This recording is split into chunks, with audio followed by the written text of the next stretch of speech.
Greetings, fellow fans. You're tuned into God of Hogwarts, presenting to you today, what if Harry was the reincarnation of Merlin and claimed the Pendragon Lordship at Gringotts at age 7? Show some love by liking and subscribing. Enjoy the story ahead. Chapter 1, The boy who remembered the dream was always the same, and it was never a dream. A lake, black as ink, stretched beneath a sky choked with stars. The water didn't reflect them, it swallowed them, pulling light down into something vast and patient and old. Harry stood at the shore, except he wasn't Harry, not entirely. His hands were larger, weathered, scarred across the knuckles from decades of work that had nothing to do with Aunt Petunia's garden. He wore robes that smelled of wood smoke and something sharper, like lightning trapped in cloth. And he was speaking, not English, not any language Dudley's school taught, murmuring words that made the water ripple outward in spirals that defied the wind. Someone stood behind him. Harry never turned to look, because the man he was in the dream already knew who it was.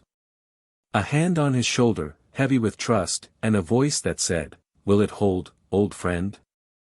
And the answer that came from Harry's mouth, calm and certain and aching with something he couldn't name, "It will hold longer than either of us, Arthur. I built it to outlast the world." Then the lake swallowed the stars, and Harry woke up on the floor of the cupboard under the stairs at number 4, Privet Drive, Little Whinging, Surrey, with a spider crawling across his cheek and the taste of ancient magic dissolving on his tongue like sugar. He was 7 years old. Harry lay very still in the dark, breathing through his mouth because his nose was still swollen from where Dudley had caught him with an elbow during yesterday's round of Harry hunting. The mattress beneath him was thinner than a prayer and about as useful. Through the slats of the cupboard door, a grey strip of pre-dawn light told him it was maybe 5 in the morning. Too early for the Dursleys. Not too early for Harry. He pressed his palm flat against the floor and felt it again, the thing he had no name for, the humming, thrumming pulse beneath the house, beneath the street, beneath all of Little Whinging. It ran deep, deeper than pipes and wires and the foundations of ugly identical houses. It was like a river made of warmth and electricity and something that tasted green, and it had been getting louder for months. The first time Harry had felt it, he'd been 5, lying in this same cupboard after being locked in without supper for the crime of somehow ending up on the school roof.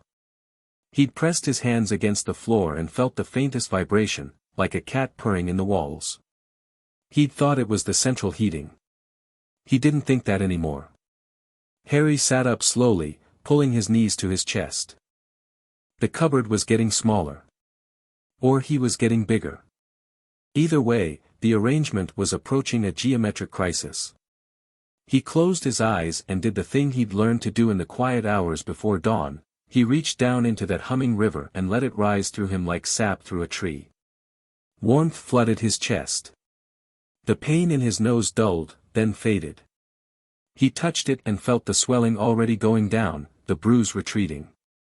He'd figured out the healing by accident 6 months ago, after Uncle Vernon had grabbed his arm hard enough to leave a handprint. Harry had hidden in the cupboard, crying silently. The Dursleys did not tolerate audible crying, and something in him had refused the hurt, had pushed back against it the way you'd push back against a bully. The bruises had faded in minutes. He hadn't cried since. Not because it didn't hurt. Because he'd realized that something inside him was vastly, incomprehensibly more powerful than anything the Dursleys could do to his body, and the realization had shifted something fundamental in the architecture of his fear. The other things had come faster after that. The way he could make locks click open if he pressed his thumb against them and thought about the mechanism inside. The way the garden grew obscenely well wherever he walked barefoot, Aunt Petunia's roses swelling to the size of dinner plates and her prize petunias erupting in colors that didn't exist in nature. The way animals watched him, not with suspicion or hunger, but with a kind of alert, waiting patience, as if he might at any moment say something important in a language they could almost understand. And the dreams. Always the dreams. They weren't fantasies. Harry knew what fantasies felt like. He'd had plenty of those, imagining parents who hadn't died in a car crash, imagining someone showing up at the door and saying there's been a mistake, you belong with us. Those felt like cotton candy, sweet and insubstantial and gone the moment you opened your eyes. The dreams felt like remembering. He remembered a tower, not a building but a living thing, grown from stone the way you grow a crystal, sung into shape over decades. He remembered the exact weight of a staff carved from oak that had been struck by lightning 3 times. He remembered the taste of mead in a great hall where firelight played on golden cups, and the sound of a king's laughter, and the particular silence that fell over a battlefield after the fighting stopped and the crows came. He remembered dying. Not the car crash that killed his parents, something older, slower, a weariness that went all the way down to his soul, and a last spell woven with the final scraps of a power that had shaped the world, and a voice whispering I will come back, I will come back, I will. Harry opened his eyes. His hands were glowing. Faint, barely visible, a soft gold luminescence traced the lines of his palms like liquid light filling the creases. It happened sometimes when he reached too deep. He clenched his fists and breathed slowly until it faded. Then he heard Uncle Vernon's alarm clock go off upstairs like a dying animal, and the day began. The morning routine at number 4 was a precisely choreographed performance in which Harry played the role of unpaid domestic staff. He was out of the cupboard by 6, bacon started by 6:15, eggs by 6:30, toast deployed in waves timed to the Dursleys' staggered descent. Vernon first, massive and mustached and smelling of the cheap aftershave he applied in quantities that suggested he was trying to poison the air itself.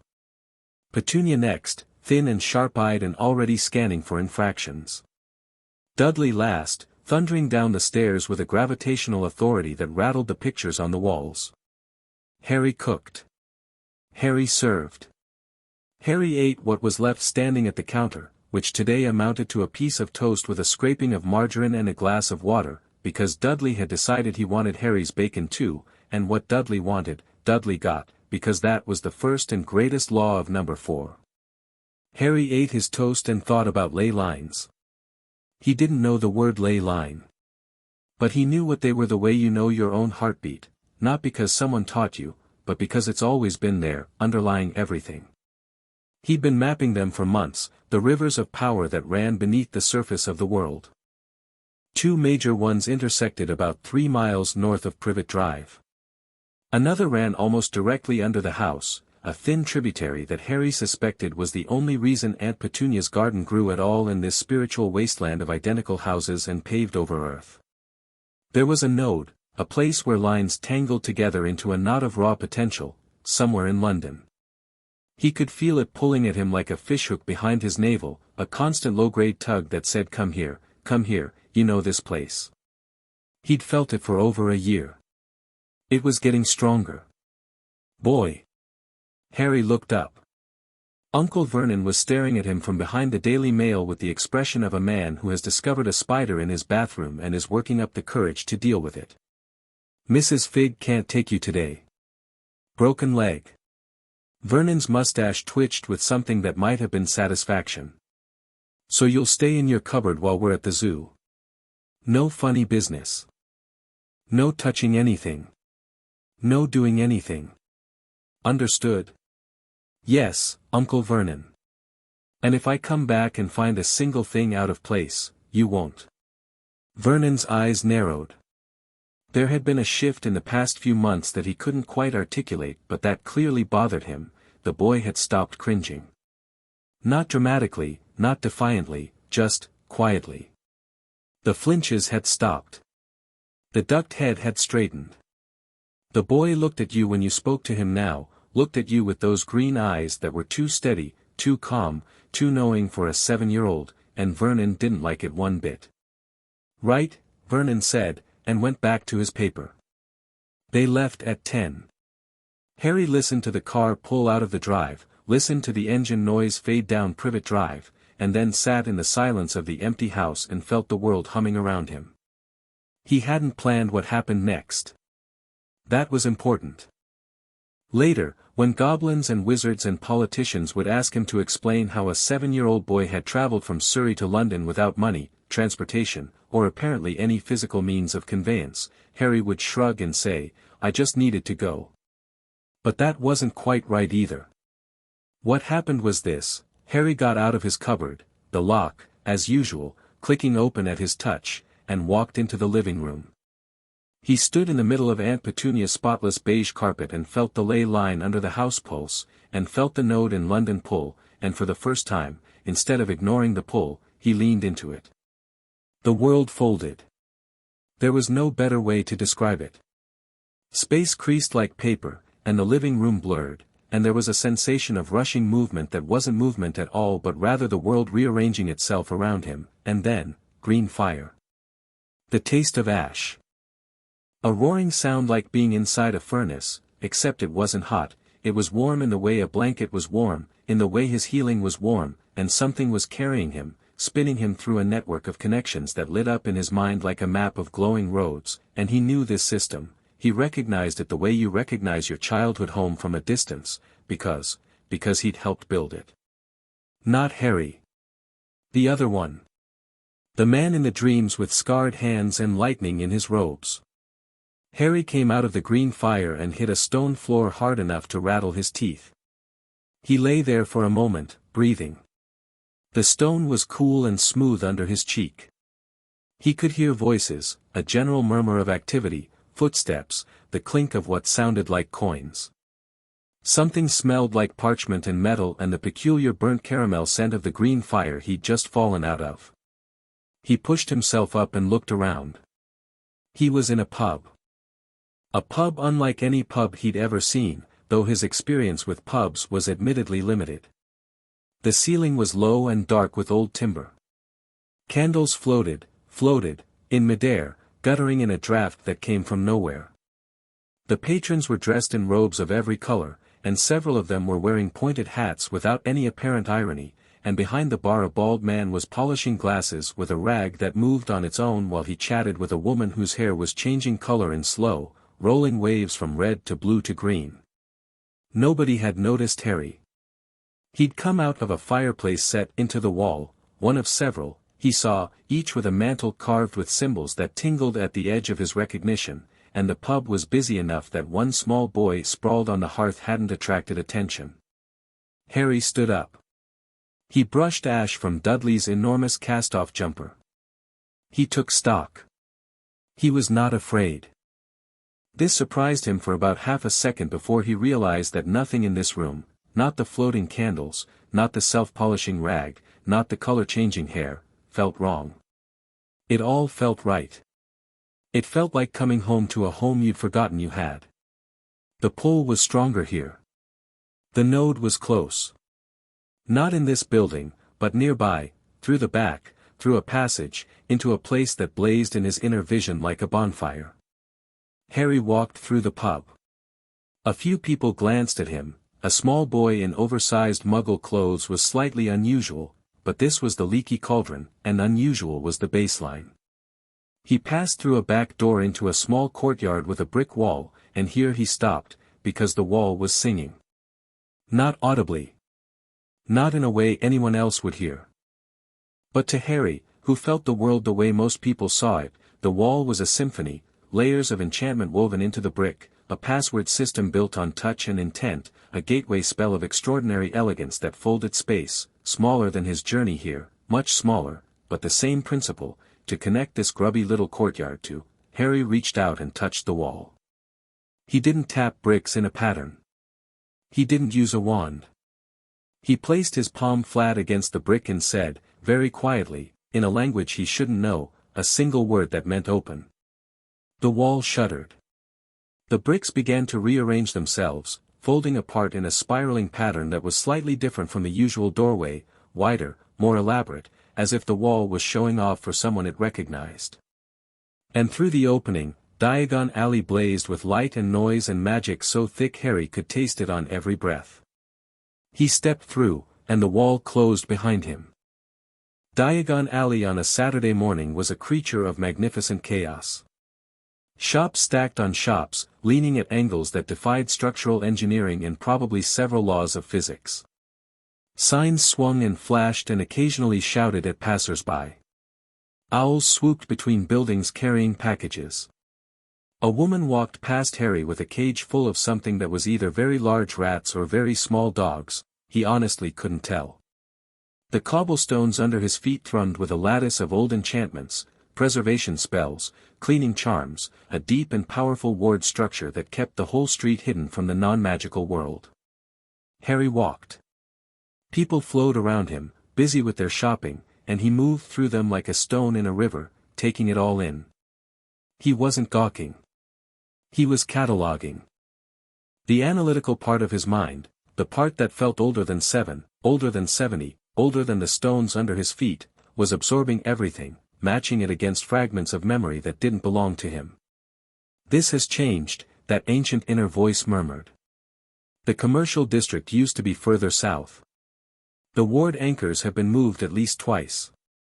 The Goblin Bank is still in the same place, though. Of course it is. They built it to last. The pull was coming from the bank. Gringotts' wizarding bank rose at the end of the alley like a marble fist, white and imposing and deliberately, aggressively grander than everything around it. The bronze doors caught the light. Goblin guards flanked the entrance in armor that was decorative the way a sword was decorative. Yes, it was beautiful, and yes, it would absolutely kill you. Harry walked up the steps. The goblins at the door watched him approach, a tiny boy in clothes 3 sizes too large, with messy black hair and round glasses held together with tape, and eyes that were too green and too calm and absolutely unafraid. One of the guards shifted. Not threatening, exactly. Assessing. Harry stopped in front of them and did something that hadn't been done by a wizard in, depending on who was counting, somewhere between 200 and 1500 years. He pressed his right fist to his left shoulder, the old salute, the one from before the Statute of Secrecy, before the Ministry, before wizards decided goblins were something to manage rather than someone to respect, and he said, in gobbledygook that was archaic and faintly accented but perfectly grammatical, I greet the nation of the goblins and request passage to conduct business within their sovereign territory. May your gold flow and your enemies tremble. The silence that followed was profound. The 2 guards stared at him. One of them, older, with a scar that ran from his left ear to his jaw, made a sound that might have been a sharp intake of breath or might have been a gobbledygook expletive. They exchanged a look that contained an entire rapid-fire conversation. Then the scarred one returned the salute, fist to shoulder, stiff and precise, and said, in gobbledygook, you are recognized, speaker. Enter and be bound by the peace of Gringotts. The doors swung open. Harry walked in. The interior of Gringotts was built to intimidate, and it was very good at its job. The main hall stretched upward into a vaulted ceiling lost in shadow, lit by chandeliers of goblin-forged silver that cast a cold, precise light. Rows of high counters ran the length of the hall, each staffed by a goblin perched on a tall stool, and behind each goblin, the wall was honeycombed with passages that led down into the vaults below. The floor was marble so polished you could see your reflection in it, and the reflection stared back at you with the faintly judgmental air of someone who knew exactly how much gold you didn't have. Harry's bare feet, he'd outgrown his last pair of shoes a month ago and the Dursleys hadn't bothered replacing them, made no sound on the marble. He walked to the nearest available teller, a goblin with wire-rimmed spectacles and fingers stained with ink, who was scratching figures in a ledger with a quill that moved almost too fast to follow. The goblin didn't look up.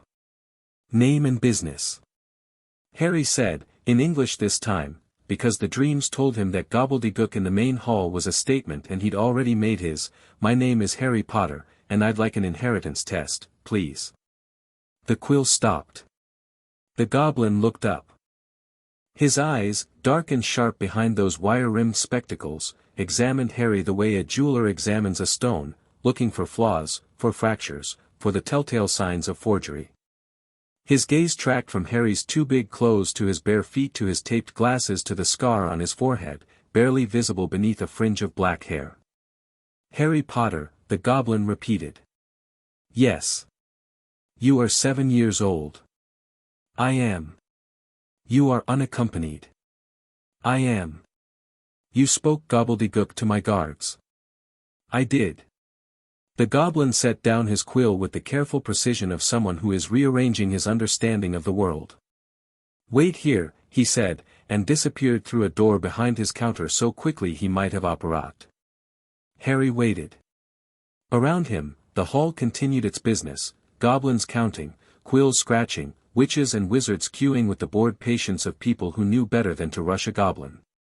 Nobody paid him any particular attention. He was just a small boy standing at a counter, and this was a bank, and children in banks were invisible.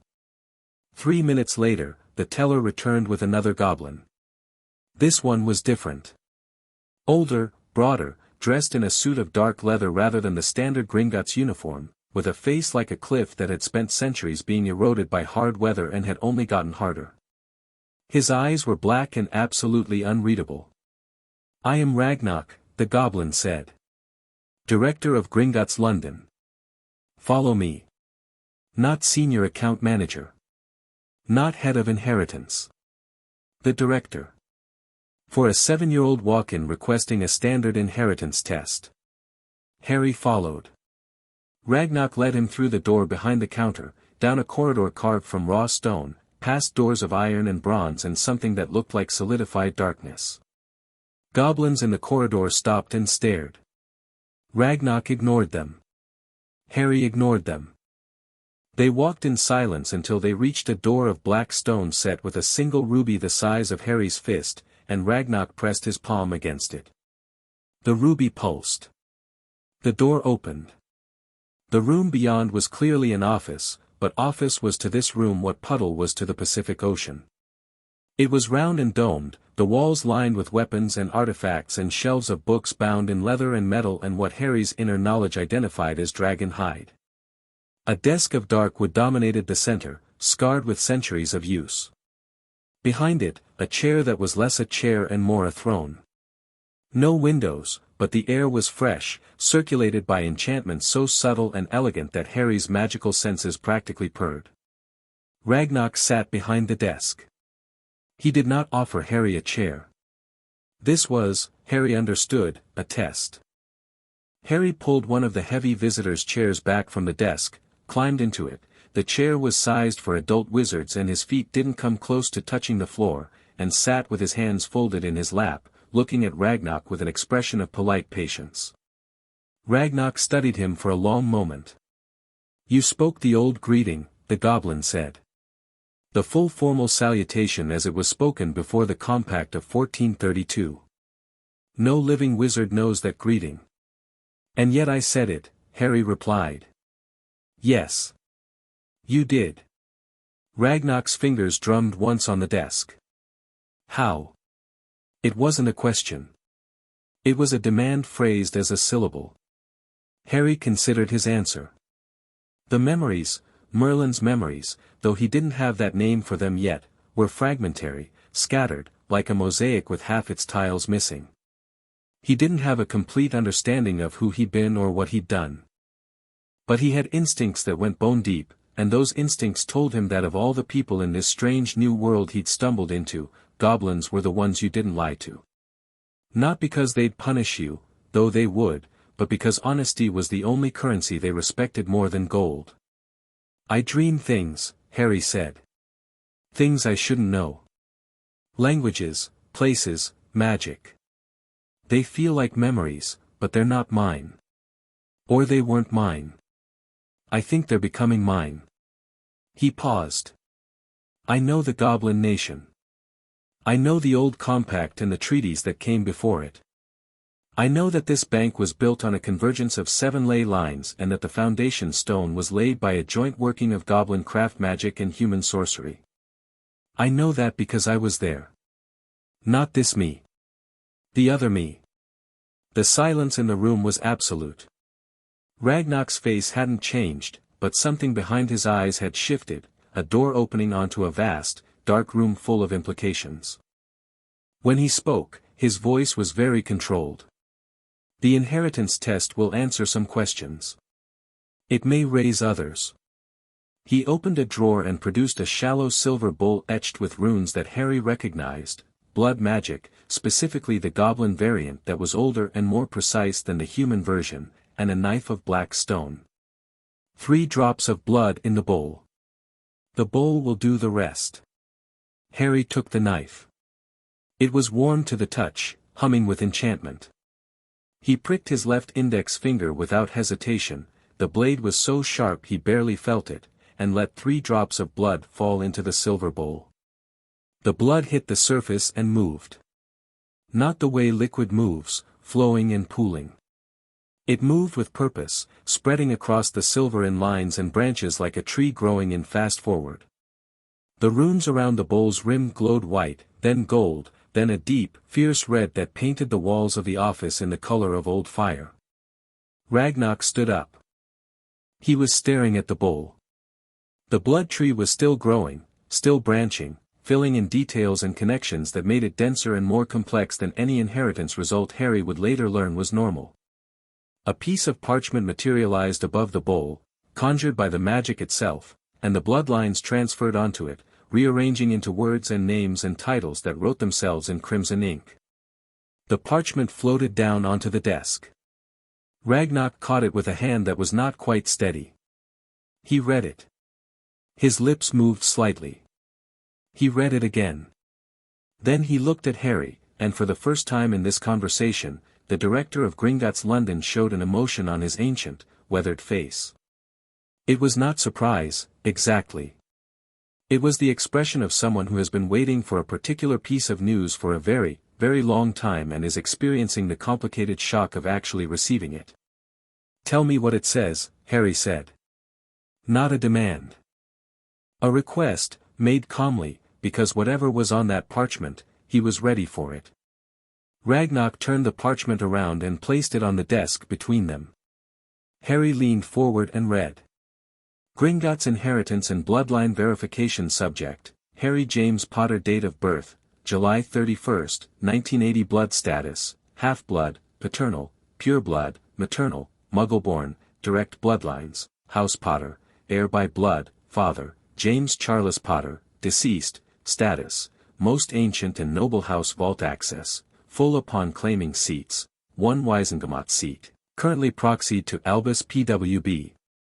Dumbledore, House Black, heir by ritual naming, godfather, Sirius Black, incarcerated, status, most ancient and noble house vault access, heir trust vault upon claiming, full upon majority or head vacancy seats, 1 Wisengamot seat, currently vacant, dormant bloodline, requires direct magical verification, House Pendragon, heir by soul line descent status, most ancient and sovereign house, dormant. Last claimed 1,487 years ago, vault access, full upon claiming if magical resonance. Confirms soul line seats, 3 Wisengamot seats, unclaimed, plus right of sovereign address additional. Pendragon Lordship carries legal authority superseding standard Wisengamot hierarchy per the Preministry Compact of Magical Governance, never repealed. Soul line notation, subject exhibits markers consistent with reincarnative soul line continuity. The last recognized holder of the Pendragon soul line was Merlin Emmerys, known as Merlin Ambrosius, who established the line through magical covenant with Arthur Pendragon I. Soul line descent is not hereditary. It is a continuity of the same magical soul across incarnations. Verification requires resonance testing with the Pendragon Vault key, held in Gringotts Deep Vault 1. Harry read it twice. The words settled into him like stones dropping into deep water, sending ripples through everything he thought he knew about himself. Potter. He had a family name. His parents hadn't died in a car crash, or if they had, they'd been magical, part of this world he'd fallen into. His father had been a wizard. A pure blood, whatever that meant. There was a vault with his name on it, and a seat in what sounded like a magical parliament, and both of them had been given to someone named Dumbledore without anyone apparently asking Harry about it. Black. He had a godfather. A godfather who was incarcerated, which meant prison, which meant someone had been responsible for him, had been supposed to be responsible for him, and instead he'd spent 7 years in a cupboard. Pendragon. And there it was. The dream name, the king's name, the name that resonated in the deepest part of his memory like a bell struck in a cathedral. Pendragon. Arthur's name. Given to Harry not through blood but through soul, through the continuation of the same magical essence that had once been, Merlin, Harry whispered. Not a question. A recognition. Like remembering your own name after a long fever. Yes, Ragnar said. His voice was very quiet. That is what the test indicates. Harry sat with it. He was 7 years old, sitting in an oversized chair in a goblin's office under a bank in magical London, and he was the reincarnation of the most powerful wizard who had ever lived, and he was barefoot and wearing his cousin's old clothes, and he had not eaten a proper meal in recent memory. Something about the juxtaposition struck him as profoundly, absurdly funny. He didn't laugh. But something in his eyes must have shifted, because Ragnar's gaze sharpened. You are taking this remarkably well, the goblin observed, for a child. I don't think I've been entirely a child for a while now, Harry said. The memories have been coming through for years. I didn't know what they were. Now I do. He looked at the parchment again. I want to claim all three. Ragnar's fingers steepled. Potter and Black are straightforward, though the Black claim will be contested by other family members. The Pendragon claim requires resonance testing with the vault key. I read that part. And will cause, Ragnar continued, with the careful emphasis of someone who wants to be absolutely certain they are understood, a political upheaval of historic proportions. The Pendragon Lordship has legal authorities that predate the Ministry of Magic. Authorities that have never been repealed because no one believed a claimant would ever emerge. You would be, in a very real legal sense, the most powerful political figure in magical Britain. At age 7. Good, Harry said. Ragnar blinked. In 60 years of running Gringotts London, he had not been caught off guard by a client more than a handful of times. This child was running up the score. Good, the goblin repeated. I've been living in a cupboard under the stairs, Harry said, and his voice was still calm, still steady, but there was an edge to it now, something old and hard and absolutely implacable. My family, the people I was placed with, starve me, hit me, treat me like vermin. I've been wearing my cousin's cast-offs since I was old enough to dress myself. I don't have shoes. No one in the magical world, despite apparently knowing who I am and where I am, has done anything about this. Someone named Dumbledore has been sitting in my family's political seat, managing my family's money, and I have been sleeping in a cupboard. So yes, Director Ragnar. I will claim every title, every vault, every legal authority available to me. And then I will find out why a Potter heir was left to be abused by muggles while the magical world apparently celebrated his name. The room was very quiet. Ragnar looked at Harry Potter, 7 years old, barefoot, underfed, burning with a cold fury that was all the more terrifying for its absolute composure, and made a decision that would later be regarded as either the most brilliant or the most reckless act in the history of goblin-wizard relations. Very well, he said. Let's start with the vaults. The Potter vault was a revelation. Ragnar took Harry down personally, which was apparently unprecedented enough that the goblins they passed in the corridors either stared openly or very carefully didn't stare at all, which amounted to the same thing. They rode a cart through tunnels that spiraled down into the earth, past doors of bronze and iron and steel, past waterfalls that Ragnar explained were security measures, Thief's Downfall, designed to strip enchantments and reveal anyone under disguise. Harry felt the waterfall's magic reach for him as they passed through it. It touched his skin, probed, and recoiled. Not like it had found something wrong, like it had found something so far beyond its operational parameters that it didn't know what to do. The water parted around him without touching him. Ragnar noticed. He said nothing. But his grip on the cart's rail tightened. Vault 687 was the Potter Trust Vault. The door opened at Harry's touch, keyed to blood, the goblin explained, though Harry's hand had barely made contact before the mechanism responded with an eagerness that suggested the vault had been waiting for him. Inside, gold coins were stacked in columns that reached Harry's chest, thousands of them, galleons, Ragnar said, and each one was worth roughly £5. Harry did the math quickly and felt something complicated happen to his understanding of his own circumstances. He'd been living in a cupboard. Missing meals as punishment. Wearing rags. And all this time, his parents had left him a small fortune. This is just the trust vault, Ragnox said, watching Harry's face. The main Potter vault is deeper and contains considerably more, as well as family artifacts, documents, and property deeds. You'll have full access once you formally claim the Lordship. What do I need to do? Put on the ring. Ragnox produced a small box from inside his coat. Inside, on a bed of black velvet, sat a gold ring set with a ruby. It was simple, elegant, and thrumming with a magic that Harry could feel from 2 feet away, warm, familial, welcoming. The Potter family ring.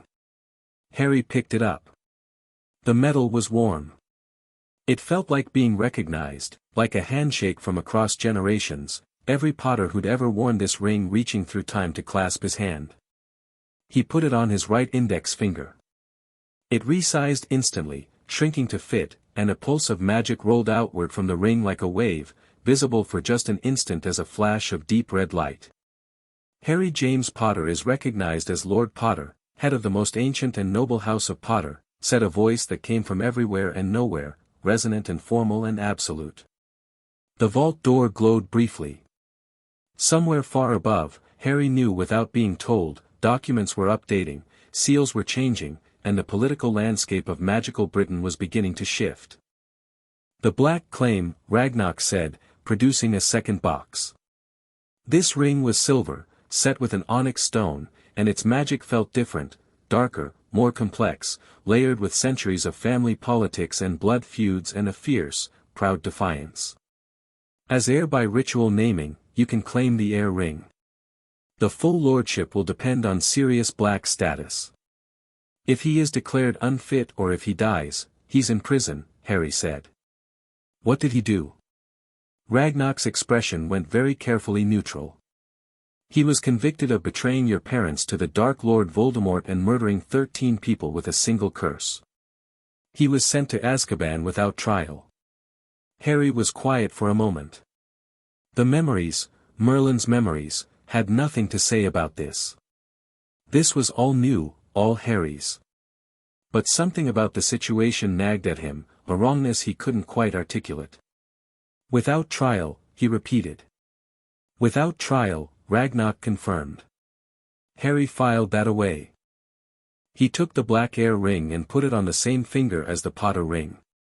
The 2 rings merged seamlessly, the ruby and onyx sitting side by side in a band that was half gold, half silver. Now, Ragnox said, and something in his voice changed, became older, more formal, weighted with significance. The Pendragon Vault. They went deeper. The cart descended through tunnels that were older, rougher, carved not by goblin tools but by something more fundamental, magic itself, raw and primal, shaping stone the way water shapes a riverbed. The air grew warmer. The ley lines Harry had been feeling all morning converged here, tightening, intensifying, until the walls practically vibrated with power. They passed through wards that Harry felt like curtains of electricity, testing, probing, tasting his magic. Each one he passed through without resistance. Each one, he noticed, seemed to relax behind him, as if a long-held tension was finally being released. The cart stopped in front of a door. It wasn't like the other vault doors. It wasn't bronze or iron or any metal Harry could name.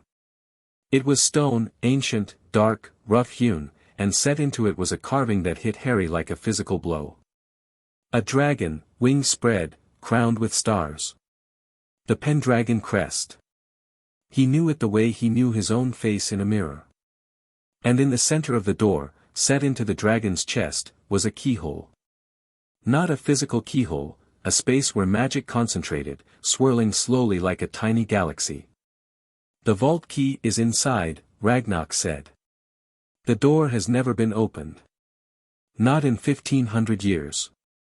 Many have tried. Goblin directors, human wizards, thieves, scholars. The door does not respond to any magic, any tool, any force. He looked at Harry. It responds only to the right soul. Harry got out of the cart. His bare feet touched stone that was warm, almost body temperature, humming with the convergence of ley lines below. He walked to the door. Up close, the carving was exquisite. The dragon's scales were individually rendered, each one catching the light differently.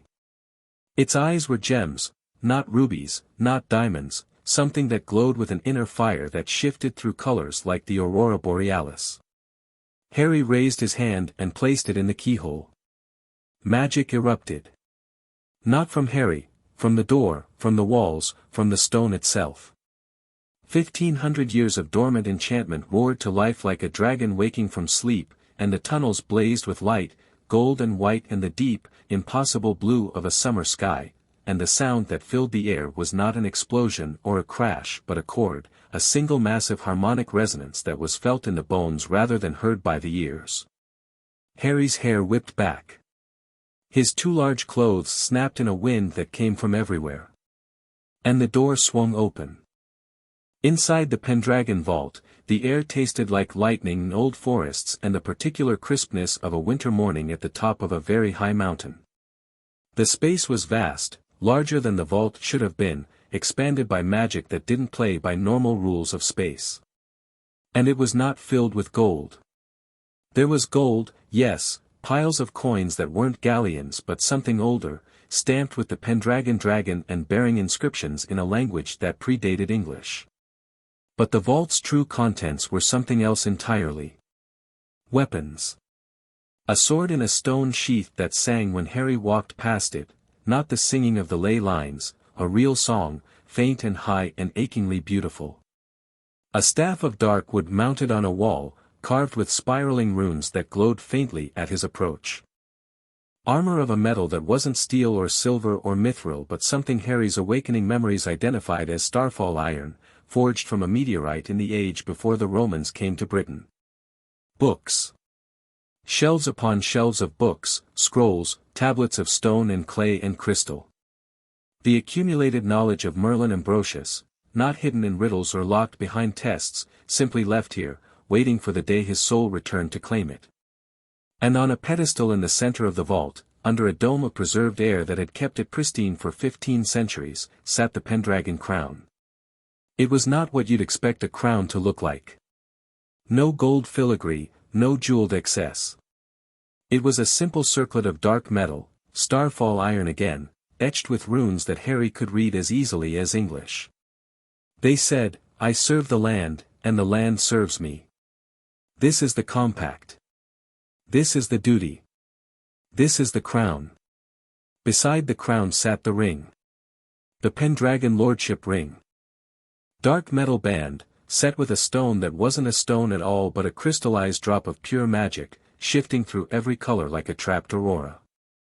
Harry stared at it, and the memories crashed over him, not fragments this time but a wave, a torrent, and for a moment he was there, in a great hall, Arthur's hand on his shoulder, both of them young and stupid and brave and so certain they could build something that would last. Harry. Ragnarok's voice, from the vault entrance. Cautious. Concerned.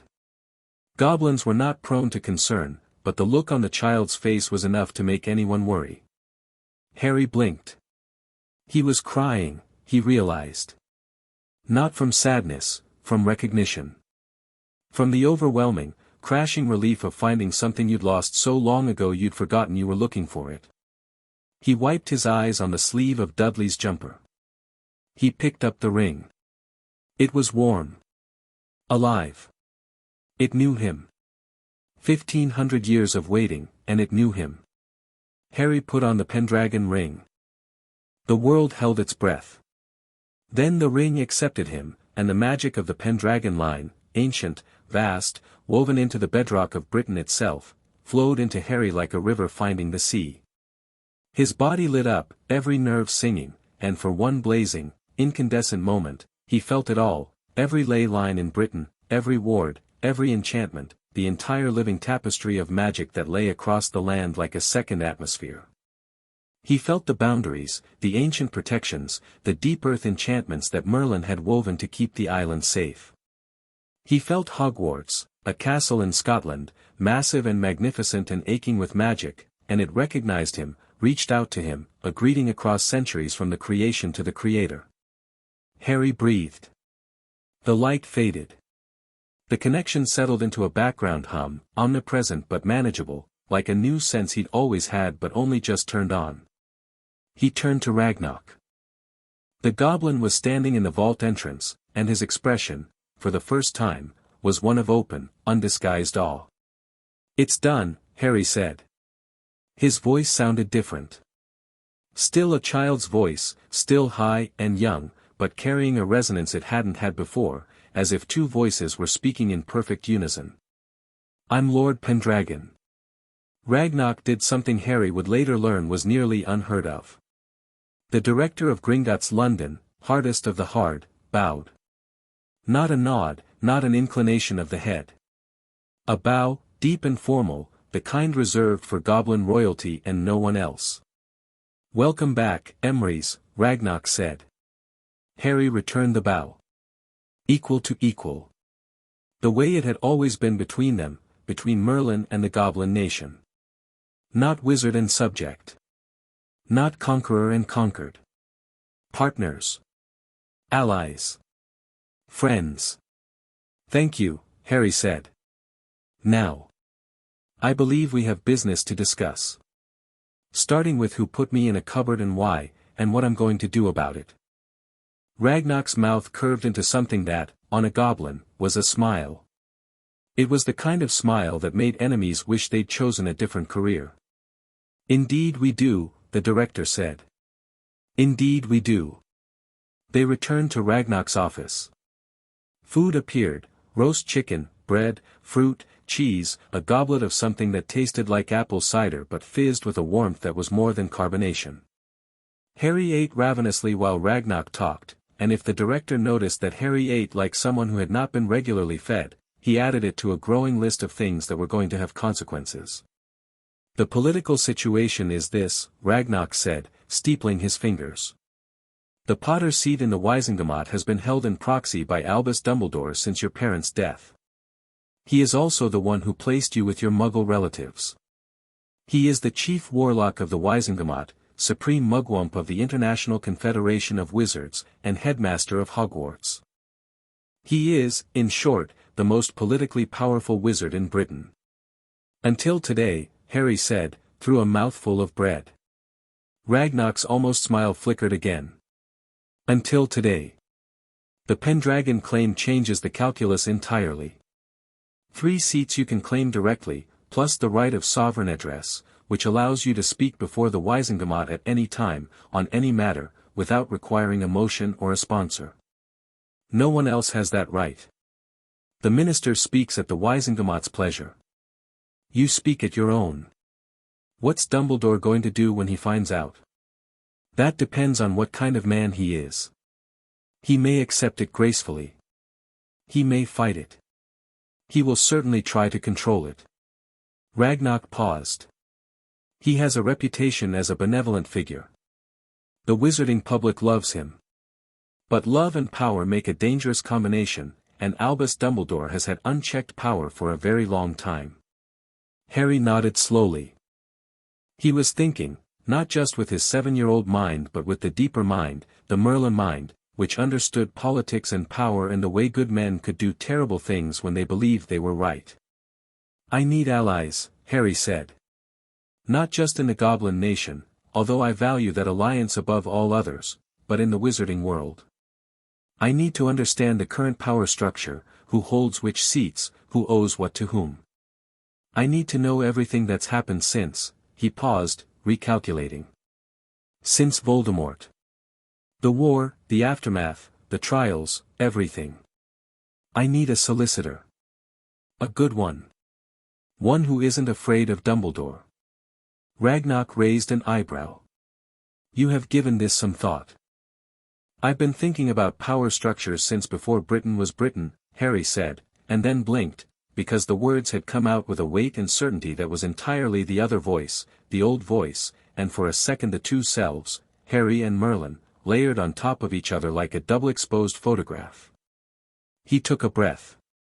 "I'm still figuring out where I end and the memories begin. But the thinking is sound regardless. I can't just claim the titles and expect everything to fall into place.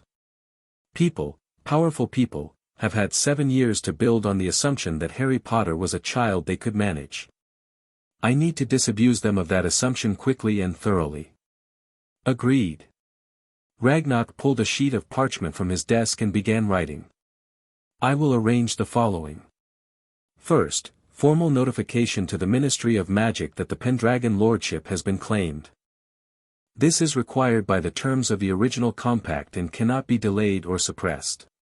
Second, a full audit of the Potter and Black estates, including any withdrawals, transfers, or proxy decisions made in your absence. Third, engagement of the goblin legal firm of Ironclaw and Associates, who handle interspecies legal matters and are, as you requested, not afraid of anyone. He paused, quill hovering. Fourth, Harry said. I want to know about Sirius Black. Everything. Trial transcripts, evidence, the lot. Something about that conviction is wrong. I can feel it. There are no trial transcripts, Ragnarok said. Because there was no trial. Harry set down his bread. An heir of the most ancient and noble house of Black was sent to prison without a trial. Correct. That's illegal. Also correct. Harry looked at the ring on his finger, 3 rings now, merged into a single band of gold and silver and dark starfall iron, ruby and onyx and aurora stone sitting together in a constellation of claimed power. Add a 5th item, Harry said. I want a full legal challenge to Sirius Black's imprisonment filed before the end of the day. Cite the Charter of Magical Rights, Section 12, the right to trial by the Wisengamot for any magical person accused of a capital crime. And file it under the Pendragon seal. Ragnarok's quill scratched. When he looked up, his expression was the closest thing to delight Harry had ever seen on a goblin's face. You understand, Ragnarok said, that filing under the Pendragon seal means the Ministry cannot bury the challenge in committee. They must respond within 72 hours. It will be public. It will be explosive. Good, Harry said, for the second time that day. I want it explosive. I want every witch and wizard in Britain to know that the Pendragon Lord is back, and his first act is demanding justice for a man who may have been wrongfully imprisoned. Let them think about what that means. Let them think about what I'll do next. He picked up his bread again and took a large bite. He was 7 years old, sitting barefoot in the director's office of Gringotts, wearing his cousin's old clothes and 3 lordship rings, and he had just set in motion a chain of events that would shake the magical world to its foundations. He finished his bread. He reached for the chicken. One more thing, he said. Yes. I need shoes. Ragnarok stared at him for exactly 1 second, and then, for the first time in what his subordinates would later swear was decades, the director of Gringotts London laughed. The notification reached the Ministry of Magic at 2:47 p.m. on a Saturday afternoon, which meant it landed on the desk of the weekend duty officer in the Department of Magical Law Enforcement, a junior clerk named Perkins who had drawn the short straw and was working through a backlog of noise complaints from Diagon Alley with the enthusiasm of a man counting the hours until his shift ended. Perkins opened the letter. Read it. Read it again. Spilled his tea. Swore creatively. Read it a 3rd time to make absolutely sure he wasn't hallucinating. Then he actually ran, through the ministry corridors, past the fountain, up 2 flights of stairs, to the office of Amelia Bones, head of the Department of Magical Law Enforcement, who was not supposed to be working on a Saturday but was, because Amelia Bones was always working. 3 minutes later, Amelia Bones was reading the letter herself, her monocle reflecting the Gringotts seal, and below it, stamped in ink that glowed with a faint, undeniable magical authority, the Pendragon crest. Get me Cornelius Fudge, she said, her voice flat and controlled in the way that meant she was suppressing a reaction of seismic proportions. Get me the Chief Warlock. Get me every legal precedent we have on the Pendragon Compact. Ma'am, it's Saturday, I don't care if it's Christmas. Get them now. Perkins fled. Amelia read the letter one more time. The Pendragon Lordship, claimed by Harry Potter, age 7. A demand for trial for Sirius Black. Filed under the Pendragon seal, which meant 72 hours, which meant, she checked her watch, they had until Tuesday afternoon. She sat back in her chair and allowed herself one moment of pure, unadulterated shock. Then she pulled out a fresh sheet of parchment, picked up her quill, and began to write. If the world was about to change, Amelia Bones intended to be ready. 600 miles away, in a tower office at Hogwarts School of Witchcraft and Wizardry, Albus Dumbledore felt a disturbance in the monitoring charms he'd placed on number 4, Privet Drive. He frowned, set down his lemon drop, and tapped a silver instrument on his desk. It spun wildly, shrieked like a kettle, and exploded. Dumbledore stared at the smoking remains. In 112 years of life, he had never seen a monitoring charm fail that spectacularly. It hadn't been overwhelmed or blocked or dispelled. It had been rejected, cast back with a force that suggested the subject of the monitoring was no longer someone who could be monitored by any charm Dumbledore possessed. He stood up. He reached for a second instrument, one that tracked Harry's location specifically, tied to the blood wards of Privet Drive. The instrument pointed south. Then east. Then spun in a confused circle and went still, pointing straight down, as if Harry Potter had descended into the earth itself. Dumbledore's face went very pale. He strode to the fireplace, threw in a handful of flue powder, and said, "Arabella Figg's residence." The fire turned green.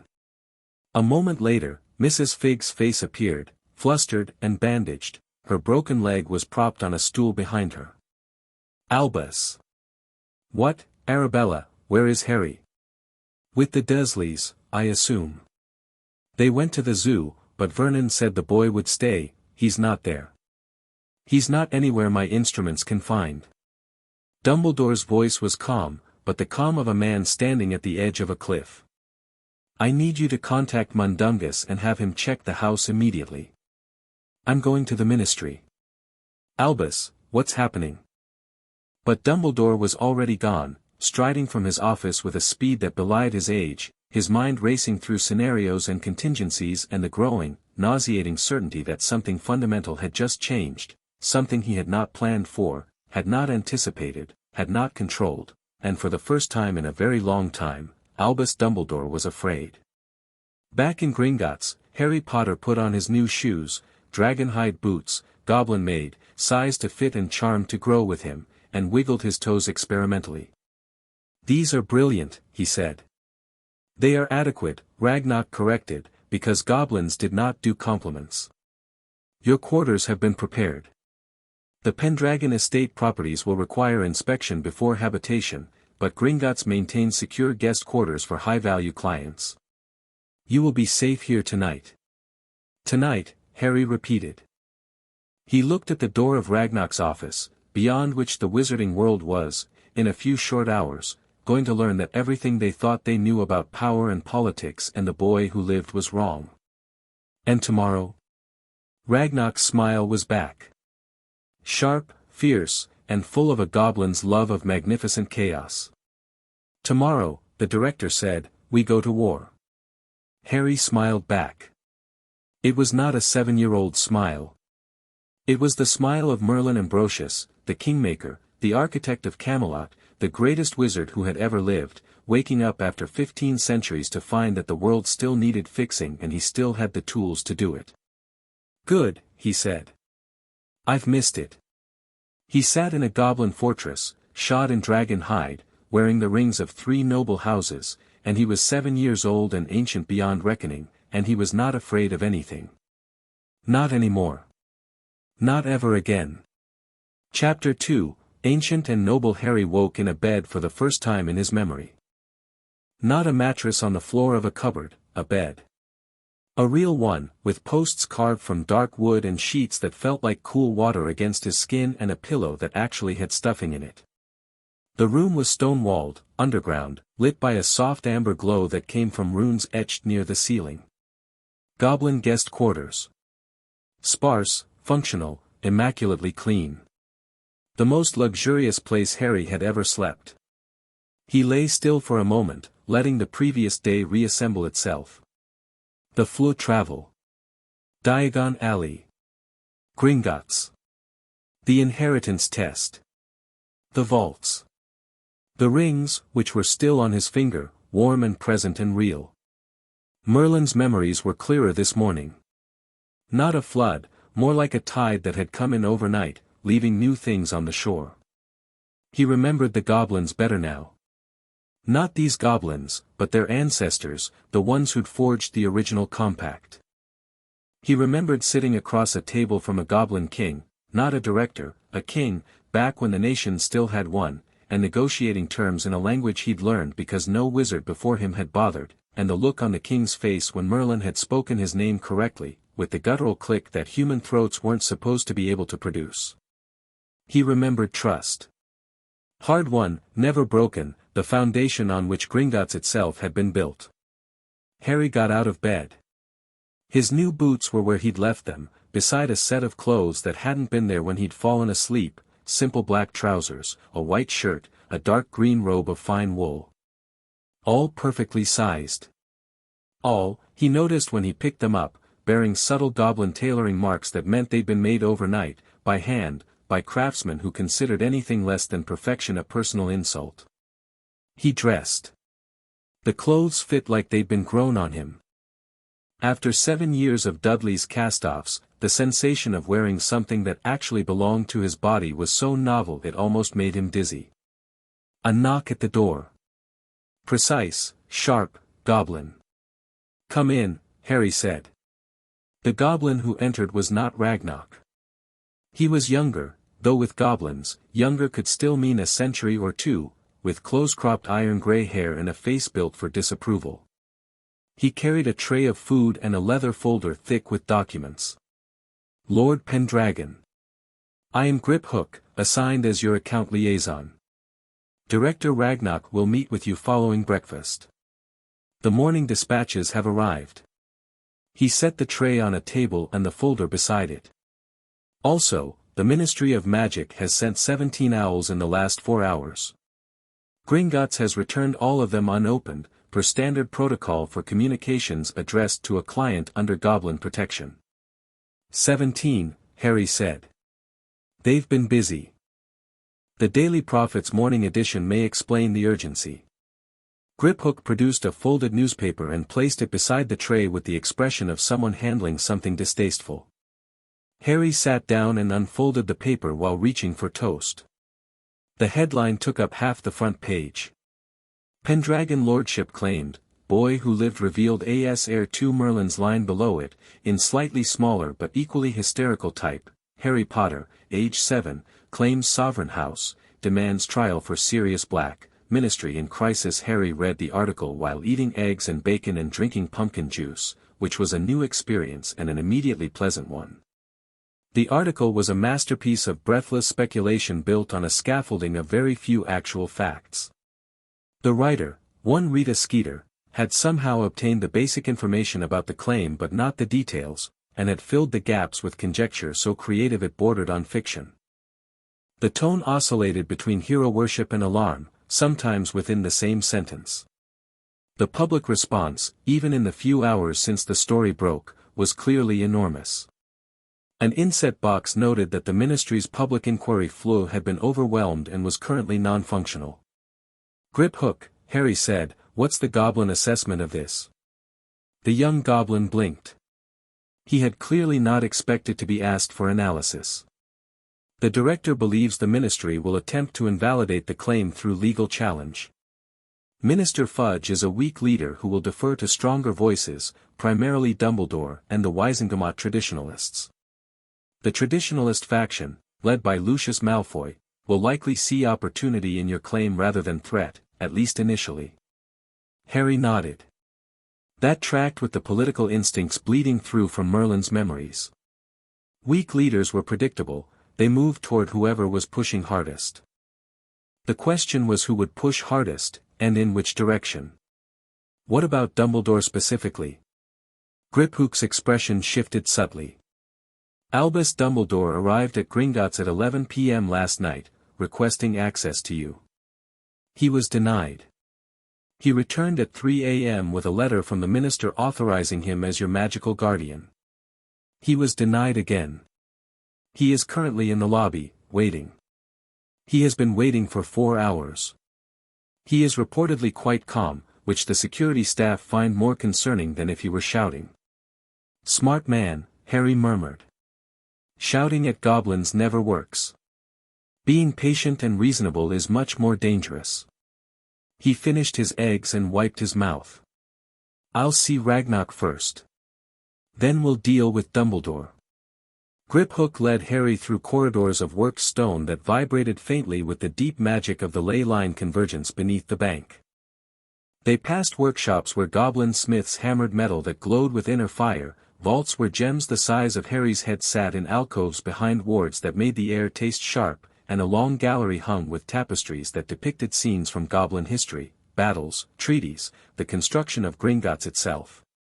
Harry paused at one tapestry without meaning to.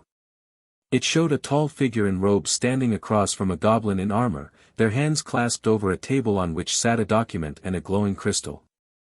The human figure's face was obscured by a hood, but something about his posture, the set of the shoulders, the way one hand rested on a staff, hit Harry like a punch. The first compact, Griphook said, watching Harry stare. The agreement between Merlin Ambrosius and King Ragnar IX that established Gringotts as sovereign goblin territory within magical Britain.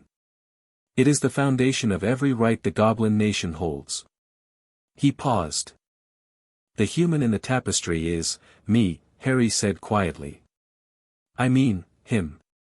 The other me. He reached out and touched the woven figure's hand. The tapestry was warm under his fingers, and for a moment the thread seemed to shift, the hooded head tilting very slightly as if looking back at him across 15 centuries. I remember this day. It was raining. We signed the compact in the rain because Ragnar said any agreement worth making should be tested by weather before it was tested by time. He pulled his hand away. Griphook was staring at him with an expression that had shifted from professional neutrality to something much more complicated. Sorry, Harry said. The memories come in waves. I can't always control when. You do not need to apologize, Lord Pendragon, Griphook said, and there was something in his voice that hadn't been there before, a thread of something personal beneath the professional courtesy. For a goblin, to see the compact maker return. He stopped himself, straightened, and resumed walking. Director Ragnarok is this way. Ragnarok's office looked the same as yesterday, ancient, weapon-lined, dominated by the scarred desk, but the director himself looked like he hadn't slept. Knowing goblins, he probably hadn't. A dozen scrolls were spread across his desk, and 2 other goblins were present, both elderly, both dressed in the dark formal robes that Harry's memories identified as the garb of the Goblin High Council. Harry, Ragnarok said. First name basis. That was deliberate, a signal to the other goblins that this was not a standard client relationship. These are Counselors Silverclaw and Bogrod. They are here because the implications of your claim extend beyond banking into matters of national significance for the Goblin Nation. Harry bowed to each counselor in turn, the old salute, fist to shoulder, and watched them return it with the stiff formality of goblins who were very good at hiding how they felt about what they were seeing. I'll get straight to it, Ragnarok said. 3 developments overnight. First, the Ministry has received the Pendragon claim notification and the Black trial demand. They are, to use a technical term, panicking. Minister Fudge has called an emergency session of the Wisingamot for Tuesday, which is the deadline for responding to the Black challenge. Expected, Harry said, taking a seat. Second, the audit of your estates has begun. Preliminary findings are concerning. Significant withdrawals from the Potter vault over the past 6 years, authorized by Dumbledore as proxy holder. The funds were directed to an organization called the Order of the Phoenix, which appears to be Dumbledore's private. He's been spending my money, Harry said. The temperature in the room dropped. Not figuratively, literally. Frost crept across the arms of Harry's chair, spreading outward from his hands where they gripped the wood. The 3 goblin counselors exchanged sharp glances. On his personal projects. While I ate table scraps. Ragnarok let the silence hold for precisely 3 seconds, long enough for Harry to feel the frost and pull it back. The ice retreated. The room warmed. "We are preparing a full accounting," Ragnarok said, his tone carefully neutral. "The total amount will be documented. You will have legal options. I want every Canute back. With interest. Goblin interest rates." The faintest twitch at the corner of Ragnarok's mouth.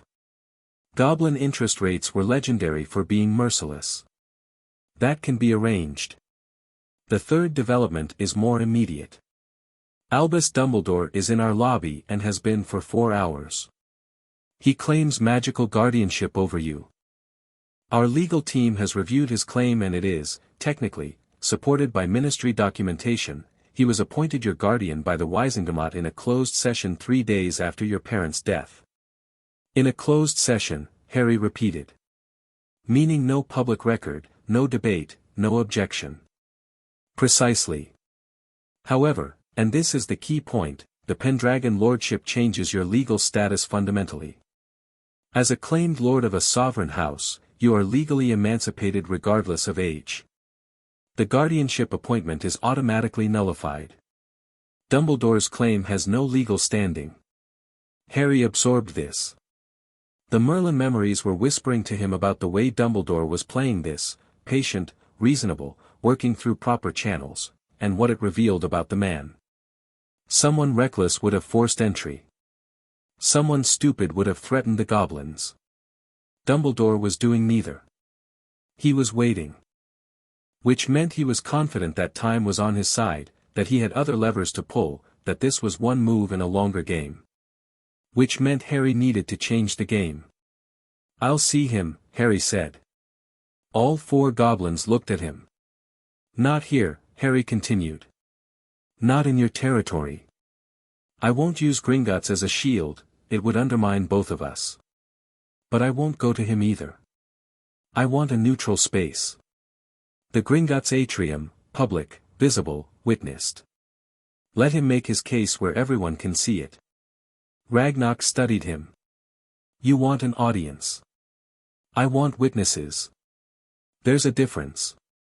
Dumbledore's power comes partly from operating behind closed doors, closed Wisengamot sessions, private guardianship appointments, secret placements with Muggle families. Sunlight is the best disinfectant. That's true whether you're 7 or 700. Counselor Silverclaw spoke for the first time. Her voice was like gravel sliding over glass. "The boy speaks like the compact maker."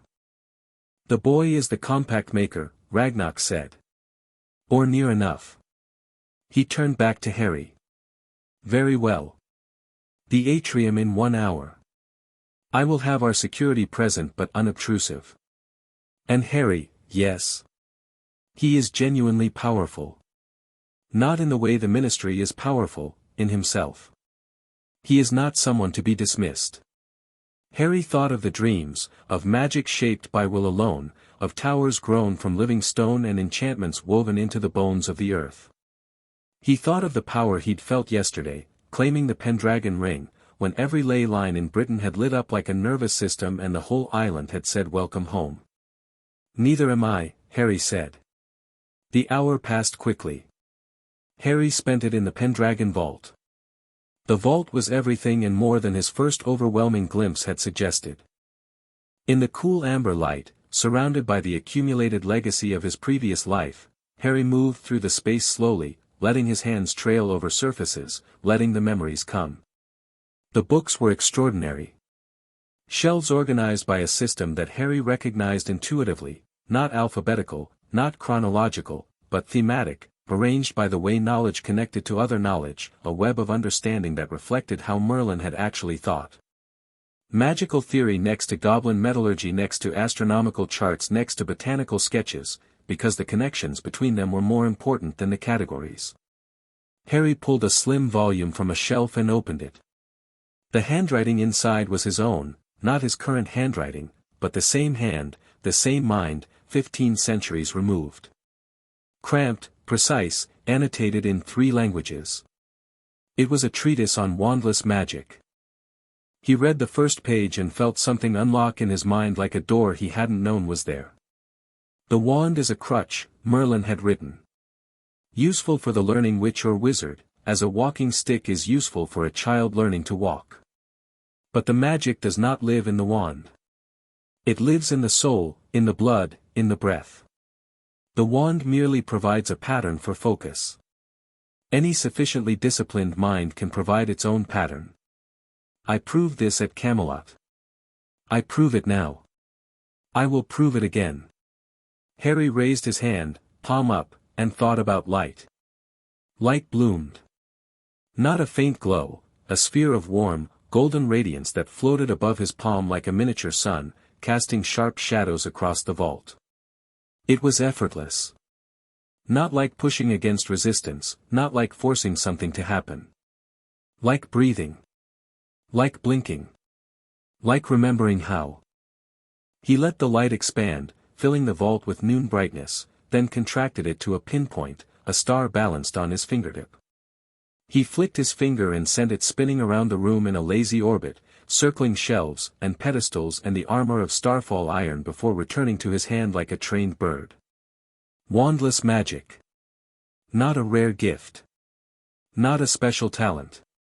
A baseline skill that the wizarding world had forgotten because they'd leaned on wands for so long the crutch had become the leg. Harry let the light dissolve and reached for the staff on the wall. His staff, Merlin's staff, carved from a lightning-struck oak, the wood dark with age but preserved by enchantments that made it feel as if it had been carved yesterday.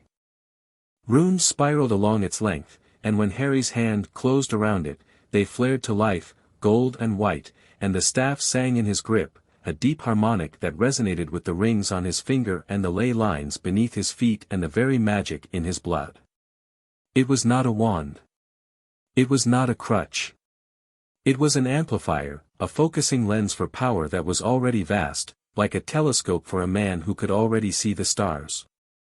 Harry held the staff and felt Merlin's memories pour through it, not just knowledge but skill, the muscle memory of 1,000 spells, the instinctive understanding of how magic shaped itself when you stopped thinking about incantations and started thinking about intent. The staff was a key, and the lock it opened was inside Harry himself. He could feel, with sudden and absolute clarity, the scope of what he was. Not just a clever child with inherited titles and a vault full of gold.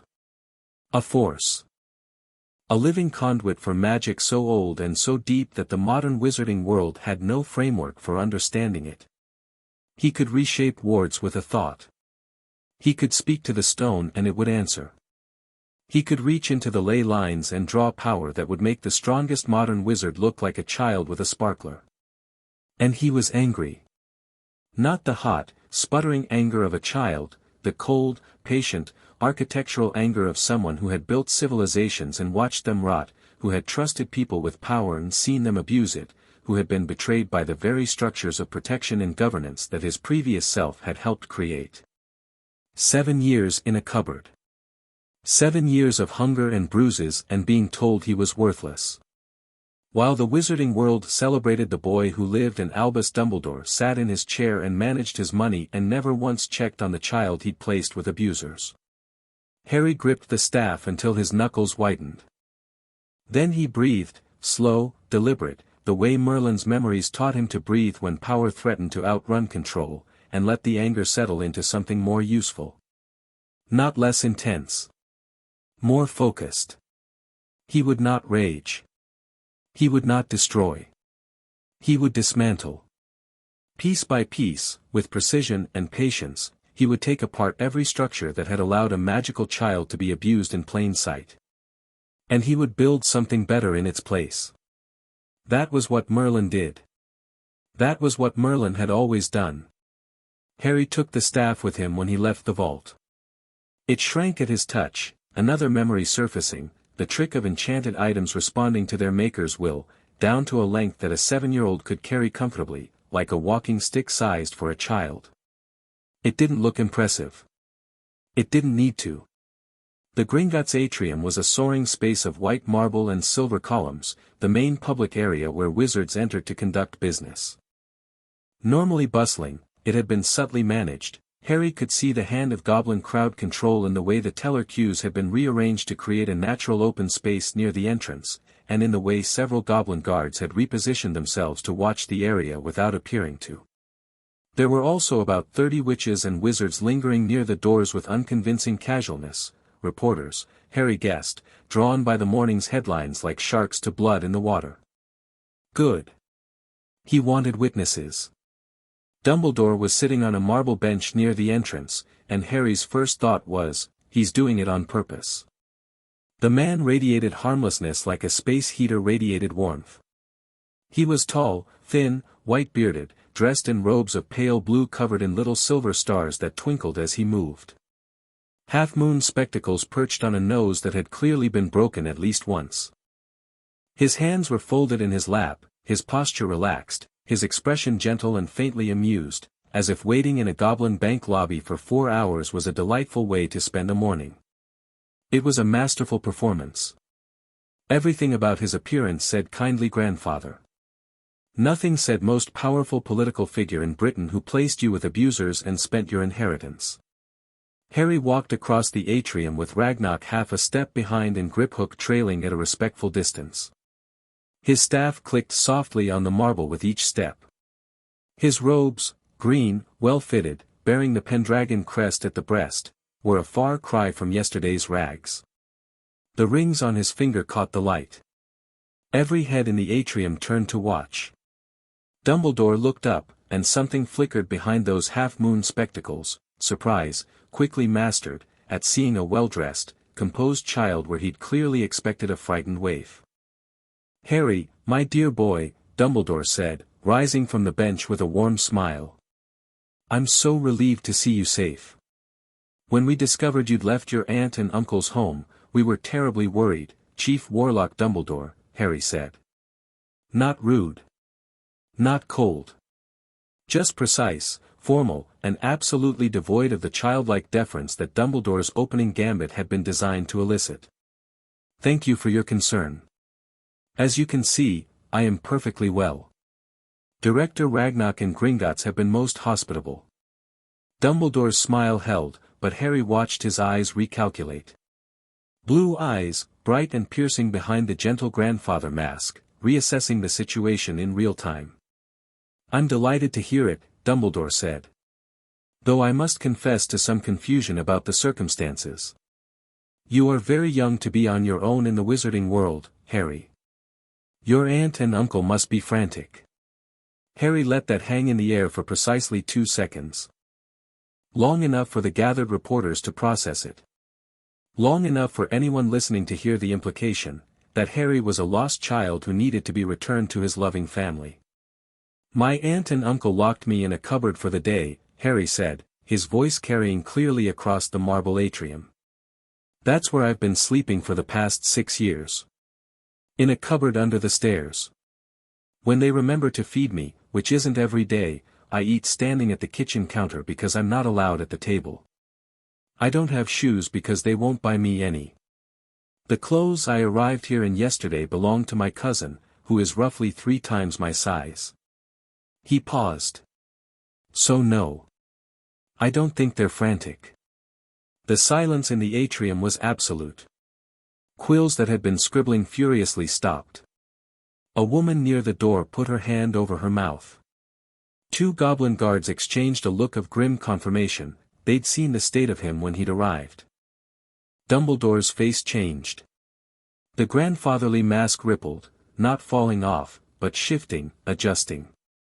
Something that might have been genuine pain crossed his features. "Harry," he said, and his voice was lower now, pitched for intimacy even in the public space. "I placed you with your family for a reason. You placed me with muggles who hate magic and treated me like a house elf," Harry said. "Without checking on me. Without sending anyone to verify my welfare. For 6 years. He held up his hand, showing the 3 rings. "I know about the blood wards, Dumbledore. I know the theory behind them, sacrifice-based protection tied to a blood relative of my mother. It's elegant magic. Genuinely impressive. But blood wards require a home environment of love to function. That's the fundamental mechanism. The sacrifice is only sustained by active familial care. The Dursleys don't love me. They never have. Which means your blood wards failed years ago, and you either knew and didn't care, or didn't know because you never checked.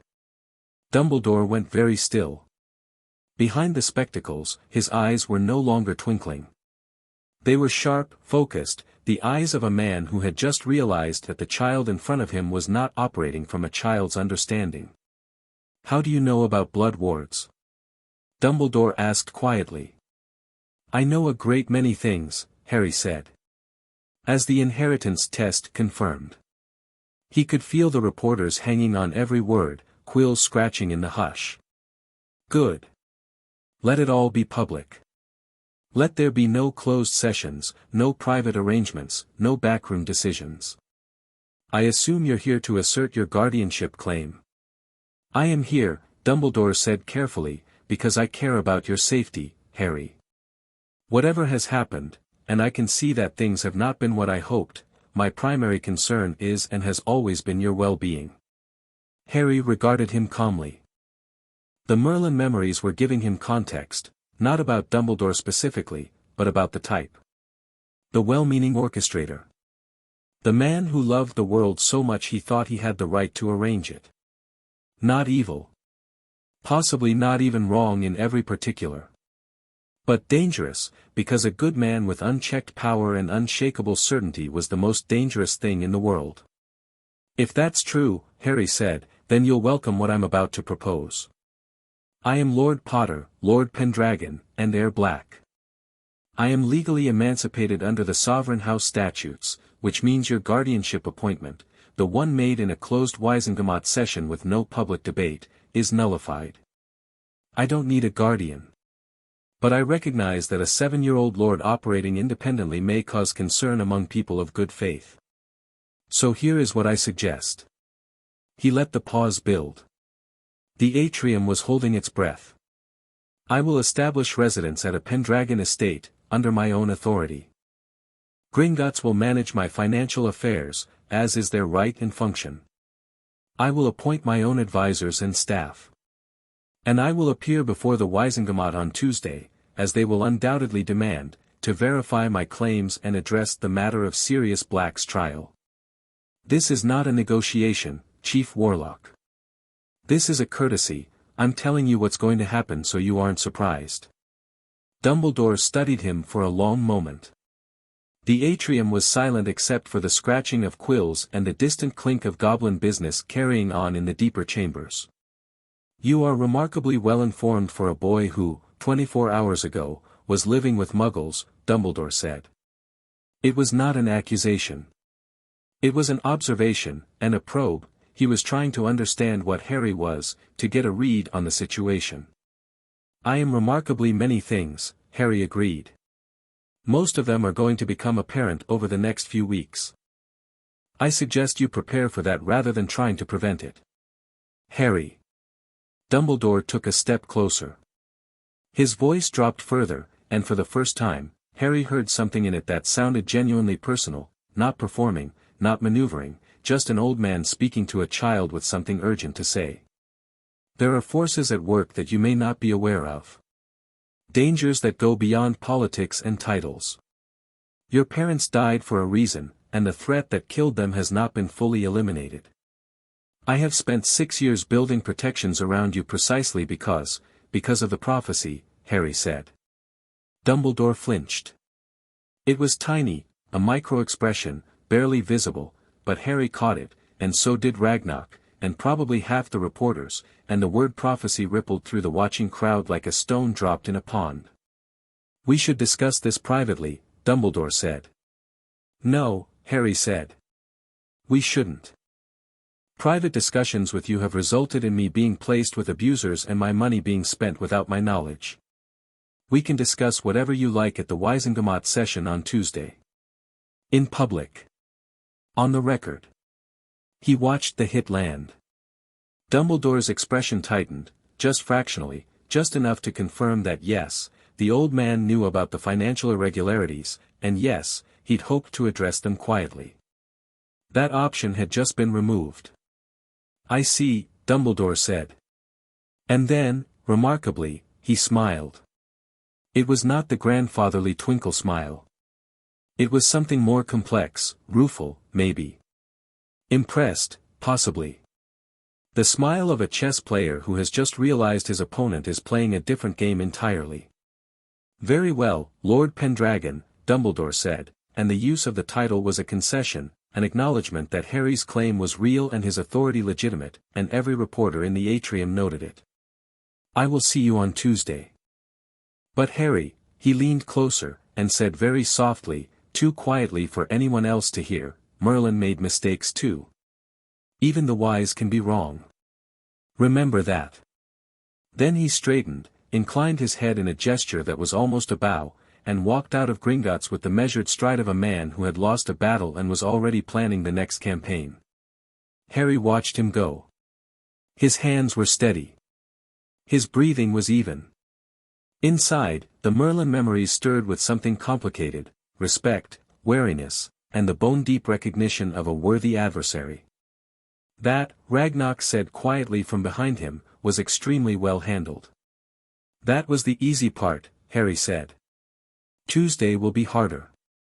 He turned from the doors. Now. I believe you mentioned Pendragon properties that need inspection. The Pendragon estate, or the primary one, because the inheritance documents listed 7 properties across Britain, was called Caer Emrys, and it stood on a hilltop in Cornwall that had been occupied, in one form or another, since before the Romans came. They travelled by Gringotts portal, a goblin transportation method that was smoother and more precise than the flow, involving a stone archway etched with destination runes that folded space in a way Harry recognized intimately. He'd helped design the system. Or Merlin had. The boundary between them was getting thinner by the hour. The hilltop was wind-blasted and magnificent. Atlantic gales raked the grass flat, and the sky was enormous, grey-blue and restless, full of scudding clouds and the distant cry of seabirds. The ley line beneath the hill was a major one, running from Land's End to Glastonbury, and the node at the summit was so powerful Harry could feel it in his teeth. The house itself was invisible. Not hidden behind hedges or wards, actually invisible. Harry stood on the hilltop with Ragnarok and Griphook and a security detail of 4 goblin guards and looked at an empty field of grass and wildflowers and felt, beneath it, the sleeping shape of something vast. The property has been under a Fidelius charm since Merlin's death, Ragnarok said. The secret keeper was Merlin himself. As the soul-line continuation, you should be able to. Harry raised his hand and spoke a word that wasn't a word in any living language. It was older than language, a vibration of intent shaped by magic, the original command tongue that Merlin had used before incantations were invented, when magic was spoken directly to the fabric of reality. The Fidelius charm dissolved. It didn't break or shatter or fade. It dissolved, like morning fog in sunlight, peeling away from reality in layers to reveal what it had been hiding for 1,500 years. Caer Emrys was not a house. It was a fortress. A tower of dark stone rose from the hilltop like a raised fist, surrounded by walls that followed the contours of the land in organic curves, more grown than built. The stone was the local granite, grey and weathered, but threaded with veins of something that caught the light, quartz, maybe, or crystallized magic, or both. Windows of stained glass, still intact, still brilliant, preserved by enchantments that laughed at the passage of centuries, depicted scenes that Harry recognized, the founding of Camelot, the forging of the first compact, the raising of Hogwarts. Around the fortress, gardens had run wild but not died. Herbs that should have been extinct carpeted the ground between ancient stone paths. An orchard of trees Harry couldn't name bore fruit that glowed faintly in the afternoon light. A stream ran through the grounds, clear as glass, fed by an underground spring that was itself fed by the ley line, liquid magic, essentially, bubbling up from the earth. The front door was oak, 15 feet tall, carved with the Pendragon dragon. Harry pressed his palm against it and felt the wards recognize him, layer after layer of protection, some Merlin's work and some older, goblin craft woven with human sorcery, the same partnership that had built Gringotts. The wards sang as they activated, and Harry felt them spread outward from the door in a sphere of protection that encompassed the entire hilltop. The door opened. Inside, time had stopped. The entrance hall was lit by mage lights that flickered to life at Harry's presence, illuminating a space of dark wood and stone and tapestries that should have been dust but weren't. The air smelled of cedar and old books and the particular ozone tang of preserved magic. A staircase of carved stone spiraled upward into the tower. Corridors branched left and right, leading to rooms that Harry's memories were already mapping: the Great Hall, the library, the workshop, the observatory at the tower's peak. It was, in every sense that mattered, coming home. Harry stood in the entrance hall and let the feeling wash over him. Not just recognition, completion. A circuit closing. A note finding its harmony. He'd been a fragment, a displaced soul in an abused body, and now he was standing in the place where he belonged, and the place knew it, and he knew it, and for just a moment everything was very simple and very right. Then the moment passed, and there was work to do. The wards are intact but dormant, Harry said, walking through the entrance hall with the quick, purposeful stride of someone who knew exactly where they were going. Ragnock followed, taking notes. Griphook trailed behind with an expression of barely concealed wonder. I'll need to reactivate them fully. The Fidelius was the outer layer. Underneath there are defensive wards, anti-apparition boundaries, muggle-repelling charms, and, he paused, hand on a wall, feeling the deep structure. Something else. Something I set specifically against: dark magic. Blood magic. Soul magic. His eyes narrowed. I was worried about something, when I built these. Something specific.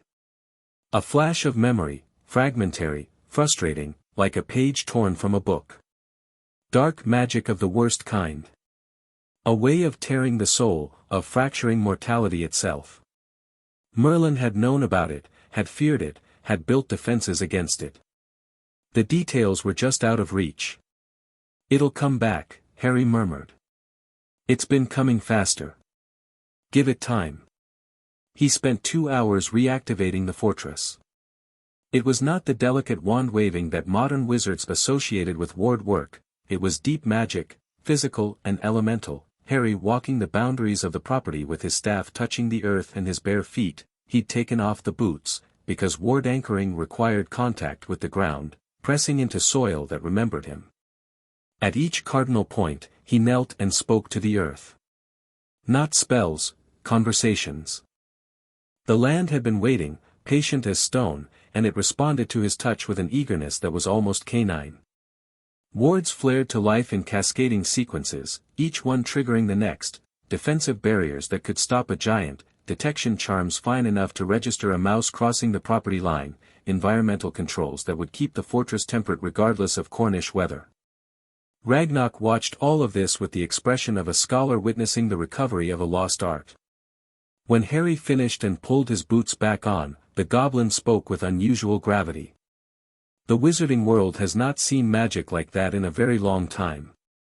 The wizarding world forgot how to do magic like that, Harry said. They got dependent on wands and incantations and standardized spellwork.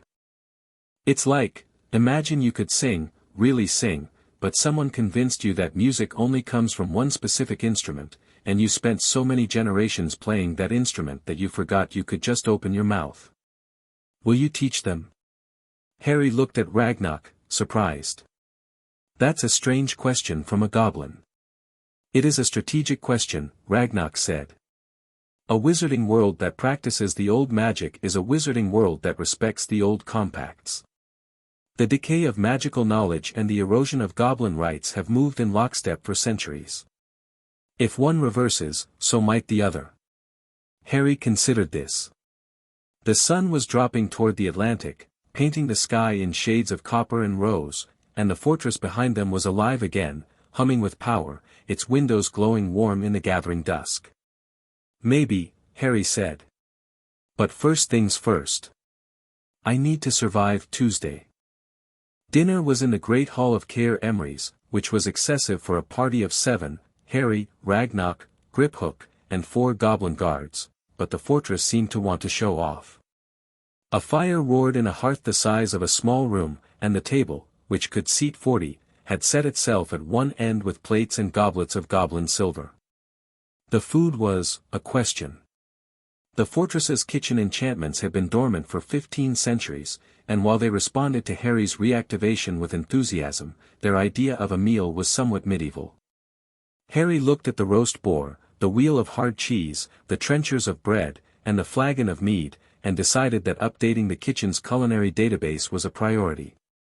Still, it was food, and it was plentiful, and after 7 years with the Dursleys, Harry would have eaten cardboard with gratitude. He tore into the bread with an appetite that made the goblin guards exchange approving glances. Goblins respected hunger honestly satisfied. "Tell me about the Wizengamot," Harry said between bites. "Not the legal structure, I know that. Tell me about the people. Who sits where, who hates whom, who can be turned."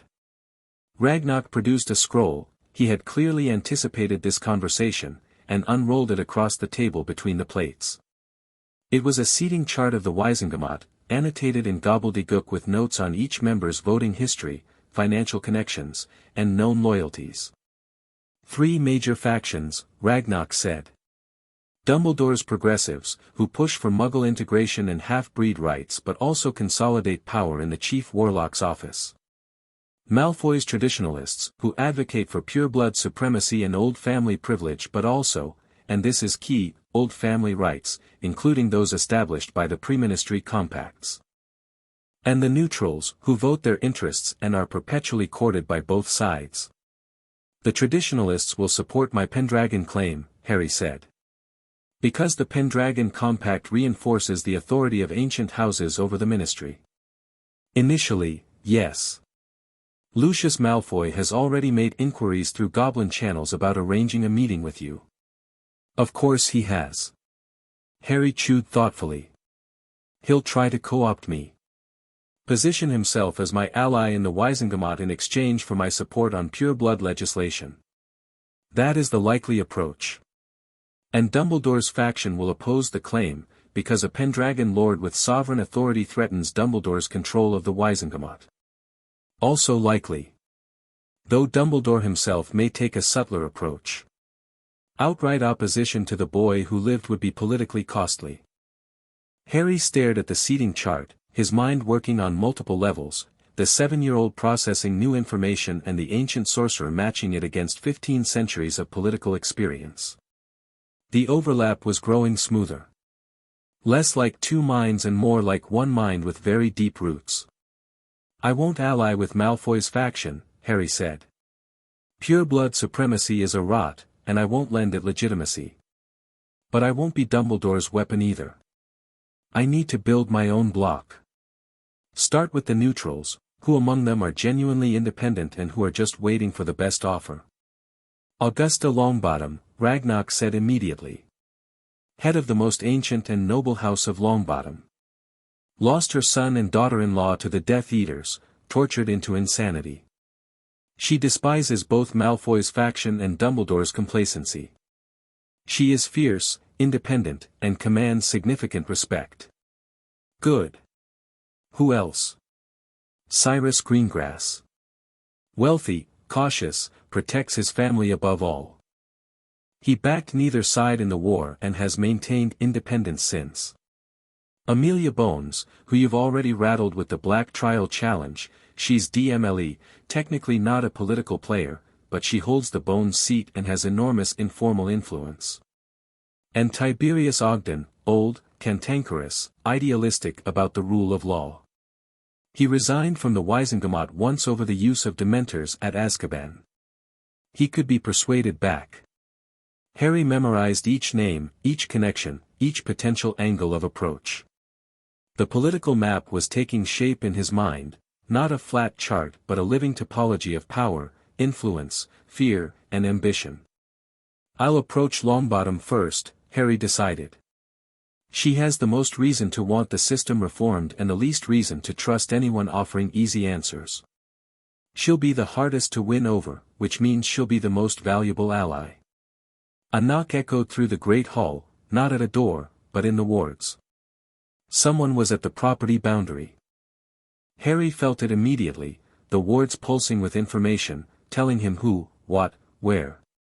A single person, human, female, young, standing at the edge of the hilltop with the confused expression of someone who had just watched a fortress materialize out of thin air. "She's not a threat," Harry said, reading the words like a page of text. "Metamorphmagus, her magical signature is shifting even as she stands there. She's carrying a wand and the letter has the Black family seal on it." Ragnarok's eyebrows rose. Nymphadora Tonks. 14 years old. Daughter of Andromeda Tonks née Black, one of the disowned branches. She'd have received automatic notification of your Black heir claim. "A Black family member coming to investigate the new heir," Harry said. He stood up. "I'll meet her at the gate." The girl at the gate was not what Harry expected. She was tall for 14, with a heart-shaped face and hair that was currently a vivid shade of bubblegum pink. She was wearing a weird sister's t-shirt under an open robe, ripped jeans, and combat boots, and she was staring at Emmery's with her mouth hanging open. She saw Harry approaching and her mouth closed, then opened again, then settled into an expression of determined bravado that was clearly covering significant nerves. "Right," she said. "So. You're the kid who's claiming to be Lord Pendragon and the Black heir and apparently also Merlin reincarnated, and this is an invisible castle that just appeared on a hill in Cornwall, and I'm standing here because an owl turned up at dinner with a letter from Gringotts saying the Black family has a new heir and all family members are formally notified. And my mum read the letter and went dead white and said, 'That's Sirius's godson,' and then she cried for about 20 minutes and then she said I should come here and find out what's happening because she's too scared to come herself in case it's a trap." She took a breath. "So. What's happening?" Harry looked at her, pink hair, nervous eyes, stubborn jaw, the fidgeting energy of someone whose magic was literally shifting her appearance in response to her emotions. Her hair had gone from pink to orange to red during the speech, and felt something he hadn't expected. "Recognition, yes, but not Merlin's kind. Harry's kind. The recognition of someone who didn't fit neatly into the world's expectations. Who had been treated as strange, as other, as not quite right. Who was brave enough to show up anyway." "Your mother is Andromeda?" Harry asked. "Yeah. She was a Black before she married my dad. Ted Tonks. He's Muggle-born. The family disowned her for it." Her chin lifted. "If you're going to be one of those Blacks, I'm not," Harry said. "Come in. Have you eaten? Our kitchen thinks it's still the 6th century, but the bread's good." Tonks blinked. She'd clearly been prepared for hostility, or formality, or some kind of test. A 7-year-old inviting her in for bread had not been in her scenario planning. "You're really 7, she said, following him through the gate. "Chronologically. What does that mean?" "It means I'm 7 the same way this castle is new. Technically accurate. Missing some context." She laughed, a surprised, barking laugh that made her trip over a flagstone. She caught herself, her hair cycling through 3 colors in rapid succession. Okay, fine. I'm Tonks. Don't call me Nymphadora unless you want to find out how hard a 14-year-old Metamorphmagus can kick." "Tonks it is," Harry said, and led her into Emmery's. Over bread and cheese and mead that Tonks insisted on trying. "I'm practically an adult, don't give me that look, grip hook," Harry told her the relevant parts. "Not everything, not the full depth of Merlin's memories, not the political strategy, but enough. The Dursleys. The inheritance test. The Pendragon claim. The Black heir claim and what it meant for Sirius." Tonks listened with an intensity that belied her chaotic exterior. Her hair went through the entire spectrum and settled on a dark, serious purple. When Harry mentioned Sirius, her eyes widened. "Mum always said he was innocent," Tonks said quietly. She never believed it. He was her favorite cousin, they were both the family rebels, both sorted into the wrong house, both told they were a disgrace. When he was arrested, Tonks trailed off. She didn't fight it. She just had me, and Dad, and she was scared. She's never forgiven herself. She may not need to, Harry said. The challenge has been filed. The ministry has to respond by Tuesday. If there was no trial, and there wasn't, then his imprisonment is illegal regardless of guilt or innocence. The law is clear. The law, Tonks said, with the particular cynicism of someone who had grown up hearing about how the law had failed her family. The law says a lot of things that don't seem to matter to the right people. It's going to matter now, Harry said, and the certainty in his voice made Tonks look at him sharply. You really are different, aren't you, she said. Not a question. You talk like, I don't even know. Like a professor and a general and a kid all at once. It's deeply weird. I imagine it is. Are you okay?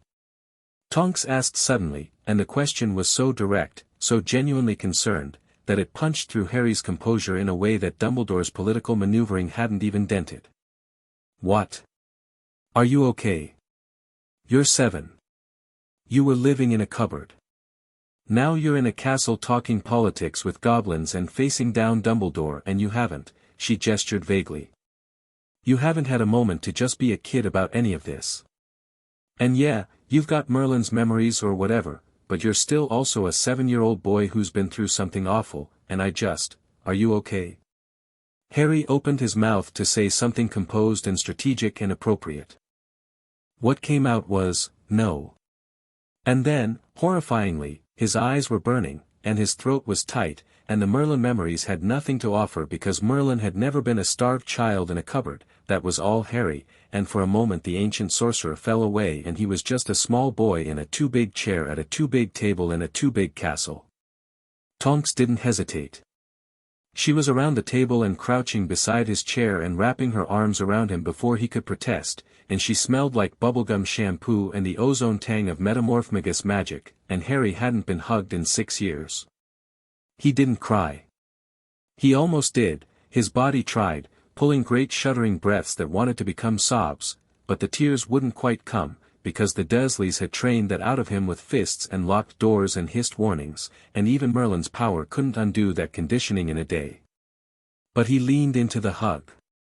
He let himself be held. And Tonks held on, fierce and clumsy and absolutely unwavering, and said nothing, because sometimes the bravest thing you could do was just be present. After a while, a minute, 5 minutes, Harry didn't count, he pulled back. His eyes were dry but his breathing was uneven. Thanks, he said. Anytime, Tonks said. And I mean that. Listen, I know we just met, and I know you've got goblins and titles and a magic castle, but you also need people. Human people. Who aren't trying to use you or control you or put you back in a cupboard. So here's the deal, I'm a Black. You're my family's new heir. That makes you my family, and Blacks stick together, even the disowned ones. Especially the disowned ones. She stuck out her hand. Harry looked at it, a 14-year-old's hand, chipped black nail polish, a friendship bracelet on the wrist, and felt something warm bloom in his chest that had nothing to do with ley lines or ancient magic. He shook it. Deal, he said. That night, after Tonks had fled home with a promise to return tomorrow and bring her mother, after the goblins had secured the perimeter and retired to the guest quarters Harry had opened for them, Harry climbed the spiral staircase to the top of Caer Emmery's tower. The observatory was open to the sky, no roof, just a ring of standing stones at the tower's peak, framing the stars. Merlin had built it for exactly this purpose, a place to stand between earth and sky and feel the full scope of the magical world. Harry stood in the center of the ring and opened his senses. Britain unfurled beneath him like a living map. He felt the ley lines, all of them, a luminous network of power connecting sacred sites and ancient places and points of magical significance. He felt Hogwarts in the north, that vast, warm, complex magical presence that had greeted him yesterday, still reaching out, still waiting. He felt Gringotts in London, a fortress of goblin craft and layered wards.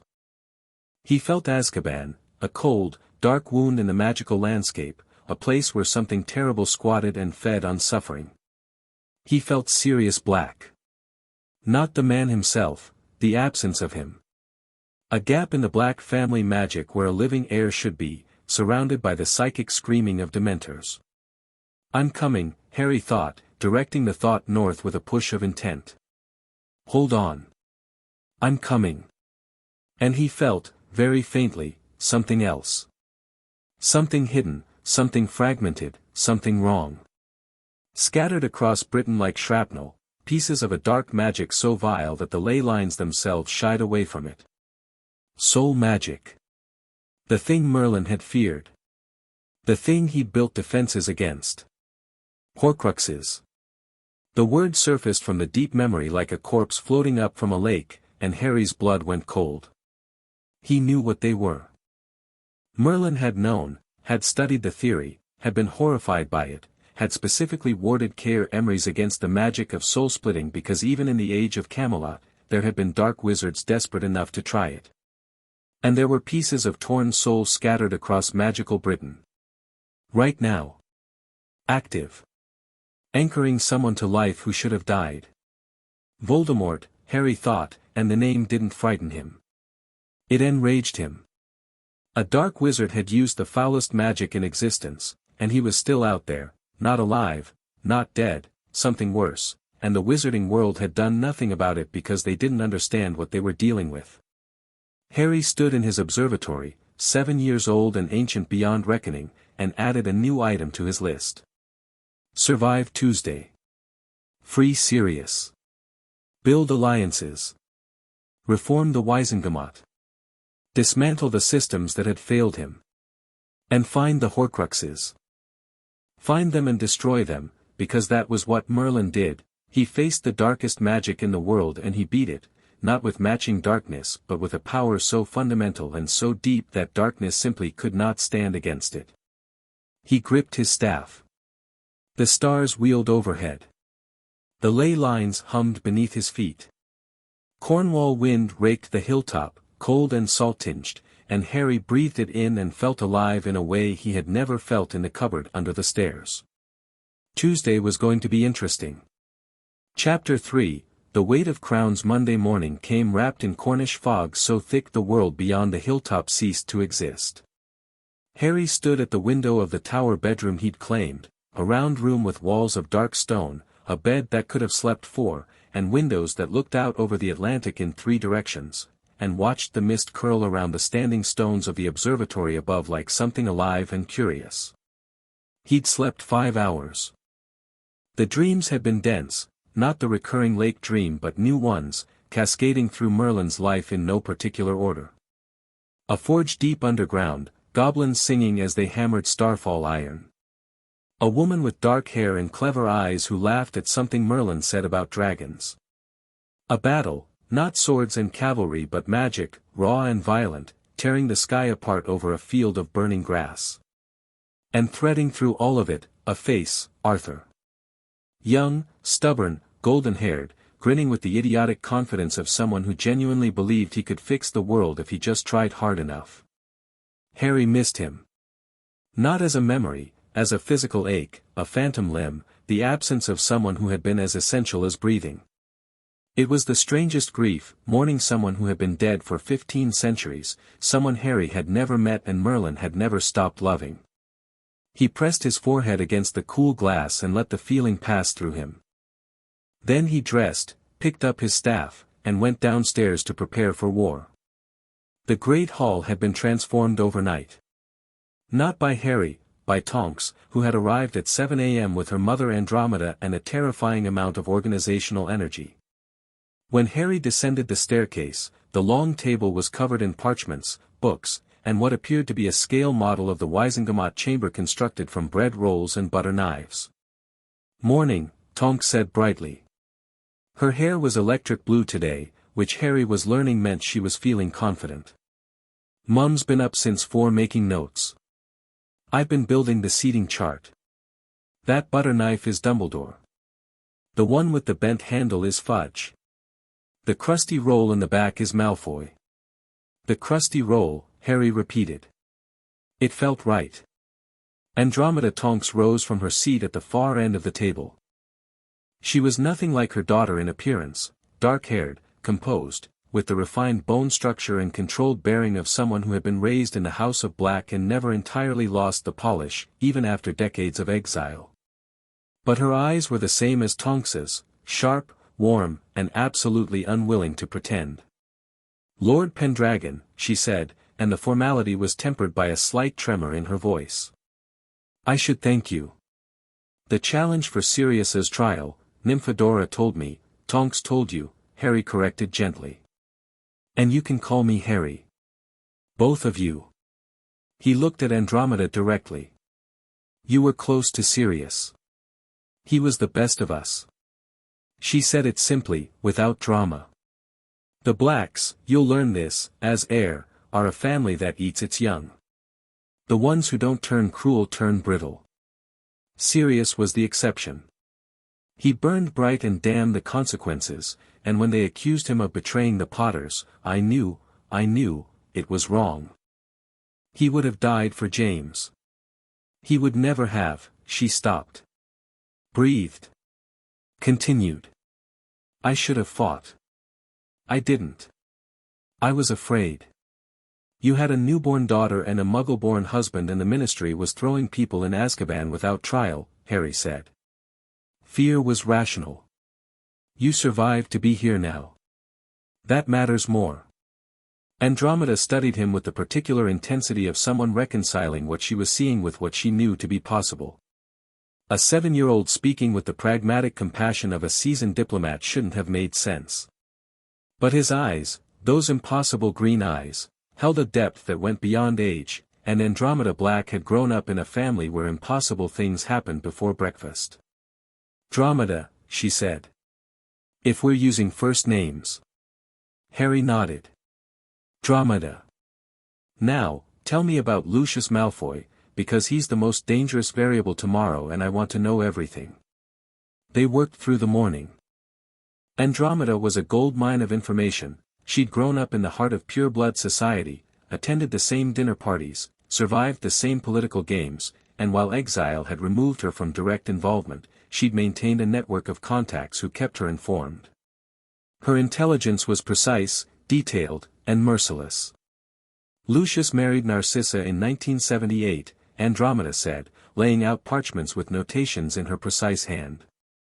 My younger sister. She's not stupid, don't make the mistake of thinking she's just an ornament. She's as sharp as Lucius and considerably more patient. Together, they control the Malfoy fortune, one of the 3 largest in magical Britain, and through it, roughly a quarter of the Wisengamot through financial ties, favors owed, and outright leverage. He was a Death Eater, Harry said. Not a question, the inheritance documents had included ministry records, and Ragnarok's intelligence files had filled in the gaps. Claimed imperious, Andromeda said, and her tone could have frosted glass. Paid a great deal of gold to make that claim stick. Half the Wisengamot knows it's a lie. Nobody has the evidence or the courage to challenge it. What does he want? Power. Specifically, the kind of power that keeps his family safe and his bloodline ascendant. He's not an ideologue, that's what makes him dangerous. Voldemort was a true believer, Lucius was a pragmatist who backed the winning horse. When the horse lost, he switched to a new one. He'll do the same with you. He'll try, Harry agreed. What's his approach going to be? Elegant. Respectful. He'll acknowledge your claim with full courtesy, refusing to do so would undermine the ancient house system that benefits him. He'll offer alliance, framed as mutual interest, your Pendragon authority lends legitimacy to the traditionalist cause, and in return they provide the voting bloc you need to actually exercise that authority in the Wisengamot. Andromeda paused. It's not a bad deal, on the surface. That's what makes it poison. Harry nodded slowly. Because the moment I'm associated with the pure-blood faction, I lose the neutrals. And I lose the moral high ground on the black trial, it becomes a political play instead of a justice issue. Exactly. Tonks, who had been listening while rearranging her bread roll Wizengamot, spoke up. So what's the play? You can't ally with Malfoy, you can't ally with Dumbledore, and the neutrals won't commit until they see which way the wind blows. You're walking in there alone. Not alone, Harry said. He reached for one of Andromeda's parchments, the financial overview of the Wizengamot members. Ragnarok is sending a goblin observer. First time in 200 years a goblin has been present at a Wizengamot session. That's going to make a statement all by itself. A statement that will terrify the traditionalists and confuse everyone else, Andromeda said. Good. Confused people listen harder. Harry traced a finger down the list of names. Here's what I want to do. I'm not going in to play their game. I'm going in to change the game. He stood and walked to the head of the table, where the bread-roll model of the Wizengamot chamber sat in butter-knife splendor. He picked up the knife that represented Dumbledore and the crusty roll that was Malfoy and set them aside. Everyone expects tomorrow to be a fight between these two factions over my claim. Dumbledore trying to reassert guardianship, Malfoy trying to claim me as an ally. I'm going to make both of those strategies irrelevant. How? Tonks asked. By making tomorrow about something neither of them can control. Not politics. Not power. Law. Harry set his hands on the table and looked at both women. The Pendragon Compact is an unbreakable magical contract, sealed into the foundation of the Wizengamot itself. I've been reading the original text, it's in my vault, and it contains provisions that no one alive has had reason to examine in centuries. Including this one. He pulled a scroll from inside his robe, he'd retrieved it from the vault that morning, grip hook facilitating the transport through Gringotts' portal, and unrolled it on the table. The parchment was 15 centuries old and looked like it had been written yesterday, preserved by goblin craft. The text was in an archaic form of English overlaid with runic notation. Article 7 of the Pendragon Compact, Harry said. The right of accounting. The Pendragon Lord may, at any Wizengamot session, demand a full public accounting of any action taken by the Wizengamot or the Ministry that affects the magical welfare of Britain. The accounting must be given under oath, on pain of magic. No member may refuse, abstain, or invoke privilege. The silence that followed was different from the odd silences Harry had been generating lately. This one was tinged with the specific shock of people realizing that a weapon existed that nobody had known about. Under oath, on pain of magic, Andromeda repeated slowly. That means Veritaserum-level compulsion built into the compact itself. They literally cannot lie. They literally cannot lie, Harry confirmed. And I'm going to ask Dumbledore, in open session, under magical oath, why he placed me with the Dursleys, whether he knew about the abuse, and what he's done with my family's money. And then I'm going to ask the Wizengamot why Sirius Black was imprisoned without trial. And they're going to have to answer. Truthfully. In public. Tonks's hair had gone white. You're going to blow the whole thing open. Wide open, Harry said. No more closed sessions. No more private arrangements. Tomorrow, the Wizengamot is going to remember what accountability feels like. The afternoon was consumed by preparation of a different kind.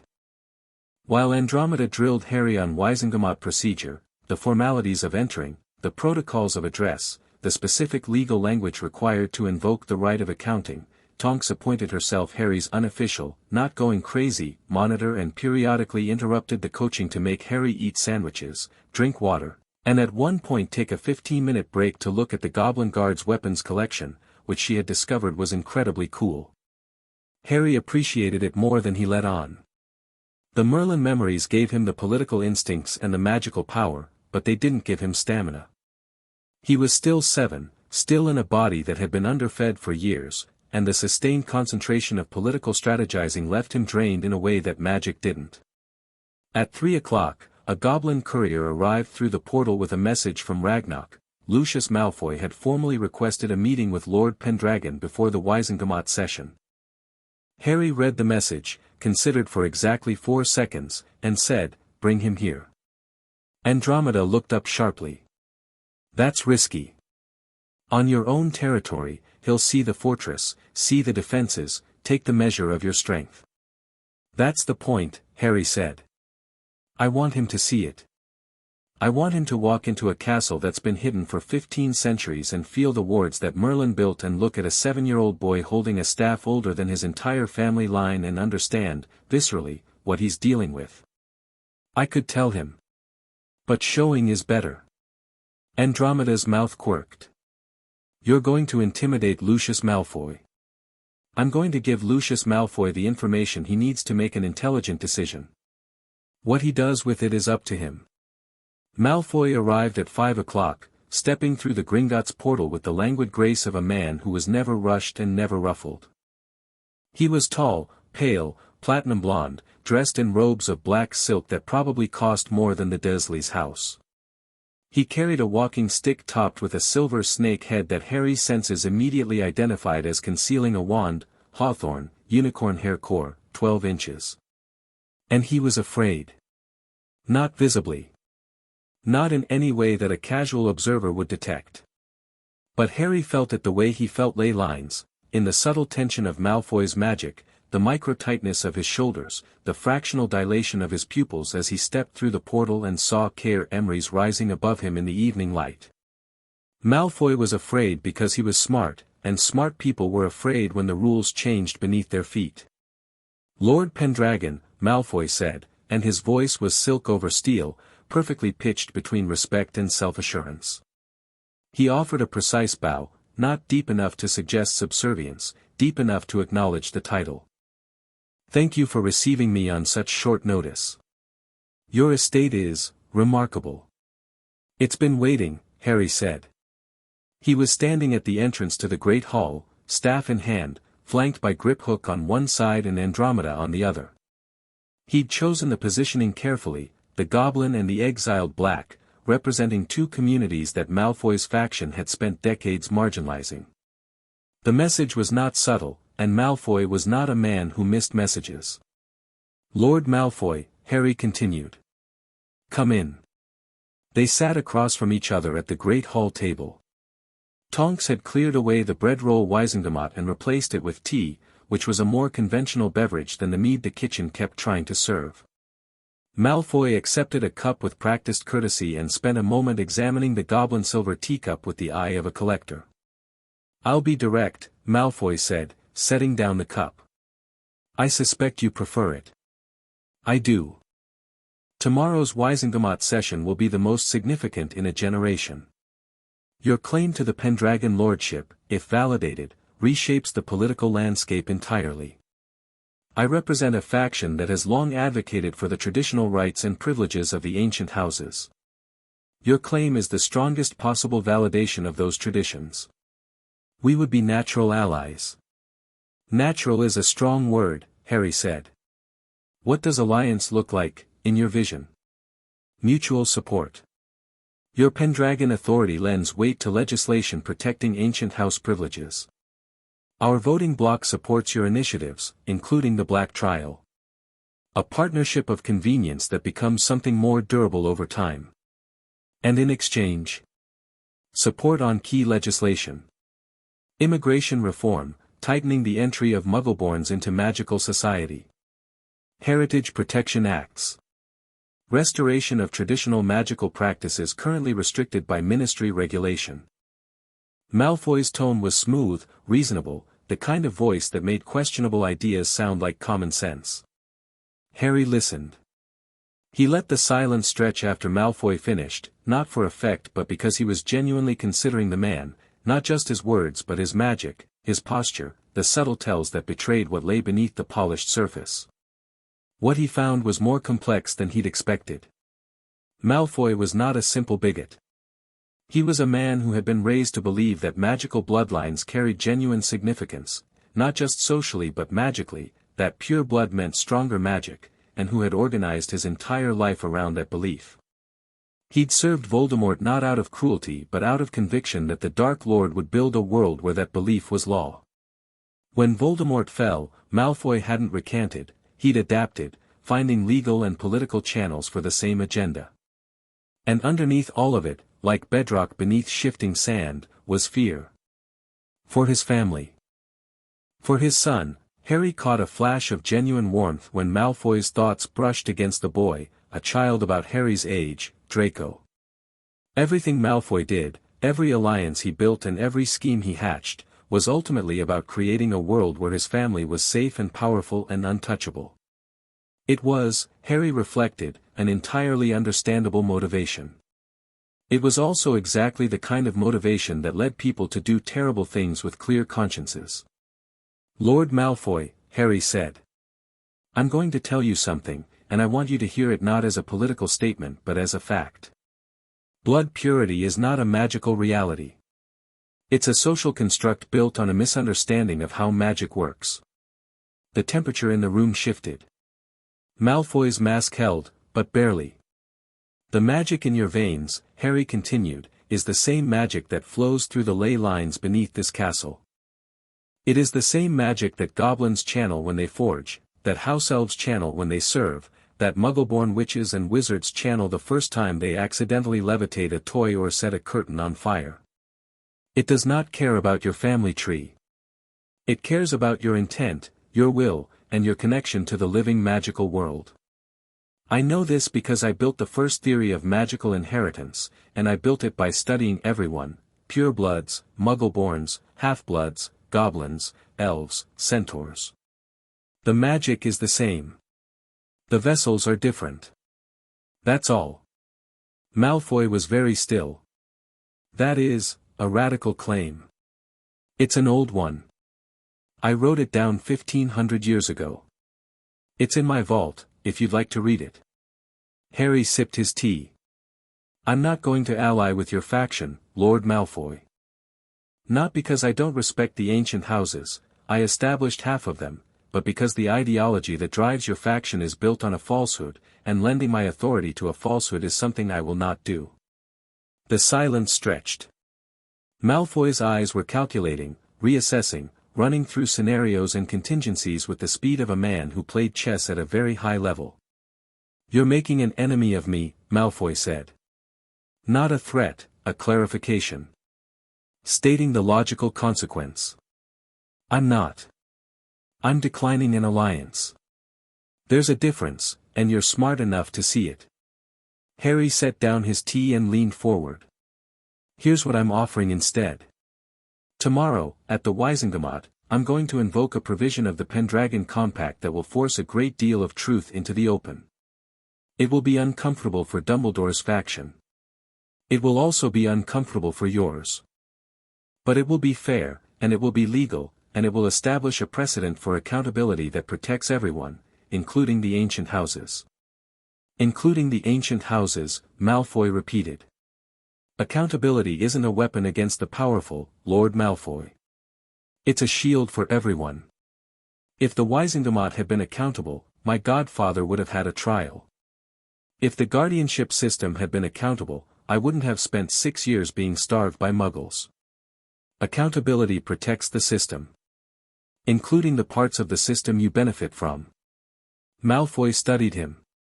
The calculation behind his grey eyes was almost visible, weighing options, measuring risks, considering whether the boy across from him was a threat to be neutralized, an opportunity to be exploited, or something genuinely new. "You are, not what I expected," Malfoy said finally. "Few things are." "My son is your age," Malfoy said, and the shift in topic was so abrupt it was clearly deliberate, a move from political negotiation to something more personal, an attempt to find different ground. "Draco. He'll attend Hogwarts in 4 years. As, presumably, will you. Presumably. I would like him to have a future worth inheriting." Malfoy's voice was quiet, stripped of its polish for just a moment. "Whatever that future looks like." Harry recognized what was happening, a door being left open, a bridge not quite burned. Malfoy was not agreeing with him. But he was not declaring opposition either. He was waiting. Watching. Making space for the possibility that the world might change in a direction he hadn't anticipated. It was, from Lucius Malfoy, practically an act of trust. "I want that too," Harry said. "For Draco, and for every child in the magical world. That's what tomorrow is about." Malfoy rose, and the silk and steel mask was back in place, seamless and impenetrable. "Then I will watch with interest, Lord Pendragon. You have given me a great deal to think about." That was the intention. Malfoy left through the portal with the same languid grace he'd arrived with. But Harry noticed, and knew Andromeda noticed, and knew Griphook noticed, that his grip on the snakehead walking stick was tighter than when he'd come in. "Well," Andromeda said, after the portal had closed. "That was either brilliant or catastrophic." "Ask me tomorrow night," Harry said. Tonks emerged from behind a tapestry where she'd been eavesdropping with zero subtlety. "I can't believe you just lectured Lucius Malfoy about blood purity." To his face. "In your own house. While drinking tea. Was the tea too much?" "The tea was perfect." "You're terrifying." "I'm 7. "Exactly," Tonks said. "That's what makes it terrifying." Evening fell. The fog lifted, replaced by a sky of stars so bright they looked angry about something. Harry stood in the observatory again. It was becoming a habit, this nightly communion with the magical landscape of Britain, and ran through tomorrow's plan one final time. But his mind kept drifting. Not to politics, not to strategy, but to the fragment of memory that had surfaced during the Malfoy meeting, Merlin's theory of magical inheritance, the understanding that magic was one thing, universal and impartial, flowing through all magical beings regardless of blood.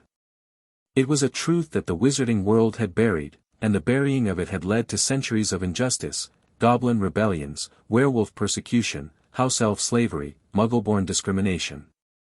If he could prove it, not just assert it, but demonstrate it, using Merlin's original research as a foundation, it would cut the legs out from under pureblood supremacy. Not politically. Scientifically. Undeniably. But that was a long game. Tomorrow was the short game, and the short game required focus. Harry was turning to go back inside when he felt it, a ripple in the wards, subtle, probing, coming from outside the property boundary. Someone was testing his defenses. Not aggressively, delicately, with the careful touch of an expert, feeling the edges of the ward structure the way a locksmith feels a lock. Harry closed his eyes and tracked the probe. It was coming from the south, about a mile away, and it carried a magical signature he recognized from this morning's confrontation in the Gringotts atrium. Dumbledore. Not attacking. Not trying to breach. Just, looking. Understanding. Taking the measure of Harry's defenses with the scholarly precision of someone who wanted to know exactly what he was dealing with. Harry considered ignoring it. The wards were more than capable of handling passive observation, they'd been built to resist sieges, not peeping. But something in him, the Merlin part, the part that understood that knowledge was power and allowing an adversary to study you without consequence was a strategic error, decided otherwise. He reached into the wards and pushed. The ward boundary flared. Not a warning shot, a demonstration. Every layer of protection activated simultaneously, and the effect was visible from miles away, a dome of light rising from the hilltop, layers of golden enchantment nested inside one another like a luminous matryoshka, each layer humming with a different frequency of magical power. Defensive wards. Detection wards. Offensive wards, yes, those too, because Merlin had been a realist and Emmery's was a fortress first and a home second. The probe recoiled. Harry felt Dumbledore's magical presence flinch, not from pain but from shock, the stunned withdrawal of someone who had expected a cottage and found a citadel. Harry held the display for 5 seconds. Then he let the wards settle back into their passive state, invisible and silent and immensely, unmistakably powerful. A message, delivered without words: I see you. I am not afraid of you. Come to the Wisingamot tomorrow and play your games, old man, but understand that whatever you bring, I have faced worse and built better." He felt Dumbledore's presence withdraw, not fleeing, not retreating in panic, but pulling back with the measured deliberation of a general who has scouted the enemy position and needs to revise his plans. Harry smiled. It was not a nice smile. It was the smile of someone who had spent a previous lifetime learning that the best defense was making your enemies understand, completely and without illusion, exactly how bad an idea it would be to attack you. He went to bed. Tomorrow was going to be a long day. Tuesday dawned clear and cold, a gift from the weather, or possibly from the wards, which had a tendency to arrange local atmospheric conditions to suit the occupant's mood. Harry dressed with care. The robes Gringotts had provided for the occasion were black, trimmed with silver, bearing the crests of all three houses on the breast, Potter, Black, Pendragon. His staff was at full size, dark oak and spiraling runes, taller than he was. He looked at himself in the mirror and saw a contradiction, a small boy with messy hair and round glasses, drowning slightly in formal robes, holding a weapon of legendary power. The mirror, enchanted, like everything in Emmery's, said nothing. Even magic knew when commentary was unwelcome. Andromeda was waiting in the entrance hall with Tonks, both dressed formally. Andromeda in dark blue robes that were understated and impeccable, Tonks in the closest approximation of formal where she apparently owned, black robes over her combat boots, her hair tamed to a respectable dark brown that was already showing rebellious streaks of purple at the temples. "You look like a kid playing dress-up," Tonks said. "Tonks," Andromeda hissed. "What?" "He does. That's the point, isn't it? They'll see a little boy and underestimate him." Harry looked at Tonks with genuine appreciation. "That is exactly the point." Ragnarok arrived through the portal with a contingent of 4 goblins, Griphook, 2 guards in ceremonial armor, and an elderly goblin in formal robes who was introduced as Advocate Ironclaw, the head of the goblin legal firm and Harry's official solicitor. Ironclaw had a face like a hatchet and eyes like drills and radiated the particular menace of someone who destroyed people's lives with paperwork. "The Wisengamot session begins at 10, Ragnarok said. "We should arrive at 9:30. Early enough to establish presence, late enough to avoid excessive pre-session maneuvering. The Ministry will try to control the entry," Ironclaw added, his voice like a file on iron. "They'll want you to enter through the standard public gallery. Don't. As a seated lord, you enter through the members' entrance. As Pendragon, you enter first. Before the chief warlock, before the minister. The compact is explicit." "I know," Harry said. "I wrote it." Ironclaw's hatchet face twitched. It might have been a smile. They traveled by Gringotts portal to a secure arrival point within the bank, then by a private FLU connection that Ragnarok had established directly to the Ministry atrium. The connection bypassed the standard FLU network entirely, goblin engineering, precise and uninterceptable. Harry stepped out of the green fire into the Ministry of Magic atrium and stopped. The space was enormous, a cathedral of dark stone and polished floors, dominated by a fountain in the center that depicted, in golden statuary, a witch and wizard standing atop a pile of adoring magical creatures. Harry looked at it and felt Merlin's memories surge with a complicated mix of disgust and resignation. The fountain was a perfect symbol of everything that had gone wrong, humans on top, everyone else looking up in gratitude, hierarchy disguised as harmony. The atrium was packed. Word of Harry's appearance had clearly spread, and hundreds of witches and wizards were crammed into the space, held back by a line of aurors in red robes who looked overwhelmed and slightly panicked. Cameras flashed. Reporters shouted questions. A woman with blonde curls and jeweled spectacles was practically climbing over an auror's shoulder, her acid green quill scribbling on a floating notepad of its own accord. Harry walked through them. Not around them, through them. The crowd parted, not because anyone pushed them but because his magic preceded him like a bow wave, a subtle pressure that said make room without words or force.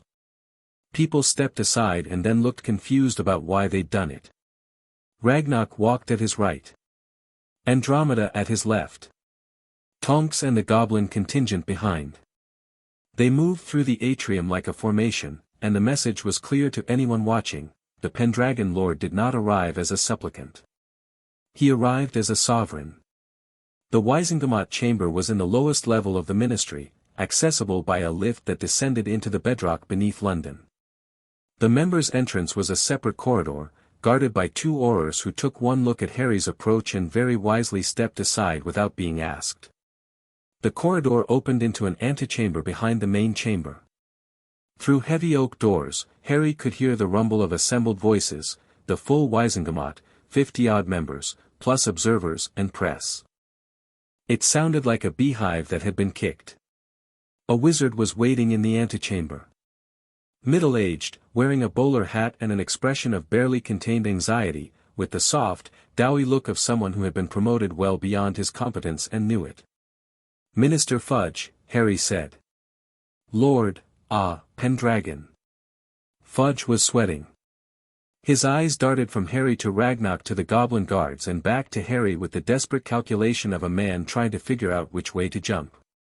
"I must say, this is that is, the ministry has some concerns about the proceedings today, I'm sure you do," Harry said.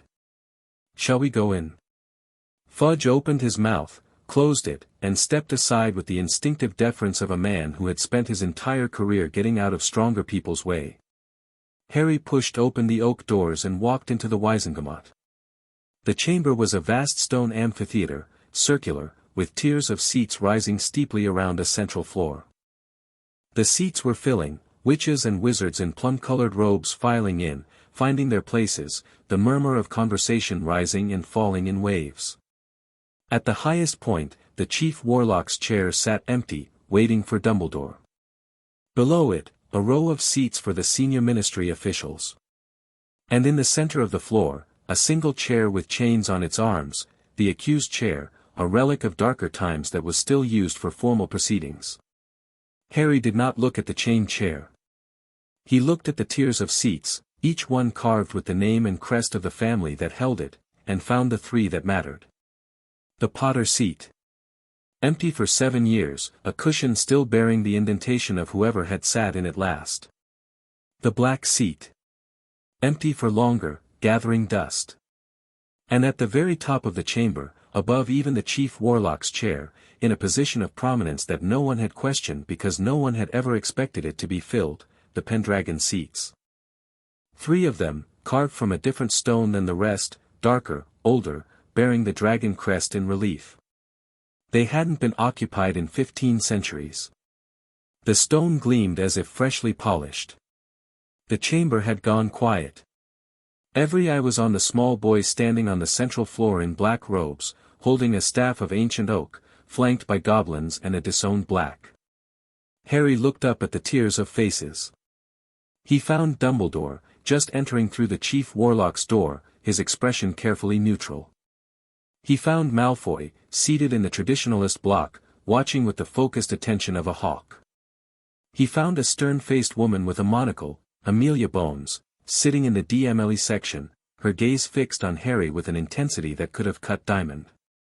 He found an old woman in a vulture-topped hat, Augusta Longbottom, if Andromeda's descriptions were accurate, who was studying him with the expression of someone reserving judgment. Harry climbed the stairs. Not to the Potter seat. Not to the Black seat. To the top. Past the tiers of members who craned their necks to watch, past the chief warlock's chair where Dumbledore was settling in, all the way to the Pendragon seats at the apex of the chamber. He sat. The staff rested across his knees.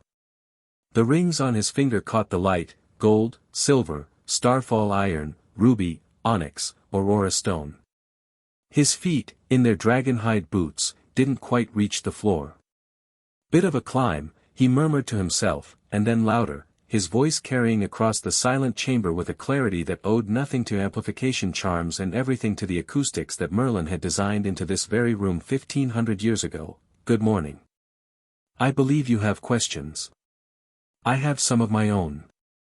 The session exploded into noise. A dozen members were on their feet, voices overlapping, points of order, objections, demands for identification, one woman actually shouting about protocol. Fudge, who had scurried to his minister's seat, was banging a gavel that no one was listening to. Dumbledore raised his hand. The chamber quieted. That alone told Harry everything he needed to know about the real power dynamics in the room. "The session will come to order," Dumbledore said, his voice calm and authoritative.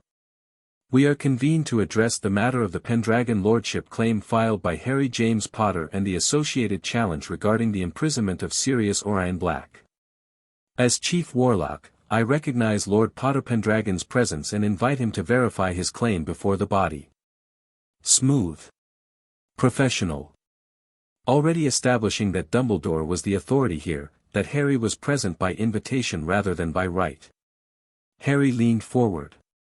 "A correction, Chief Warlock. Under the Pendragon Compact, Article 3, the Pendragon Lord is not invited by the Wizengamot. The Pendragon Lord convenes the Wizengamot. My presence here is not by your invitation. Yours is by mine." Dead silence. Dumbledore's expression didn't change, but Harry saw the hit register, a flicker in those blue eyes, the recalculation of a man who had just been publicly corrected on a point of law he hadn't known existed. "The young lord raises an interesting historical point," a voice drawled from the traditionalist section. "Lucius Malfoy, because of course it was. The Pendragon Compact does indeed establish the Pendragon Lord's precedence over the Chief Warlock in matters of session governance. I move that Lord Pendragon's reading of the compact be accepted." Harry didn't look at Malfoy. The man was trying to position himself as Harry's parliamentary ally, supporting him on procedure to build a pattern of cooperation. It was a good move. Harry had to admire the technique even as he prepared to sidestep it. "The point of precedence is noted but secondary," Harry said. "We're here for substantive matters. I claim the Pendragon Lordship by right of soul-line descent, verified by Gringotts inheritance testing and confirmed by resonance with the Pendragon Vault Key. I also claim the Potter Lordship by blood and the Black Heirship by ritual naming. I invite the Wizengamot to verify these claims by whatever means it deems appropriate." "The standard verification," Amelia Bones said, rising from her seat, "is a magical oath of identity, followed by confirmation from Gringotts records."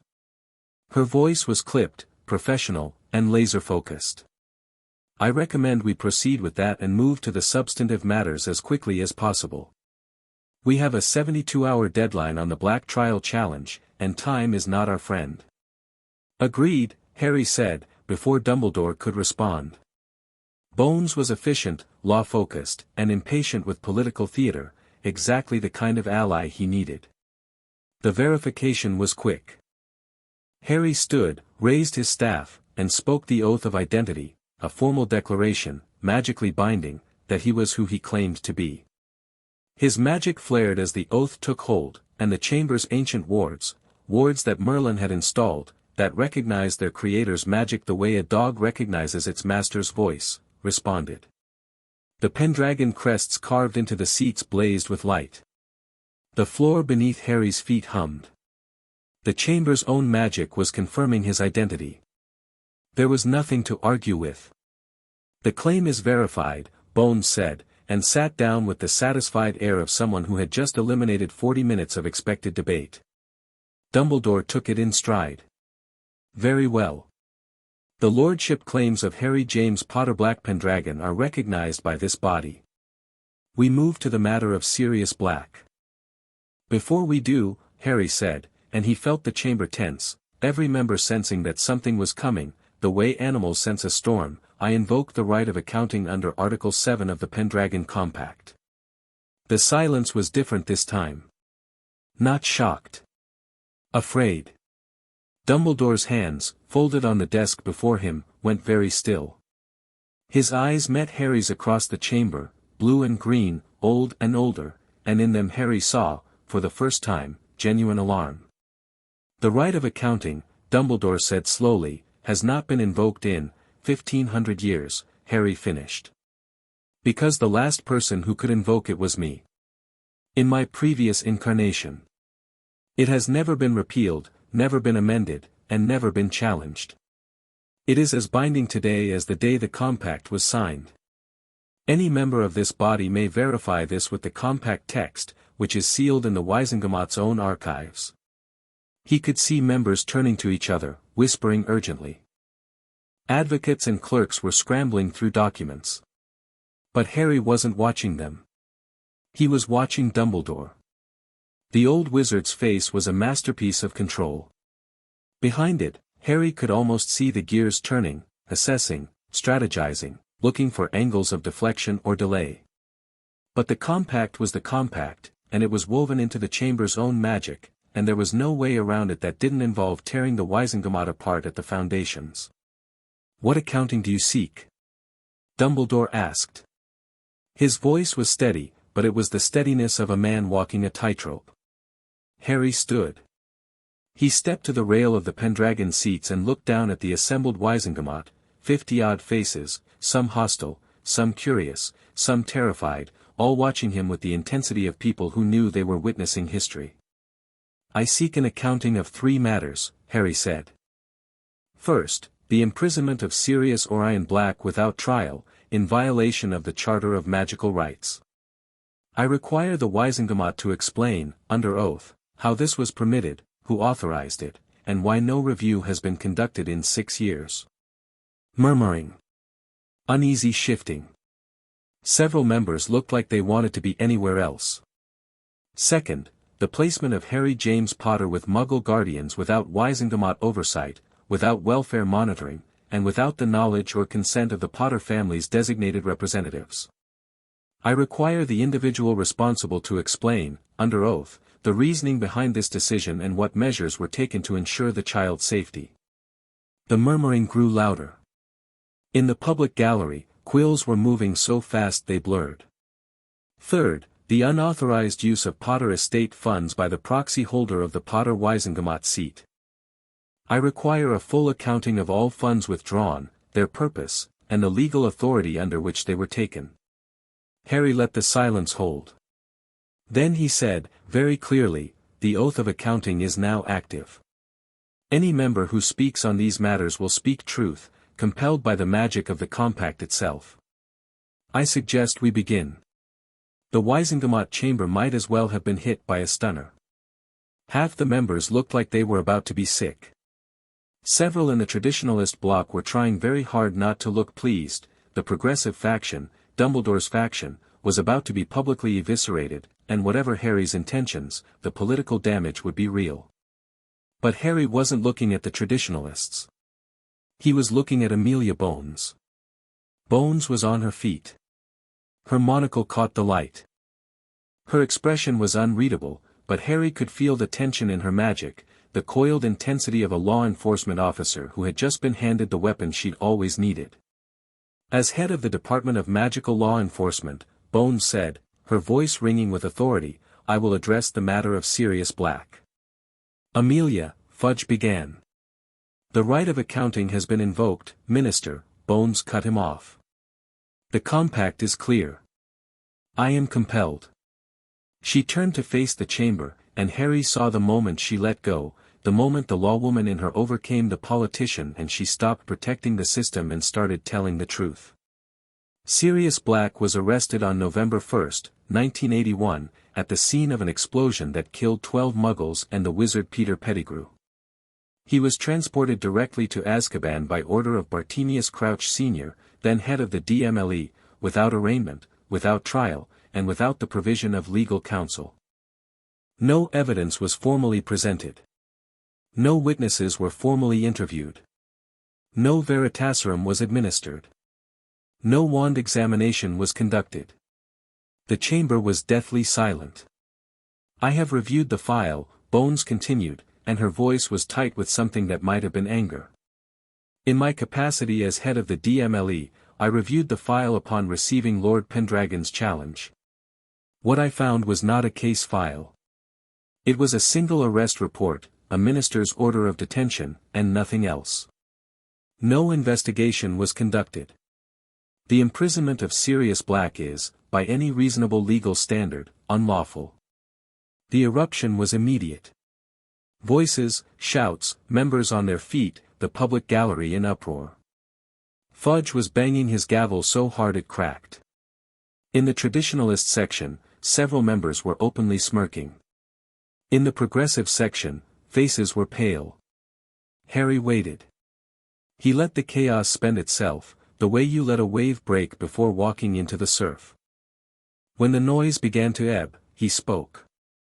"Thank you, Madam Bones. I would now like to hear from the Chief Warlock regarding the second matter, the placement of Harry Potter with Muggle guardians." Every eye went to Dumbledore. The old wizard sat in his high chair and looked, for the first time in Harry's experience, truly old. Not frail, never frail, but old, burdened, the lines on his face carved by decisions that couldn't be undone. He was under the oath of accounting, compelled by magic woven into the stones of this chamber, and he could not lie. "I placed Harry with his mother's sister, Petunia Dursley," Dumbledore said. His voice was quiet but carried perfectly in the hushed chamber. "I did so on the night of November 1st, 1981. I did so without Wizengamot approval, without consultation with the Potter family's designated guardians, and without the consent of Petunia Dursley herself. I left the child on the doorstep with a letter of explanation." A doorstep. A November night. A baby in a blanket. Harry felt the old anger stir, but he kept his face neutral.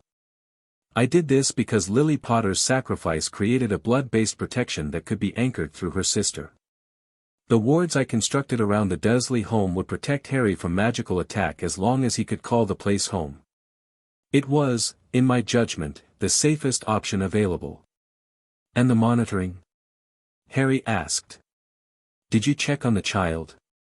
Dumbledore's jaw tightened. The oath pulled at him. Harry could see it working, the compact's magic pressing against whatever the old man wanted to say and forcing out what was true. "I placed monitoring charms on the residence. They tracked Harry's location and his vital signs. They did not," he paused, and the pause was the pause of a man being dragged toward a confession.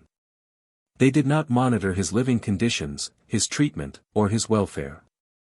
They told me he was alive and present. They did not tell me he was." Another pause. "They did not tell me he was being harmed. Did you ever visit?" Harry pressed. "In 6 years? No. Did you send anyone to visit?" "I placed Arabella Figg, a squib, in the neighborhood to observe. She reported that Harry appeared, thin. Quiet. She expressed concerns. I believe the blood wards justified the placement despite what?" The oath clamped down. Dumbledore's mouth moved, and the words came out with the terrible precision of compelled truth. "Despite my suspicion that the Dursleys were not treating him well." The chamber erupted again, but Harry barely heard it. He was looking at Dumbledore, and Dumbledore was looking back, and between them was a chasm that no amount of good intentions could bridge. He knew. Not everything, maybe. Not the cupboard, not the bruises, not the meals withheld as punishment. But he'd suspected, and he'd weighed a child's suffering against a strategic advantage, and he'd decided the strategy was worth more. Harry breathed. In, out. Steady. The staff hummed in his grip. "The third matter," he said, and his voice was ice. "The Potter estate funds." Dumbledore's eyes closed briefly. When he opened them, they were resigned.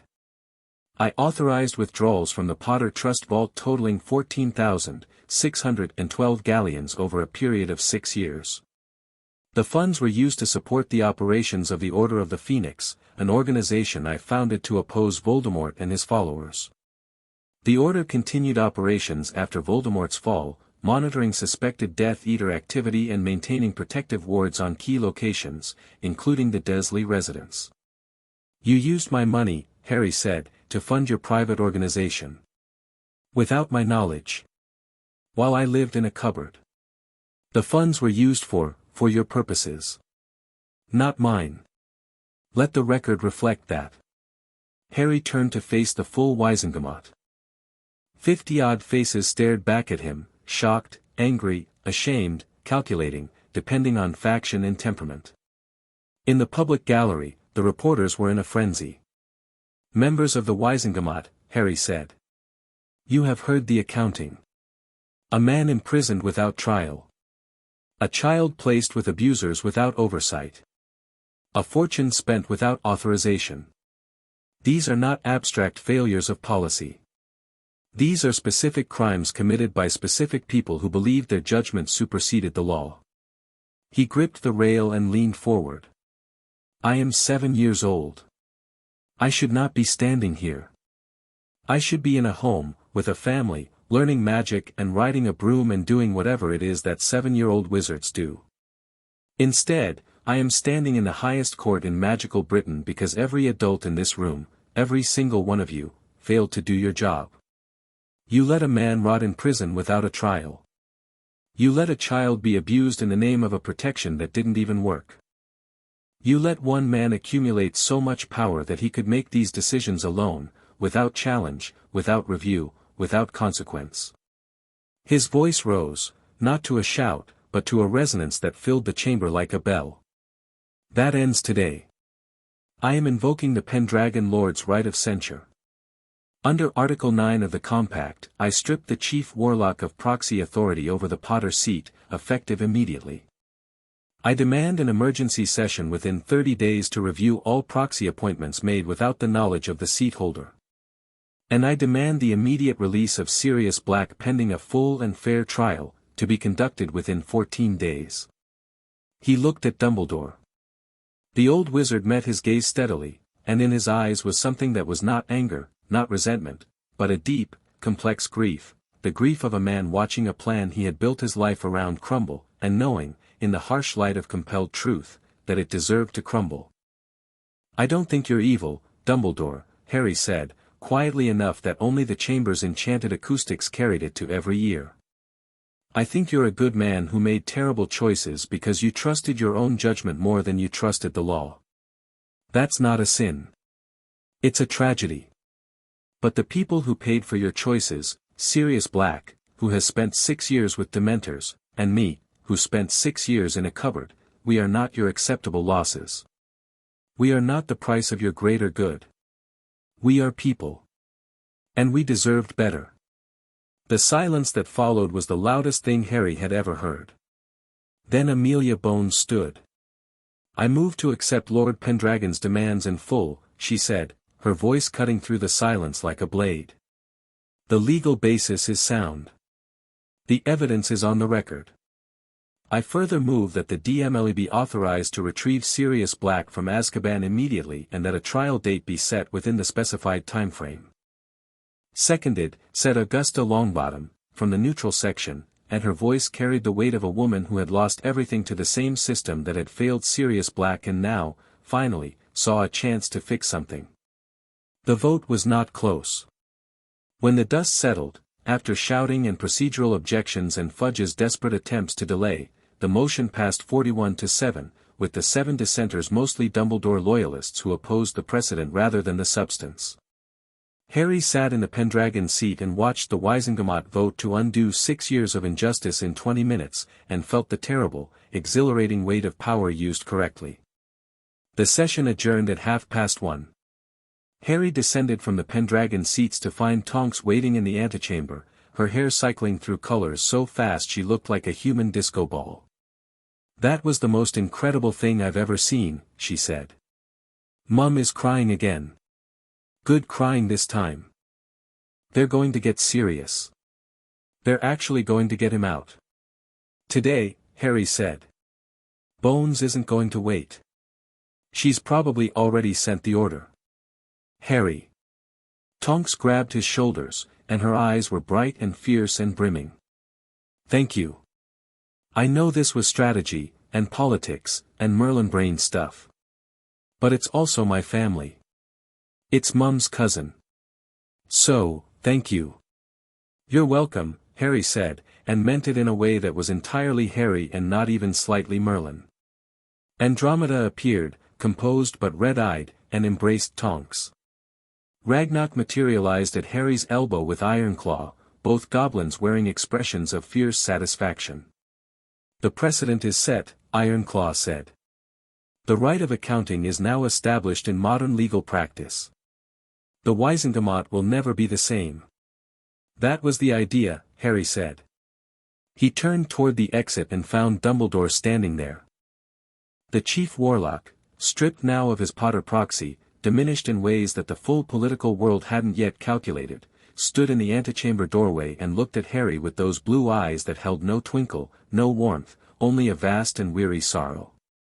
"You were right," Dumbledore said. "About all of it. I failed you, Harry. I failed Sirius. I told myself it was necessary, and I was wrong."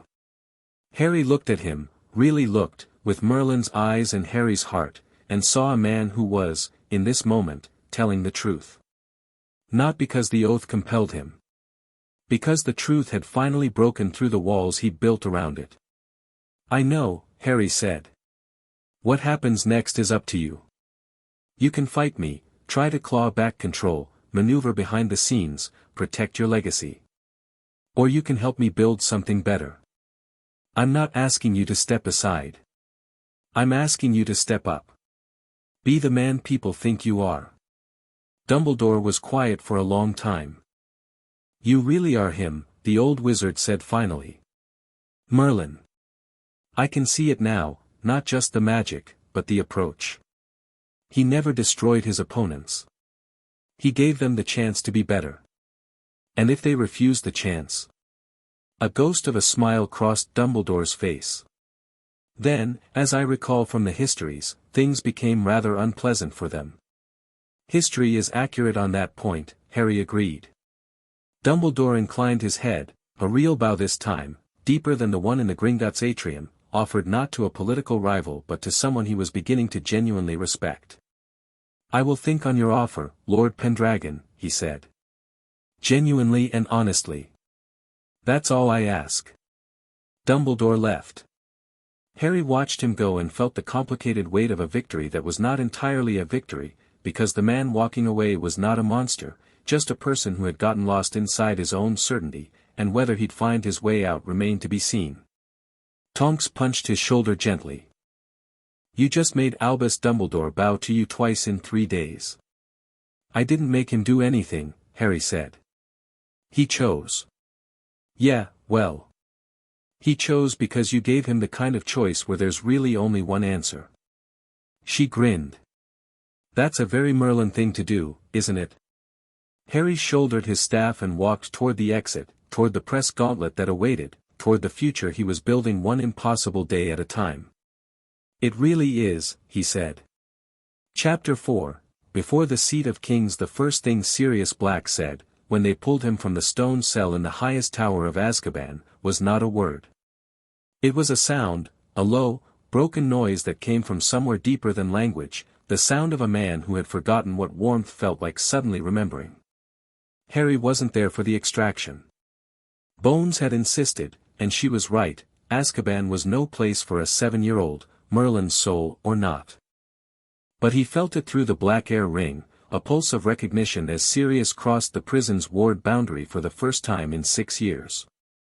The ring went warm on his finger, and for a moment Harry caught a fragment of what Sirius was feeling, daylight on his face, salt wind, the nauseating lurch of a port key, and then the connection faded to a background hum.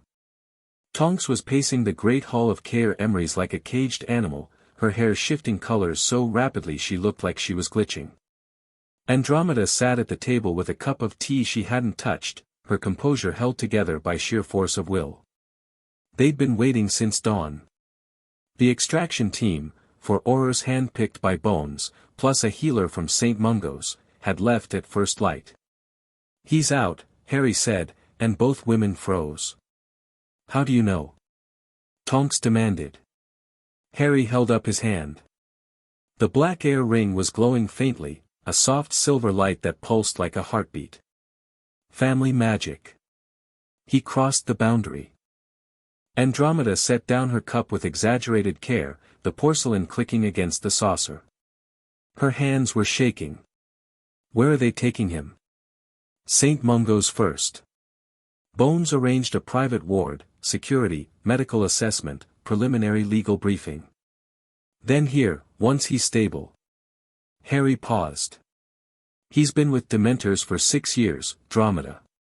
He's not going to be the man you remember. Not right away. I know. Her voice cracked on the second word. She cleared her throat and rebuilt her composure like someone breaking up a wall. I know. But he's alive. That's enough for now. Harry nodded and left them to their waiting. He had work to do. The 3 days since the Wizengamot session had been a controlled avalanche. The Daily Prophet had run the story on the front page for every edition, each headline more breathless than the last. Public opinion had swung wildly, fury at the Ministry for Black's imprisonment, fury at Dumbledore for the guardianship failures, a weird mixture of worship and terror directed at Harry himself. Letters had been pouring into Care Emery's by Owl, hundreds of them, and Harry had set Griphook to sorting them into categories: genuine offers of support, political maneuvering disguised as friendship, marriage proposals, he was 7, and there were 43, and threats. The threats were interesting. Most were anonymous, badly spelled, and amounted to, how dare a half-blood child claim lordship over ancient houses. A few were more sophisticated, veiled warnings from families with ties to the old Death Eater networks, suggesting that the Pendragon Lord's ambitions might lead to unfortunate consequences. One was neither anonymous nor badly spelled. It had arrived yesterday morning in an envelope of heavy cream parchment, sealed with a crest Harry didn't recognize, a serpent eating its own tail. Inside, in elegant handwriting, Lord Pendragon. You are disturbing arrangements that have been in place for longer than your current lifetime. Some doors, once opened, cannot be closed. Consider carefully which ones you wish to walk through. A friend. Harry had shown it to Ragnarok. The goblin had identified the seal as belonging to no known family. It was a symbol, an Ouroboros, associated in old texts with certain practitioners of immortality magic. Horcrux magic. Someone who knew about Voldemort's anchors, or worse, someone connected to whatever remained of Voldemort himself, was watching.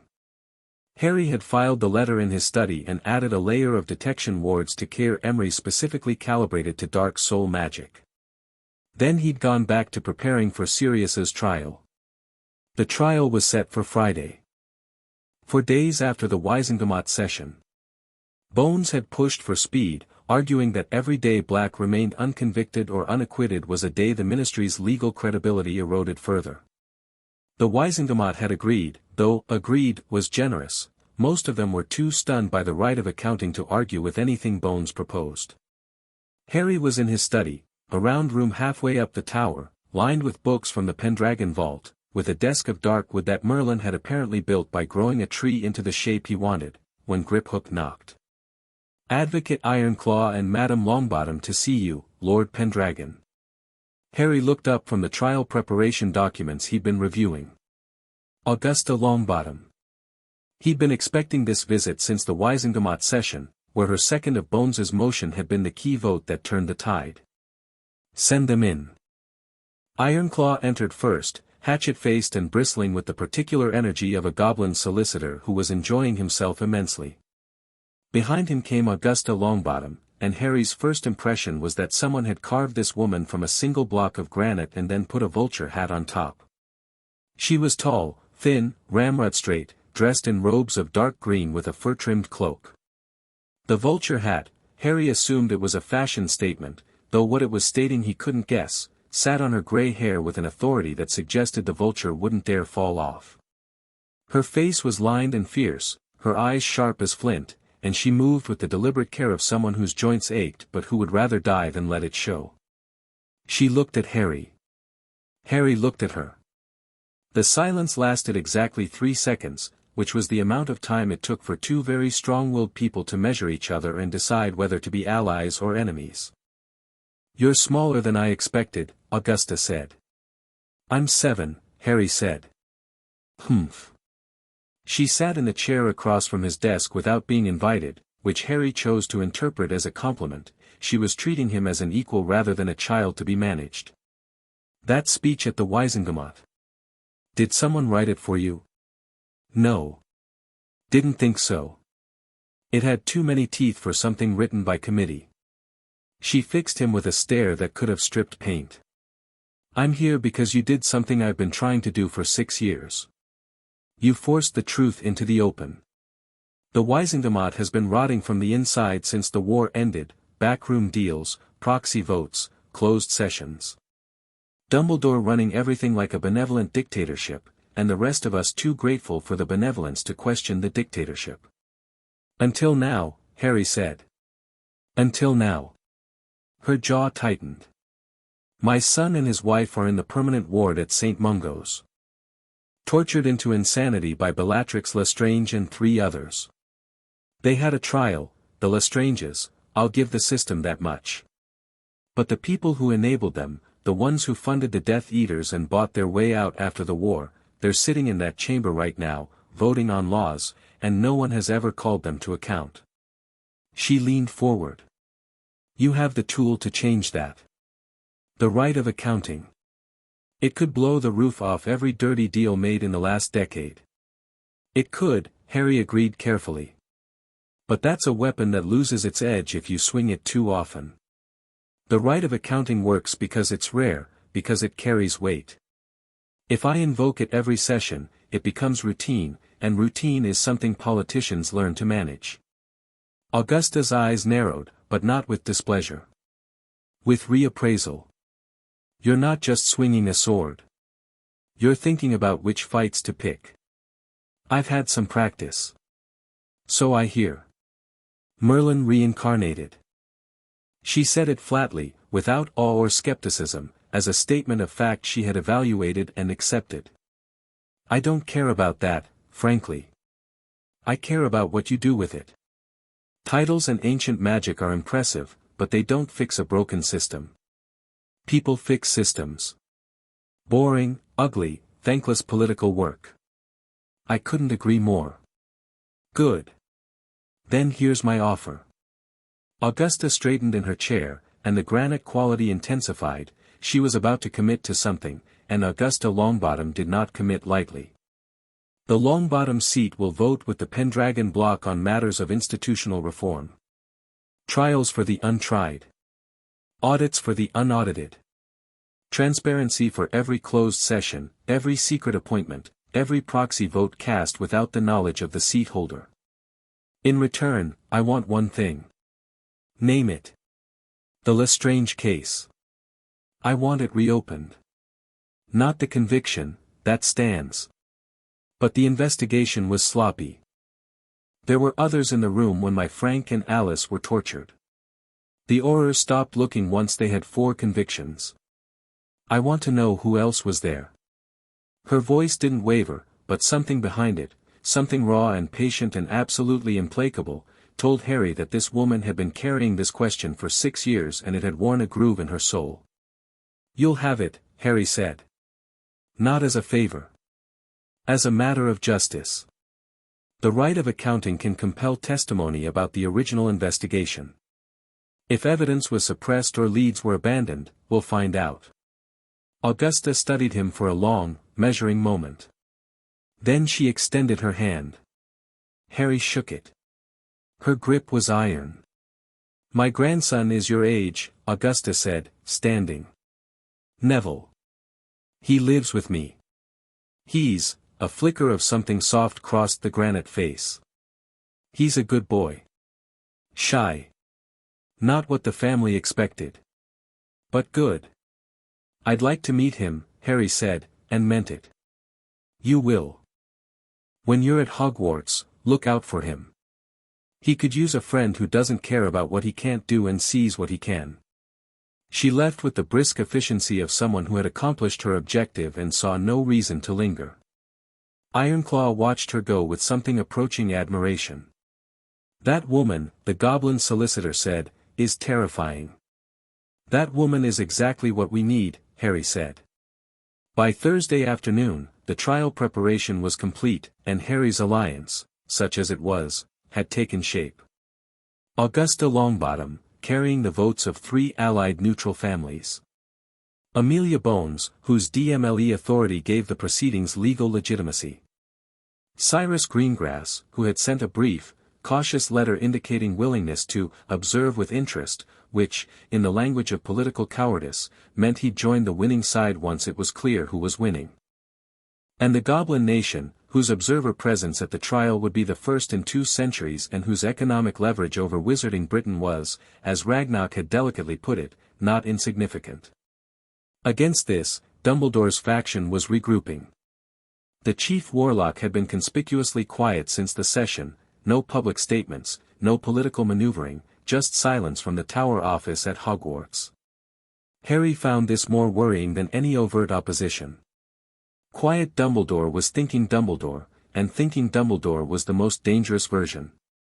Malfoy's faction was equally quiet, watching with the patient attention of predators who preferred to let others do the fighting and then eat whatever was left.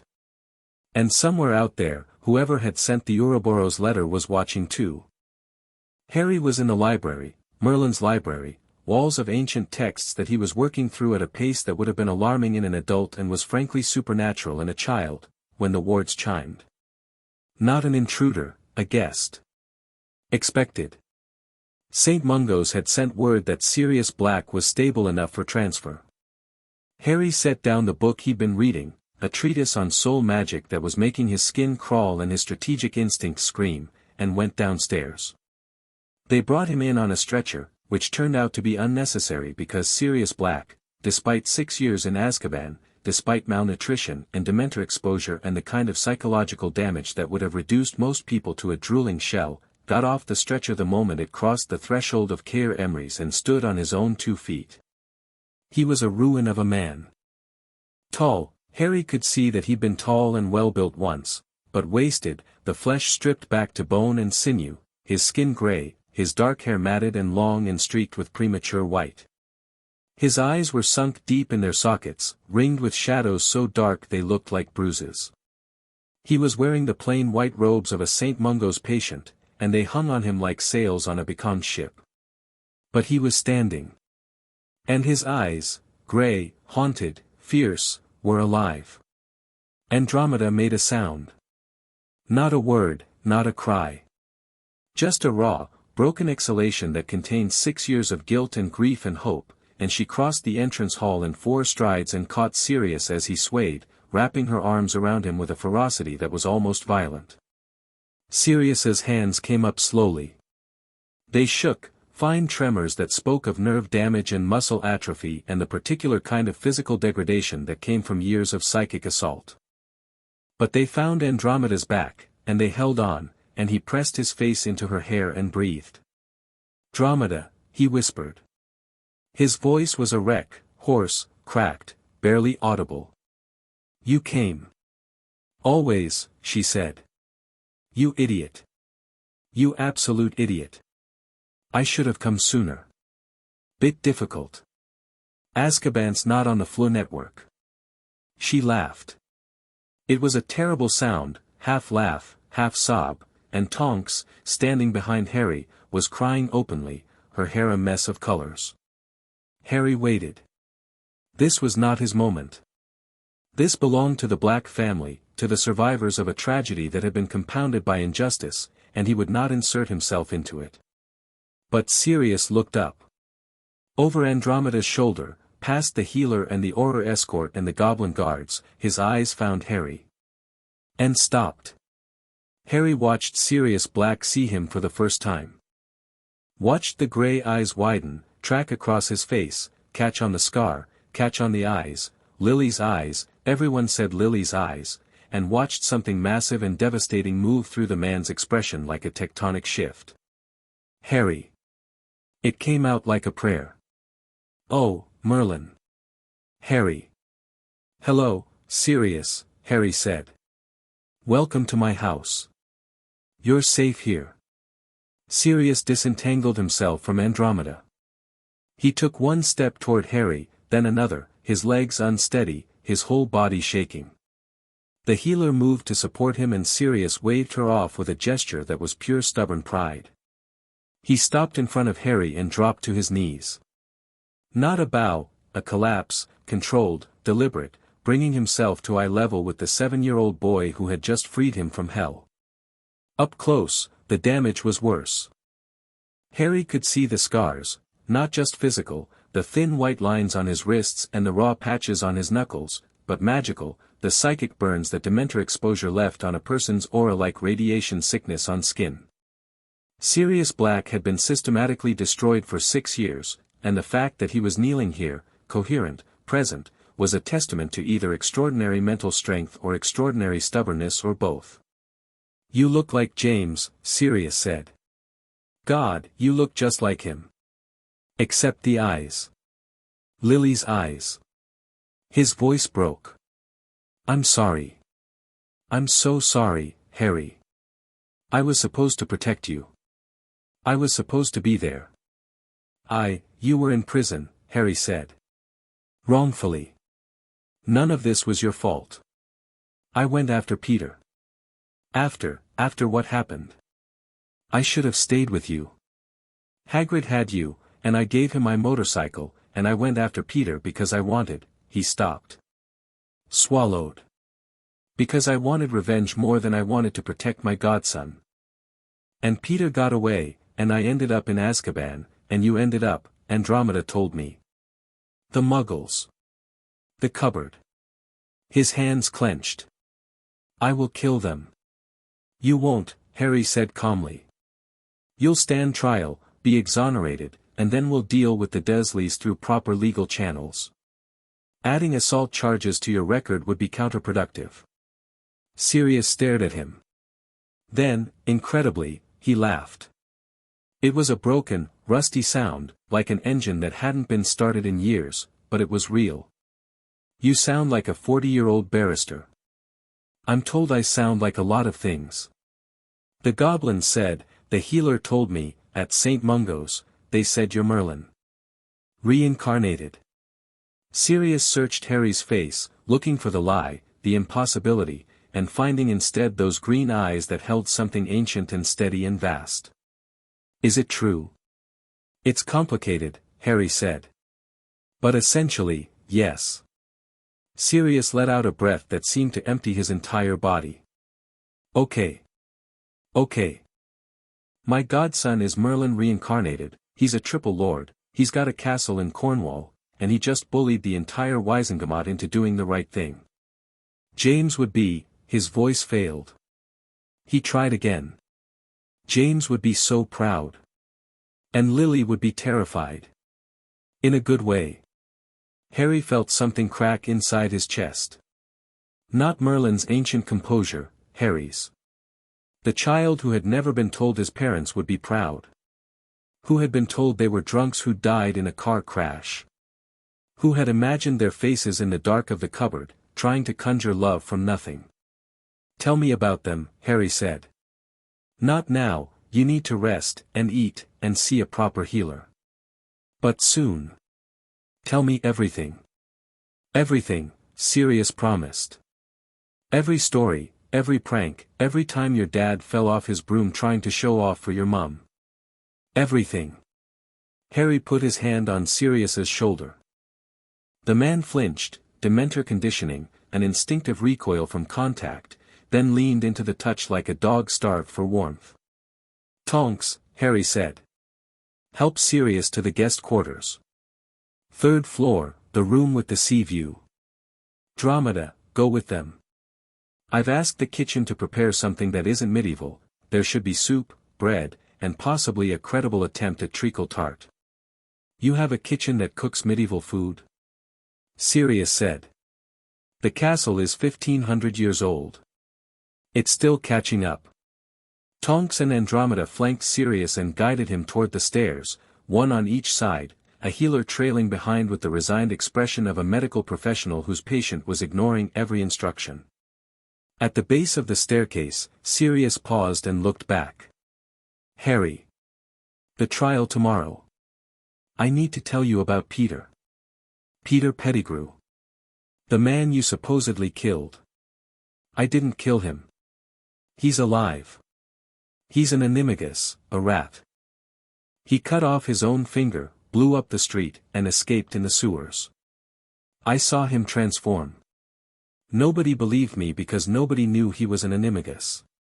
We never registered, James, Peter, and I. We did it in school, to keep Remus company during, he stopped. That's a longer story.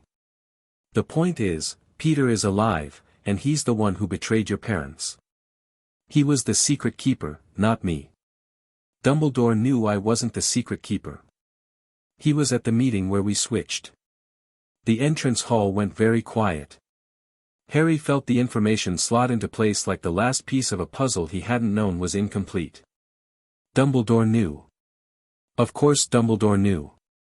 The man who saw everything, who planned everything, who placed monitoring charms on a baby's house but never once checked whether the baby was being beaten, of course he knew that Sirius wasn't the secret keeper.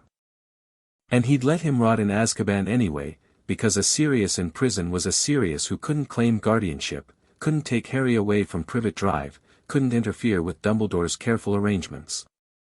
The anger came back. Not hot, not explosive. Cold. Geological.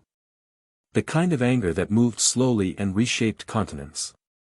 Go rest, Harry told Sirius. I'll handle this. Sirius looked at him, really looked, past the child's face to whatever was behind it, and nodded once. Then he let Tonks and Andromeda lead him upstairs, and Harry stood alone in the entrance hall of his ancient fortress and breathed until the frost on his fingers melted. He found Ragnarok in the study, reviewing financial documents with the focused intensity of a goblin who smelled irregularity the way a shark smelled blood. The Potter Vault audit has found additional discrepancies, Ragnarok said without looking up. Payments to one Mundungus Fletcher, listed as surveillance expenses. The man is a known petty criminal. Whatever he was doing with Potter gold, it was not Ragnarok, Harry said. Dumbledore knew Sirius was innocent. The goblin looked up. His dark eyes went flat and hard.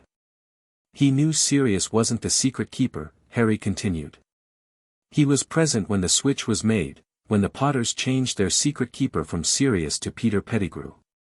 He had that information for 6 years and never came forward. He let an innocent man, my godfather, my legal guardian, rot in Azkaban while he placed me with the Dursleys. Because with Black in prison, Ragnarok said slowly, there was no one to challenge the Dursley placement.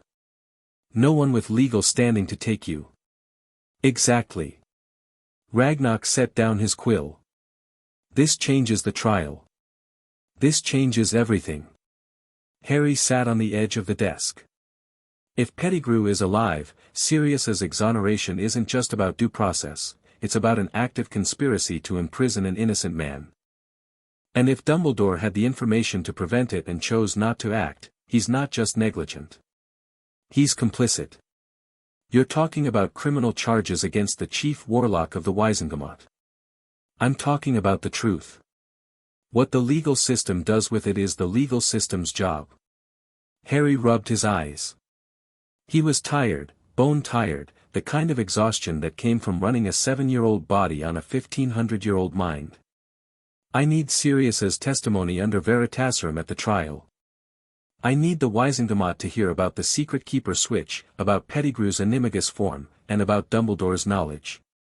And I need it on the public record where it can't be buried. The chief warlock will not submit to questioning willingly.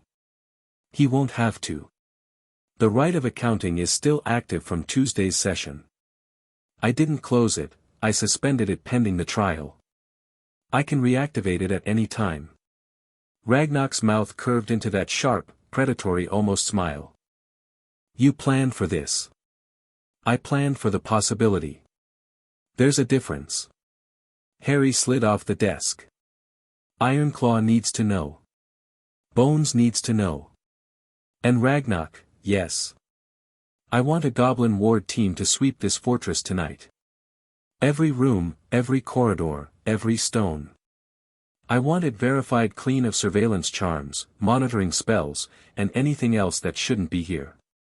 You think Dumbledore has managed to, I think Dumbledore has had 24 hours to recover from the Wizengamot session, and a man that intelligent doesn't spend 24 hours doing nothing.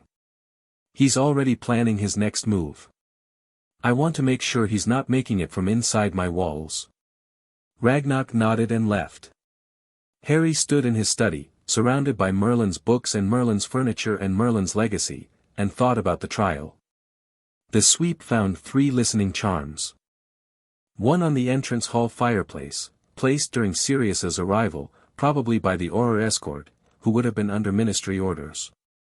One on the guest quarters door, placed when was unclear, but the magical signature was Dumbledore's, which meant the old wizard had managed to embed it remotely, a feat of magical skill that Harry grudgingly admired even as it made him furious.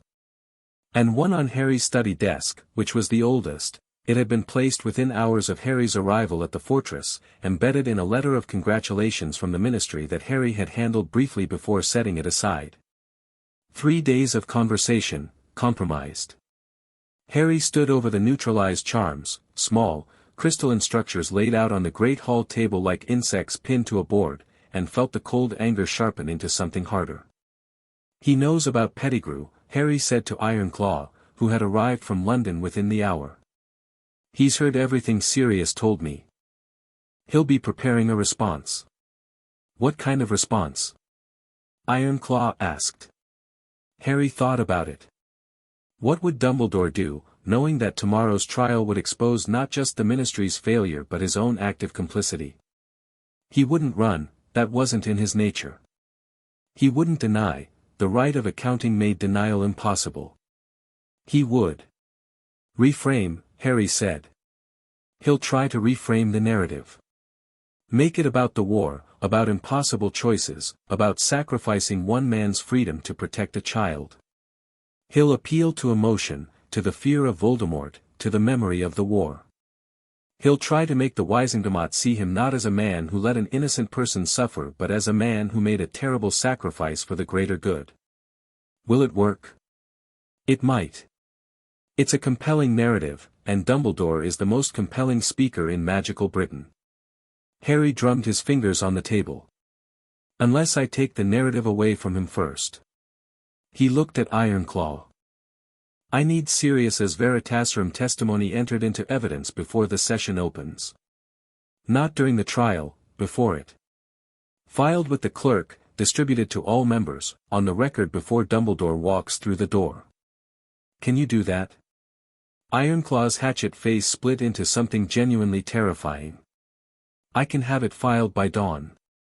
Do it. And add the monitoring charm evidence. All 3. Magical signatures confirmed, timestamps verified. I want the Wizengamot to walk in tomorrow knowing that the chief warlock was spying on a sitting lord's private residence. That alone could end him, Ironclaw said. I don't want to end him, Harry said, and meant it, which surprised him slightly. I want him accountable. There's a difference. Ironclaw left. Harry sat alone in the great hall, the neutralized charms glinting on the table before him, and thought about what Dumbledore had said at the Gringotts atrium. Merlin made mistakes too. He had. Merlin had made terrible mistakes. He'd trusted Arthur too completely. He'd ignored warnings about Mordred. He'd built a system of governance that depended on the goodness of its leaders rather than the strength of its laws, and when the leaders failed, as leaders always eventually failed, the system had collapsed. Camelot had fallen because Merlin built it around a man instead of around a principle. Harry would not make that mistake again. Friday. The Wizengamot chamber. 10 o'clock. The gallery was packed to the walls. Every press seat was taken, and Skeeter's acid green quill was vibrating with anticipation. The members' seats were full. Harry noticed several faces that hadn't been present on Tuesday, older members drawn out of retirement by the sheer unprecedented gravity of the proceedings. Sirius was in the chain chair at the center of the floor. The chains had not activated. Harry had quietly asked Bones to ensure that, pointing out that chaining a man who hadn't been convicted of anything was rather making his point for him. Sirius sat in the unchained chair wearing simple black robes that Andromeda had tailored to fit his wasted frame, his hair cut and cleaned, his face gaunt but set with a fierce, desperate dignity. Harry was in the Pendragon seats. Andromeda and Tonks were in the public gallery. Ragnarok and the Goblin Observer were in a specially designated section that hadn't existed until Harry had asked for it, and the chamber's magic had grown 3 new seats out of the stone wall, much to the Wisengamot's collective discomfort. Dumbledore was in the Chief Warlock's chair. He looked the same as always, serene, blue-robed, half-moon spectacles catching the light. But Harry, who had been watching this man carefully for days, caught the tension in his shoulders and the fractional stiffness of his smile, and knew that Ironclaw's pre-session filing had landed. The session opened with Bones reading the charges, or rather, reading the absence of charges, since Sirius had never been formally charged with anything. This alone took 10 minutes and reduced the chamber to simmering outrage. Then the Veritaserum. Sirius took it willingly, 3 drops on the tongue, his grey eyes going slightly glassy as the potion took hold. Bones conducted the questioning with the clinical precision of a prosecutor who wanted every answer airtight and unimpeachable. State your name. Sirius Black. On October 31, 1981, were you the secret keeper for James and Lily Potter? No. A ripple through the chamber. Who was the secret keeper? Peter Pettigrew. We switched.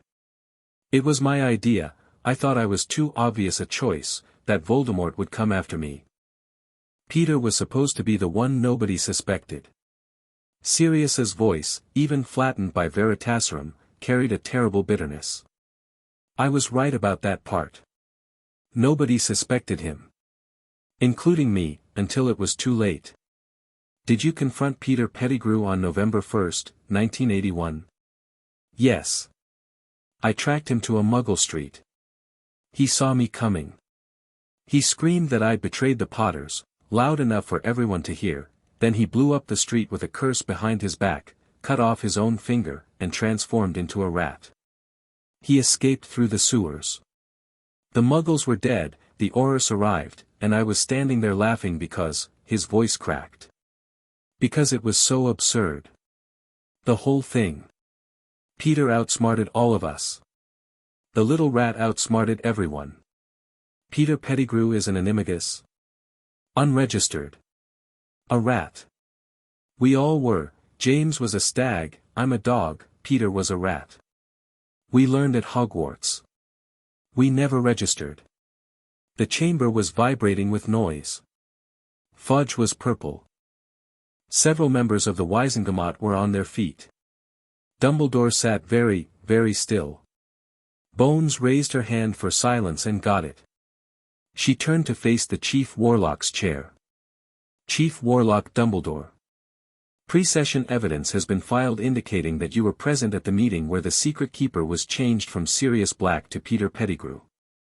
Is this accurate? Every eye in the chamber moved to Dumbledore. Harry watched from the Pendragon seats. His staff rested across his knees. His heart was beating steadily, and the rings on his finger were warm, and he could feel the chamber's ancient magic humming around him, his magic, Merlin's magic, embedded in the stones, listening. Dumbledore rose. He did it slowly, with the gravity of a man who understood that the next words out of his mouth would define his legacy.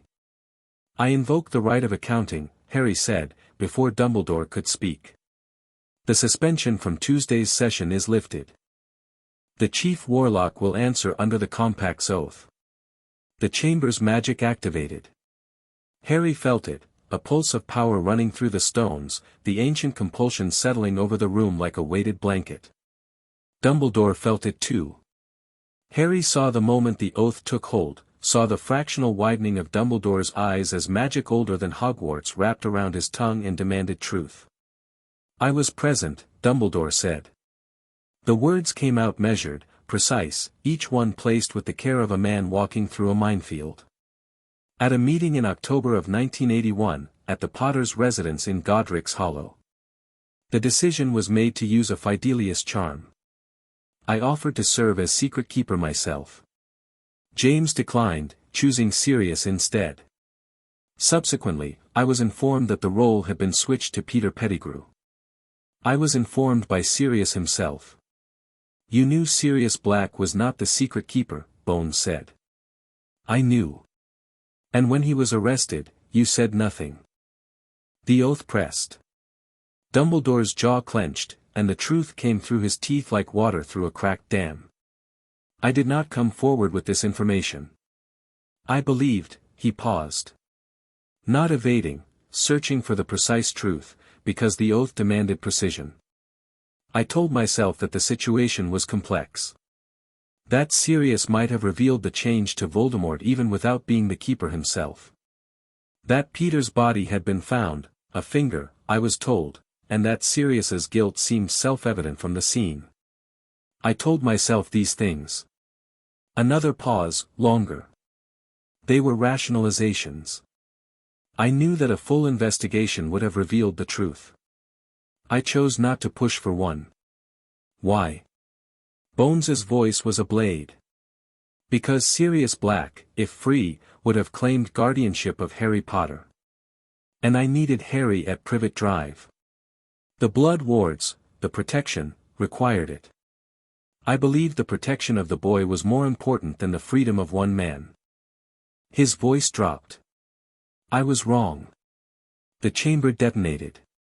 Shouts, gasps, members surging to their feet, Fudge hammering his gavel until it splintered. In the gallery, reporters were practically trampling each other. Skeeter's quill was a blur. Harry sat in the Pendragon seats and watched the most powerful wizard in Britain publicly confess to allowing the wrongful imprisonment of an innocent man, and he felt not triumph but a profound, aching sadness.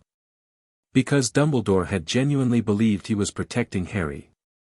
He'd been wrong, catastrophically, unforgivably wrong, but the belief had been real, and watching it collapse in public was not the victory Harry had wanted. It was the one he'd needed. Bones was magnificent. She let the chaos run for exactly 30 seconds, long enough for the emotional impact to register, short enough to prevent a riot, and then called for order with a voice that could have commanded armies. Given the testimony presented, I move for the immediate and complete exoneration of Sirius Black on all charges and suspicions.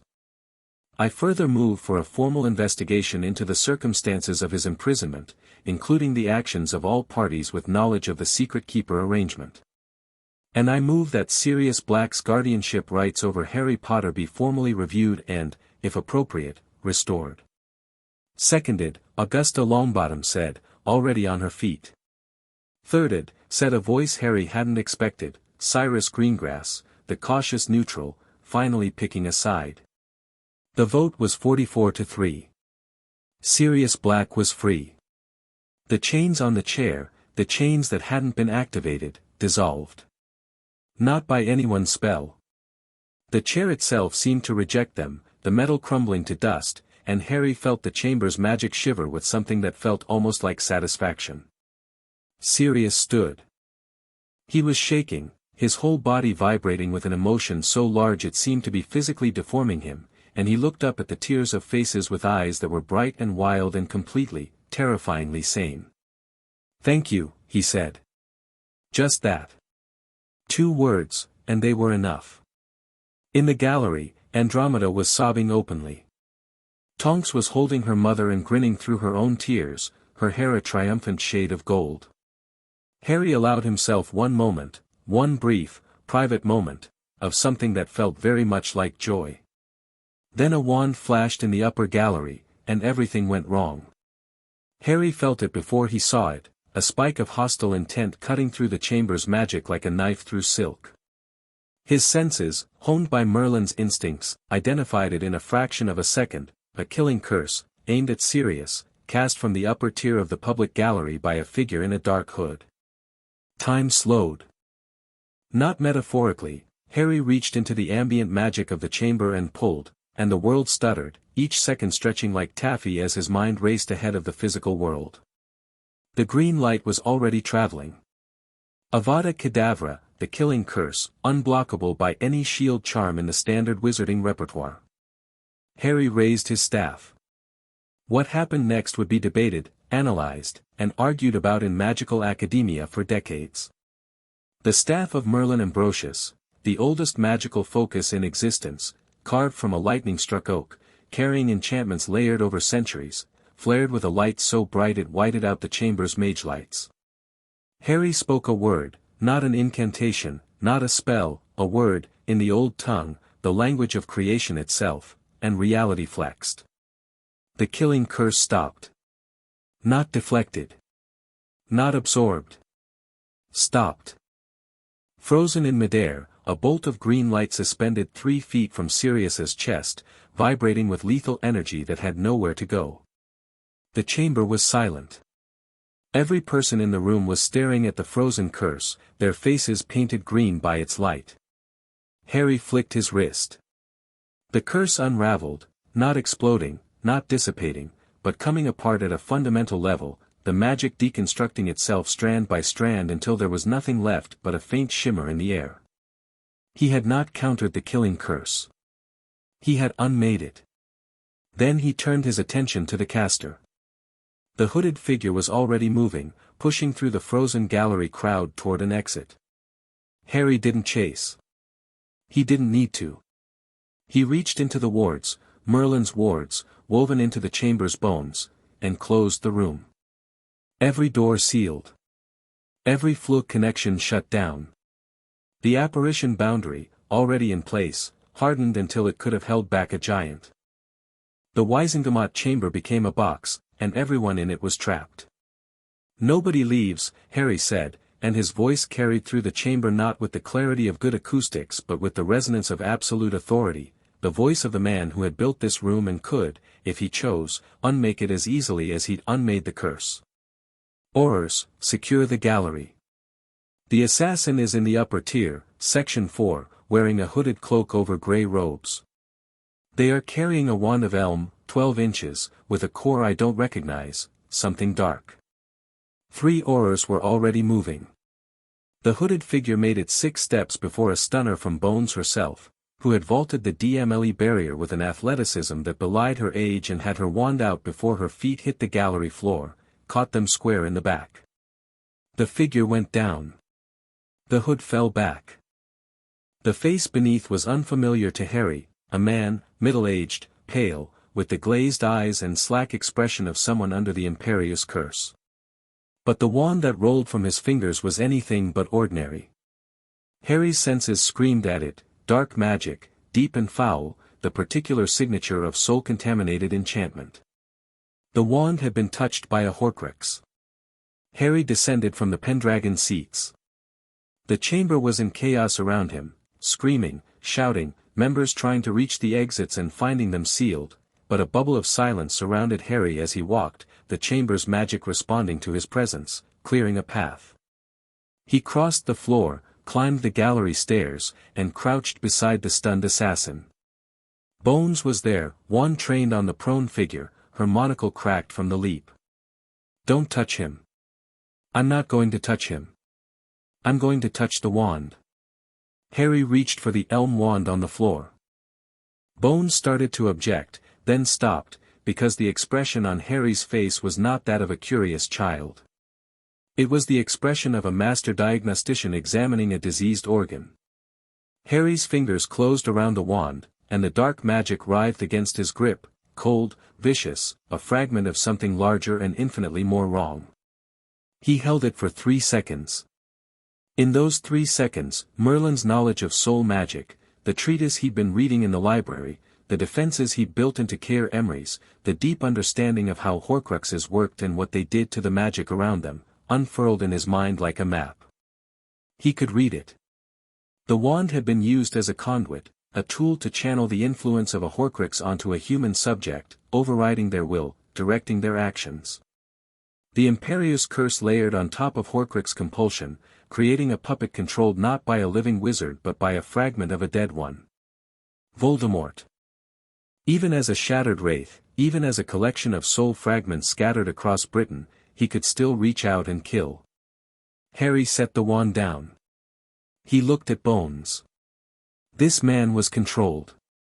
Not just imperious, something deeper, something connected to a magical artifact of extreme dark power. He's a victim, not a perpetrator. An artifact, Bones repeated. The kind I need to explain in private. Not here. Harry glanced at the chamber, at the hundreds of eyes fixed on him, at the reporters scribbling furiously.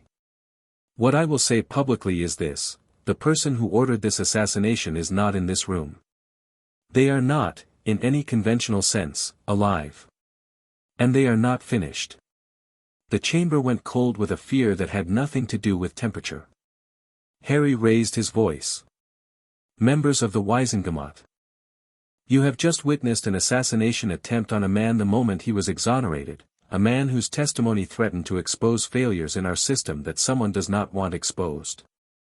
This is not politics. This is war. Not a new war, the old one, the one you thought ended when Voldemort fell. Flinches at the name. Half the chamber physically recoiled. Harry didn't care. Voldemort is not dead.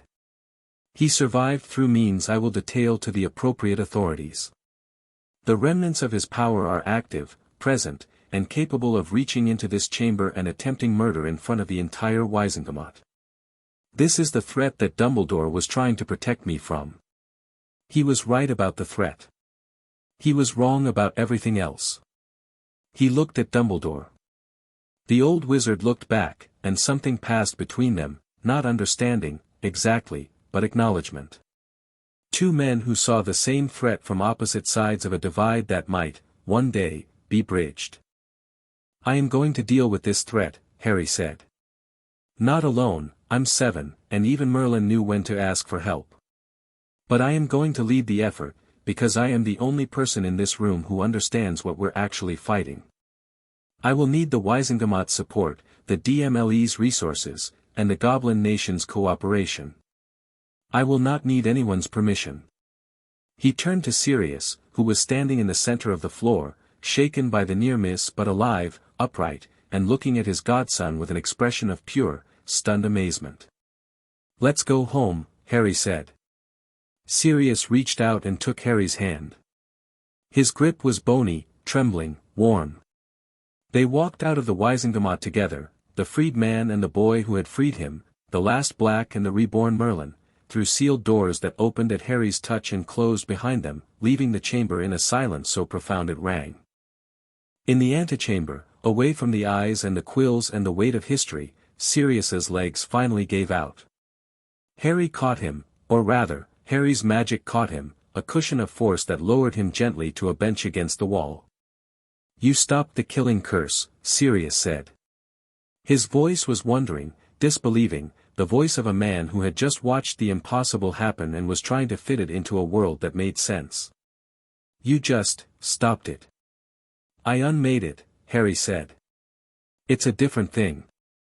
Stopping implies resistance. What I did was closer to disagreeing with it. At a fundamental level.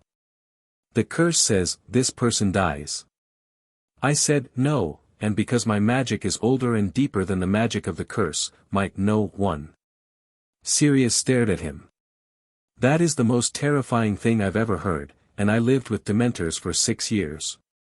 It's not meant to be terrifying. It's meant to be reassuring. Nobody is dying on my watch, Sirius. Not you. Not anyone I care about. I think you might be the scariest 7-year-old in history. Second scariest, Harry said. Tom Riddle was doing some really questionable things at the Wolves' orphanage. Sirius laughed. It was still broken, still rusty, but stronger than the first one, a laugh with healing in it, a laugh that pushed back against 6 years of darkness. You even know about, of course you do. Merlin. You know everything. Not everything. But I'm working on it. Tonks burst through the antechamber door with all the subtlety of a small explosion, pink-haired and wide-eyed and vibrating. Is everyone alive? Is Sirius okay? Because Mum is hexing reporters in the gallery and I think we should probably leave before she gets arrested. Andromeda is hexing reporters? Sirius said. Well, one reporter. The blonde one with the horrible quill. She asked Mum how it felt to have a convicted mass murderer in the family, and Mum responded. That's my cousin, Sirius said, with the first genuine smile Harry had seen on his face. They left the ministry through the Gringotts portal. Ragnarok had arranged a direct connection to bypass the ministry atrium, where a crowd of several hundred had gathered and was showing no signs of dispersing. Andromeda joined them minutes later, slightly flushed, her wand hand twitching, with the satisfied expression of a woman who had dealt with a pest. "I may have given Rita Skeeter a set of antlers," Andromeda said. "You definitely gave Rita Skeeter a set of antlers," Tonks confirmed. 12 points. Very impressive rack. She deserved worse. She deserved much worse, Sirius agreed. They traveled by portal to Caer Emmery's, and as the fortress materialized around them, stone and warmth and the hum of ancient wards, Sirius stopped in the entrance hall and looked up at the vaulted ceiling, the mage lights, the tapestries, the carved Pendragon dragon above the great hall door. "Merlin's home," he said quietly. "Our home," Harry said. "For as long as you want it." Sirius looked down at him. The gaunt face, the haunted eyes, the trembling hands, all still present, all still terrible. But beneath the damage, something was rebuilding. Something fierce and loyal and unbreakable that Azkaban had bent but never shattered. "I'm your godfather," Sirius said. "I'm supposed to take care of you." "We'll take care of each other," Harry said. "That's how family works." Sirius put his hand on Harry's shoulder. This time, he didn't flinch. That night, after dinner, the kitchen had been retrained and now produced food from the correct century, though it still had an alarming tendency to include mead with every meal. Harry sat in the observatory under the stars and thought about Horcruxes. He could feel them. Now that he knew what to look for, now that the wand in the Wizengamot chamber had given him a clear signature to track, he could feel them scattered across Britain like splinters of broken glass embedded in the magical landscape. Not many, 6, maybe 7, it was hard to count because they resonated at different frequencies and some were better hidden than others. One was in London. Clothes, Diagon Alley clothes. Hidden in something old and valuable, something that radiated a faded grandeur. One was in the north. Far north. Cold.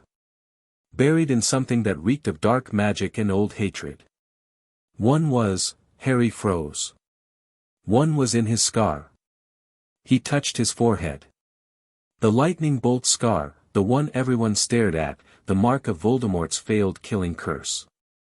He pressed his fingers against it and felt, buried deep, nestled against his own magic like a parasite against a host, a fragment of Tom Riddle's soul. It had been there his whole life. Feeding, very slightly, on his magic. Watching through his eyes. A splinter of the darkest wizard of the age, embedded in a child's skull. Harry sat with that knowledge for a long time. Then he reached inside, not with his hands, with his magic, with the deep power that had unmade a killing curse in front of the entire Wizengamot, and he found the fragment. It was small, weak, barely sentient. A sliver of soul that had been blasted off the main body by the backlash of a failed murder and had attached itself to the nearest living thing. It was afraid of him. He could feel it, a tiny, pathetic fear, the fear of a parasite that has just realized its host is a dragon. Harry wrapped his magic around it. Gently, precisely, the way a surgeon wraps an instrument around a tumor. The fragment writhed, trying to burrow deeper, trying to hide. There was nowhere to hide. Harry's magic filled every part of him. He was Merlin reborn, the greatest wizard who had ever lived, and there was no corner of his own body that was not absolutely, completely his. He pulled. The fragment came free. It hurt, a sharp, burning pain across his scar, a flash of green light behind his eyes, a scream that existed only in the space between souls, and then it was out, hanging in the air between Harry's hands, a dark, writhing mote of corrupted magic. Harry looked at it. At the thing that had lived in his head for 7 years. At the piece of the monster who had killed his parents. "Goodbye, Tom," he said. He closed his hands. The fragment unmade itself, the same principle as the killing curse, the same fundamental disagreement with dark magic's right to exist, and the scream faded, and the darkness dissolved, and the night air was clean. Harry touched his forehead. The scar was still there, a scar was just a scar, tissue memory, nothing more. But the thing behind it was gone. For the first time in his life, his mind was entirely his own. He sat in the observatory, under the stars, in the fortress that Merlin built, and he breathed. 6 more to find. 6 more to destroy. And then, finally, Tom Riddle would be truly dead, and the war that had killed Harry's parents would be over. But that was tomorrow's work. Tonight, there was a castle full of people who were, slowly and imperfectly and beautifully, becoming a family. Tonight, Sirius was sleeping in a bed for the first time in 6 years, and Tonks was probably raiding the kitchen, and Andromeda was probably writing threatening letters to Rita Skeeter, and somewhere in the depths of Gringotts, Ragnarok was probably smiling his terrible smile and planning the next move.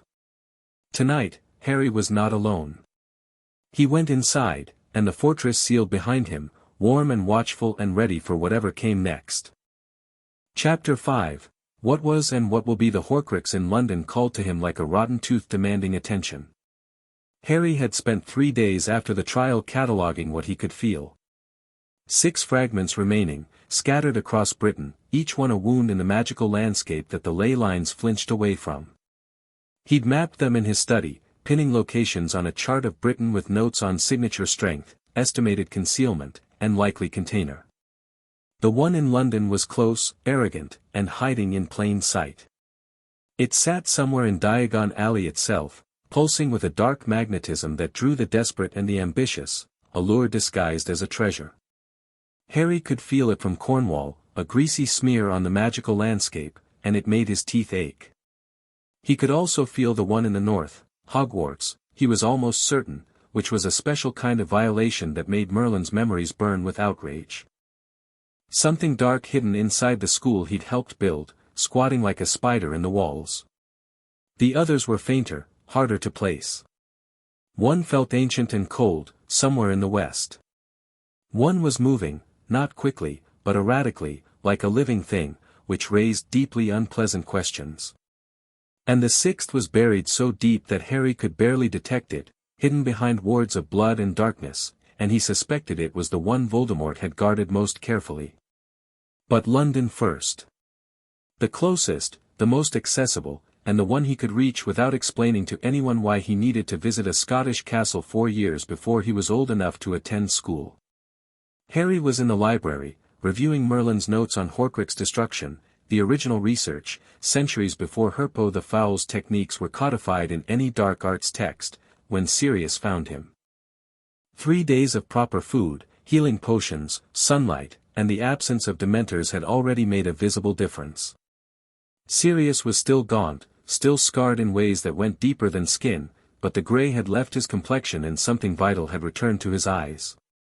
He moved through Caer Emery's with the restless energy of a dog let off a leash, exploring every corridor and room and passage, touching walls and opening doors and occasionally just standing in patches of sunlight with his eyes closed and his face turned upward. He padded into the library barefoot. He'd taken to going barefoot around the fortress, which Harry suspected was a reaction to 6 years in prison boots, and dropped into the chair across from Harry's desk with the boneless grace of a man whose body was remembering how to be comfortable. "You've been in here since 5 in the morning," Sirius said. "I know because I was awake at 5 and heard you walking." "Nightmares?" Harry asked, not looking up from the text. "Always. But smaller now. The Dementors are getting quieter." Sirius pulled a knee up to his chest, fidgeting in a way that Harry was learning was his baseline state. Sirius Black did not do stillness. "What are you reading?" "Soul Magic Theory. Light morning reading. It's important." Harry closed the book and looked at his godfather. "How much do you know about how Voldemort survived?" Sirius's expression darkened. "Not much. Dumbledore always hinted at something, said Voldemort had gone further than anyone in pursuit of immortality. Never gave specifics. Very Dumbledore. Horcruxes, Harry said. He split his soul and placed the fragments in objects. As long as a fragment exists, he can't truly die.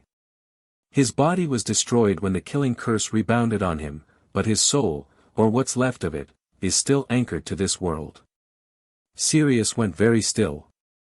The fidgeting stopped, which was more alarming than shouting would have been. "How many?" he asked. "I can feel 6. There were 7, including the one in my scar. The one in your, Sirius leaned forward, his eyes wide. You had a piece of Voldemort's soul in your head. Had. Past tense. I removed it 3 nights ago. You, Sirius ran his hands through his hair, which was clean and shorter now but still wild enough to suggest that no comb in existence could fully tame it. You removed a piece of Voldemort's soul from your own head. By yourself. At night. Without telling anyone. It seemed urgent. Harry. You are going to give me a heart attack. I just got out of Azkaban. My heart is not prepared for this. Your heart is fine. I checked when you were sleeping. You, okay. Okay. Sirius took a breath. Okay. Horcruxes. 6 remaining. What's the plan? I'm going to find them and destroy them. Starting with the one in London. When? Today. Sirius stared at him for a long moment. Then he stood up with the abrupt, decisive energy of a man who had made a choice. Right. I'm coming. Sirius, non-negotiable. His jaw was set, his eyes fierce. I've spent 6 years rotting in a cell while everything happened without me. You got me out. You gave me a home. You gave me my life back. I am not sitting in this castle while my 7-year-old godson goes after pieces of Voldemort's soul. That's not happening. Period. Harry looked at him, this broken, rebuilding, stubbornly magnificent man who had survived the worst magical prison in the world and come out the other side still willing to fight, and felt something shift in his chest. Not Merlin's recognition of a useful ally. Harry's recognition of family. Can you fight? Harry asked. Honestly. I can fight. I'm weak, I'm slow, I'll probably fall over if someone sneezes at me hard enough. But I can cast, I can shield, and I can watch your back. Which is what a godfather does. Harry nodded slowly. All right. But we're not going alone. Tonks kicked the door of the library open 20 minutes later, because Tonks did not enter rooms so much as happened to them. Her hair was a fierce crimson that she'd explained was her battle color, and she was wearing the same combat boots she wore everywhere, paired with a set of dueling robes that looked like they'd been salvaged from the back of a wardrobe. Mum said I'm not allowed to come, Tonks announced. So I told her I was going to the shops. She absolutely did not believe me. She told me to be careful and to make sure Sirius doesn't do anything stupid. I am standing right here, Sirius said. She knows. Behind Tonks, Ragnarok entered with considerably more dignity, flanked by 2 goblin warriors in combat armor, not the ceremonial gear from the Wizengamot, but the real thing, dark metal plates etched with protective runes, short swords at their hips. The director of Gringotts was dressed in his usual dark leather, but he'd added a breastplate and carried a war hammer that looked far too heavy for his size and probably wasn't. You informed me you would be addressing the Horcrux in London today, Ragnarok said. A Horcrux in Diagon Alley is a Horcrux within the Gringotts security perimeter. This is a goblin matter as much as a wizard one. I was going to ask, Harry said. I know. I saved you the trouble. Ironclaw had also come, though he carried no weapons and wore his usual legal robes. When Harry raised an eyebrow, the goblin solicitor produced a sheaf of parchment from inside his coat. Warrant of search and seizure, authorized by the Pendragon Lord's authority under Article 11 of the Compact, countersigned by the Director of Gringotts under Goblin sovereign law, Ironclaw said. In the event the Horcrux is located in a commercial establishment, we have legal authority to enter, search, and confiscate dark artifacts. I have also prepared a preliminary filing for the DMLE in the event of resistance. You prepared a warrant, Tonks said. For a soul hunt. Proper documentation is the foundation of civilization, Ironclaw said, without a trace of irony. They gathered in the entrance hall. Harry held his staff and closed his eyes, reaching out with his senses toward London, toward the dark pulse in Diagon Alley.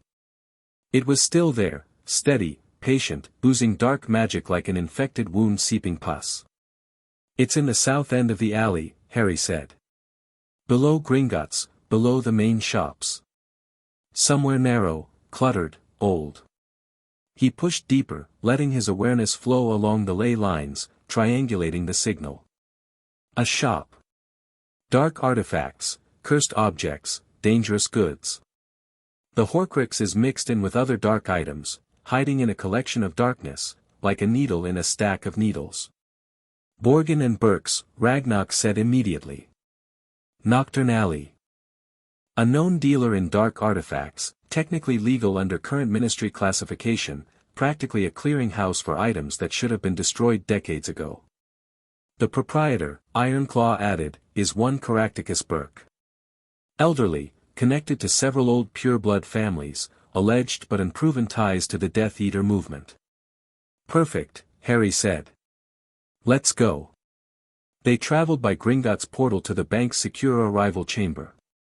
From there, Ragnarok led them through a route Harry hadn't seen before, deep corridors below the main level, service passages that the goblins used for security operations.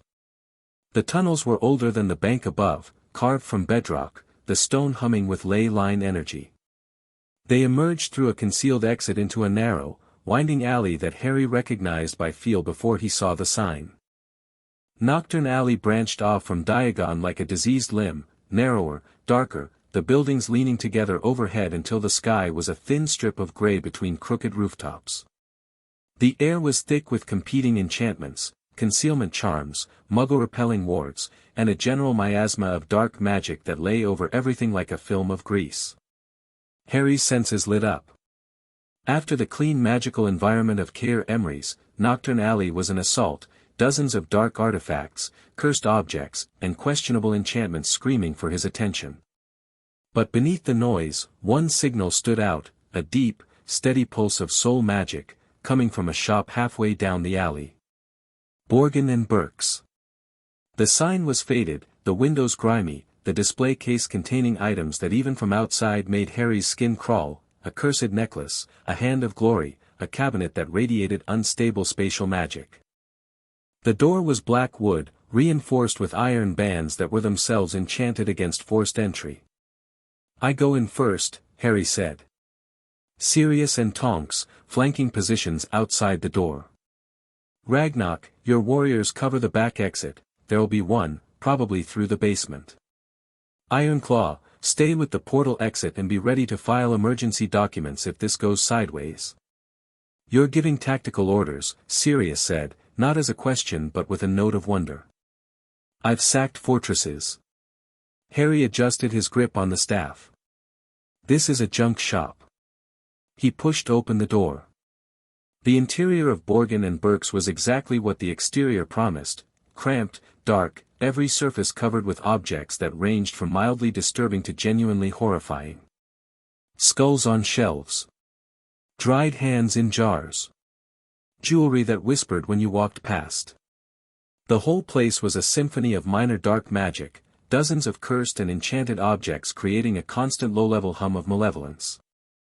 And beneath it all, like a bass note under static, the Horcrux. A man emerged from a back room, elderly, stooped, with oily gray hair and eyes that were simultaneously servile and calculating. Caractacus Burke, proprietor, who took one look at Harry, a child in formal robes carrying an ancient staff, the Pendragon crest on his breast, and underwent a rapid series of expressions, confusion, recognition, alarm, and the particular greed of a man who smelled opportunity. "Lord Pendragon," Burke said, and his voice was oil on water. "What an unexpected honor. How may I serve you?" "You have something in this shop that doesn't belong to you," Harry said. He didn't bother with pleasantries. The Horcrux's proximity was making the scar on his forehead itch, phantom pain from a connection that no longer existed, his body remembering what his magic had already dealt with. A cup. Gold, with two handles, bearing the crest of Helga Hufflepuff. Burke's face went through another rapid transformation. This time the dominant expression was fear, raw, primal, the fear of a man who has been keeping a very dangerous secret and has just been told it isn't a secret anymore. I'm sure I don't know what, Mr. Burke. Harry's voice was quiet, patient, and carried a weight that pressed on the air like gravity. I can feel it.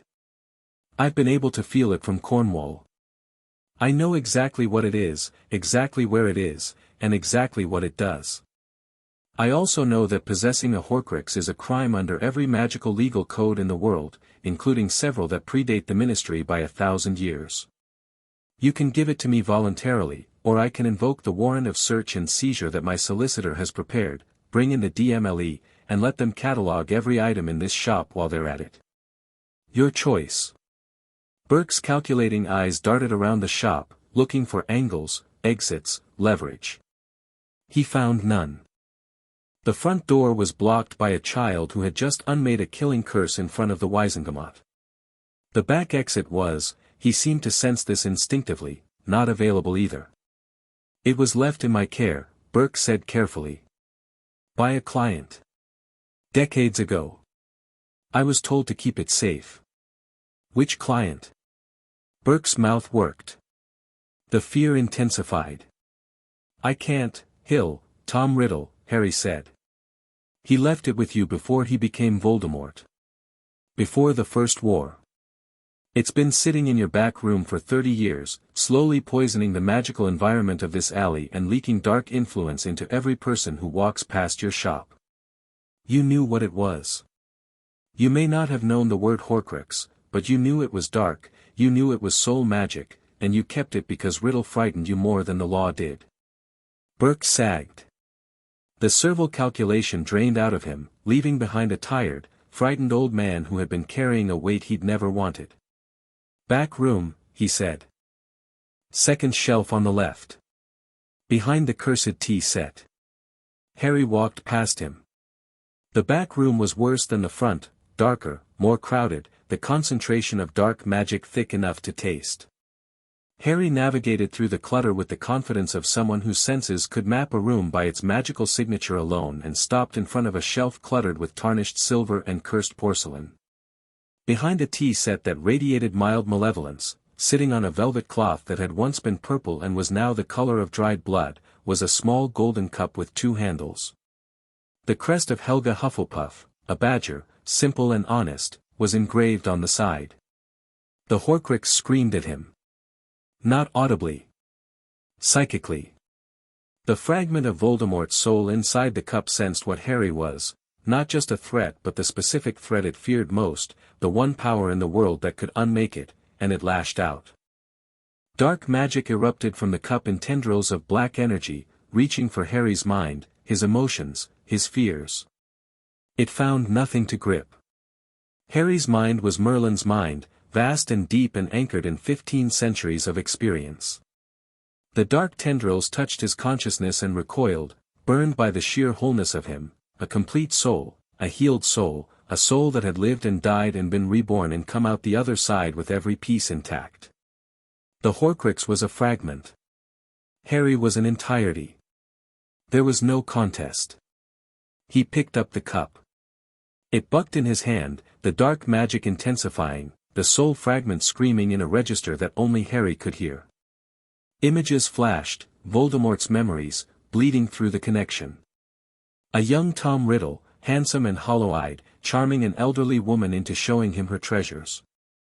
The same woman, dead, her face frozen in surprise. The cup, gleaming in his hands, chosen as a vessel because it belonged to a Hogwarts founder, because Riddle's vanity demanded that his immortality be housed in greatness. Harry let the images pass through him like water.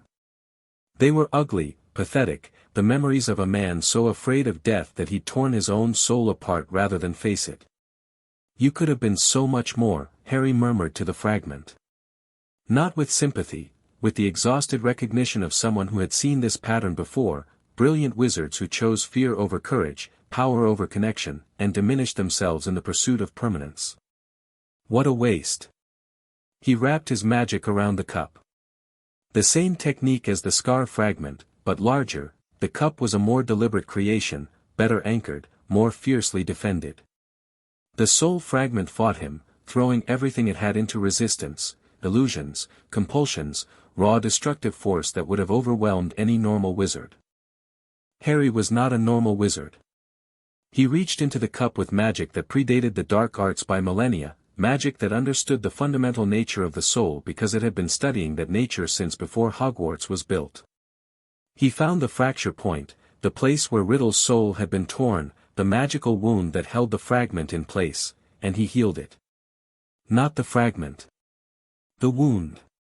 He closed the tear, sealed the magical injury, and in doing so made the cup an inhospitable environment for the soul fragment. Like an immune system rejecting a foreign body, the cup's own magic, Hufflepuff's magic, old and warm and stubbornly life-affirming, pushed the fragment out. The Horcrux dissolved. Not with a scream, not with an explosion, not with any of the dramatic violence that dark magic usually accompanied. It simply ended. The fragment, expelled from its container and unable to sustain itself, came apart at the seams and faded into nothing. The cup sat in Harry's hands, warm and golden and clean, the badger crest gleaming. A Hogwarts founder's artifact, restored. The dark magic was gone. The ache in Harry's senses was gone. Nocturne Alley felt fractionally lighter, as if someone had opened a window in a room that had been sealed for decades. Harry walked back into the front of the shop.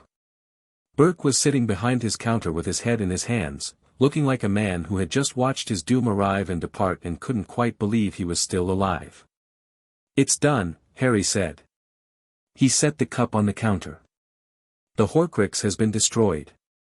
The cup itself is clean, it's a Hogwarts artifact of significant historical value, and it will be returned to the school at the appropriate time." Burke looked up. "He'll know. He'll feel it. When they're destroyed, he feels it." "Good," Harry said. "Let him feel it. Let him know someone is coming." He left the shop. Outside, Sirius was leaning against the alley wall with the studied casualness of someone who'd been ready to kick the door down at the first sign of trouble. Tonks was beside him, wand out, hair a vivid red that clashed magnificently with the grey gloom of Nocturne Alley. "Done?" Sirius asked. "One down. 5 to go." "Just another Tuesday," Tonks said. "It's Saturday." "Just another Saturday, then." They regrouped with Ragnarok and the goblin warriors at the alley's junction with Diagon, emerging from the shadow of Nocturne into the bustle of the main street. The contrast was jarring, bright shops, laughing shoppers, the normal cheerful chaos of magical commerce, completely oblivious to the fact that a fragment of the darkest wizard in history had just been destroyed half a block away. Ragnarok fell into step beside Harry. "The cup is Hufflepuff's." "It is. One of the 4 founders' artifacts. Voldemort had a fixation on Hogwarts, several of his Horcruxes are connected to the school or its history. That complicates retrieval." "It does. The one inside Hogwarts will be the hardest. I'll need access to the school, and the school is Dumbledore's territory." Harry paused.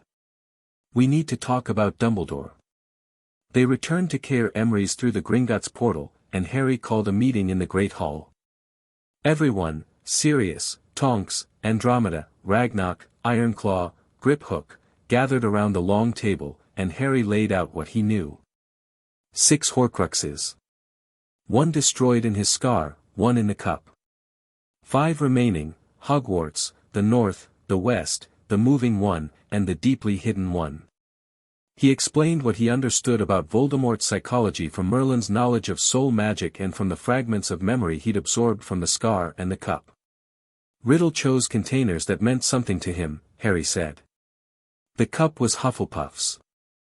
The one at Hogwarts is almost certainly another founder's artifact, I'd guess Ravenclaw's diadem, based on historical accounts of what went missing. The one in the West feels ancient, possibly connected to Slytherin. Riddle was obsessed with his descent from Salazar Slytherin. The moving one? Sirius asked. That's the one that worries me. A Horcrux shouldn't move on its own. Unless it's inside a living being. The table went quiet. A living being, Andromeda repeated. Like an animal. Like the snake, Sirius said, sitting up sharply. Voldemort had a snake. Massive. Everyone who fought in the war mentioned it, Nagini. She was wrong. The way she looked at people. Everyone said she was more than a snake. Harry filed the name. Nagini. A living Horcrux. That made her the most dangerous of the remaining fragments, alive, mobile, potentially guarded by whatever remained of Voldemort's followers or the Wraith itself. The deeply hidden one, Harry continued, is behind Sirius' defensive wards. Blood magic, possibly goblin craft repurposed for dark ends. I can barely feel it. It'll take time and research to locate precisely. And the Hogwarts one? Tonks asked. The Hogwarts one requires Dumbledore. Another silence. This one was more complicated, layered with the unresolved tension of everything that had happened between Harry and the Chief Warlock. The confession at the Wizengamot. The monitoring charms. The stolen money and the stolen years. You're going to work with him, Sirius said. Not a question. Not quite an accusation. Something in between, the voice of a man who had every reason to hate Albus Dumbledore and was trying to be fair about it. I'm going to give him the chance to work with me, Harry said. There's a difference. He sent the letter that evening. Delivered by Goblin Courier, Harry didn't trust owls for sensitive communications, directly to Hogwarts, addressed to the headmaster. The letter was brief. Headmaster Dumbledore, there is something in your school that should not be there. I believe you may already suspect this. If you wish to address it, I am willing to meet, at Hogwarts, on your ground, as a gesture of good faith. I will bring my staff and my godfather. You may have whatever security you deem appropriate. The threat is greater than either of us. It is also greater than our disagreement. Harry James Potter Black Pendragon. The response came within the hour, also by Goblin Courier. Dumbledore, it seemed, had his own reasons for avoiding unsecured communication. Lord Pendragon, I have suspected for some time. I should have acted sooner. Another failure to add to a growing list. Come tomorrow. The school will welcome you, I suspect more warmly than you expect. I will have tea prepared. I recall that Merlin had a weakness for honey. Albus Dumbledore. Harry read it twice and smiled despite himself. The man was infuriating. Manipulative, paternalistic, guilty of genuine wrongs. And also, underneath all of it, genuinely brilliant, genuinely caring, and genuinely trying. He says Merlin had a weakness for honey, Harry told Sirius. Did he? Harry searched the memories. A flash of warmth, a great hall, firelight, a golden cup. He did, actually. How did Dumbledore know that? The man knows everything, Sirius said, with a complicated mixture of bitterness and reluctant admiration. That's always been his thing. Knowing everything and deciding what to do about it all by himself. Not anymore, Harry said. They went to Hogwarts. The castle hit Harry like a tidal wave. They arrived by Gringotts' portal to the boundary of the school's wards, the wards Harry had helped build, 15 centuries ago, as part of the most ambitious magical construction project in British history. The moment he crossed the boundary, the wards recognized him, and the response was not subtle. Every stone in Hogwarts sang. Harry felt it through his feet, through his staff, through every magical sense he possessed. The castle, a living magical entity, self-aware in a way that most people didn't understand, reached out to its creator with a joy that was overwhelming. Doors opened as he approached. Staircases realigned to provide a direct path. Torches flared. Suits of armor along the corridors turned to face him and saluted with their halberds. Sirius, walking beside him, watched a stone gargoyle literally bow and said, "The castle is flirting with you. The castle recognizes me." It's not flirting. That staircase just rearranged itself into a heart shape. Harry looked. The staircase had, in fact, curved into something that might charitably be described as heart-shaped. He sent a gentle pulse of magic through the stones, settled down, and the staircase sheepishly straightened. "It's excited," Harry said. It's been waiting a long time. They found Dumbledore in the headmaster's office, which was accessed through a gargoyle that leapt aside before Harry could even speak to it. The spiral staircase deposited them in a circular room full of whirring silver instruments, sleeping portraits of previous headmasters, several of whom woke up and stared at Harry with undisguised shock, and a phoenix. The phoenix was sitting on a golden perch behind the desk, and it was the most beautiful living thing Harry had ever seen. Plumage of red and gold, eyes like liquid fire, radiating a warmth that was not physical but spiritual, the warmth of something fundamentally, incorruptibly good. The phoenix looked at Harry. Harry looked at the phoenix. Recognition. Not like the castles, deeper, older, the recognition of one immortal being for another. The phoenix trilled a single note that filled the room with a sound like sunrise, and Harry felt tears prick his eyes because he knew this bird, not this individual, but this kind. Merlin had worked with phoenixes. Had studied them, loved them, learned from them the secrets of rebirth and renewal that underpinned his understanding of soul magic. "Fawkes," Dumbledore said, from behind his desk. "He's been agitated for days. I think he knew you were coming." "He knew what I am," Harry said, extending his hand. Fawkes launched from the perch and landed on his wrist, talons gentle, feathers impossibly warm. The phoenix pressed its head against Harry's cheek and trilled again, and something old and weary in Harry's heart eased slightly. Dumbledore watched this with an expression that was hard to read, wistful, maybe. Sad. The expression of a man watching his oldest friend choose someone else. "He's never done that with anyone," Dumbledore said quietly.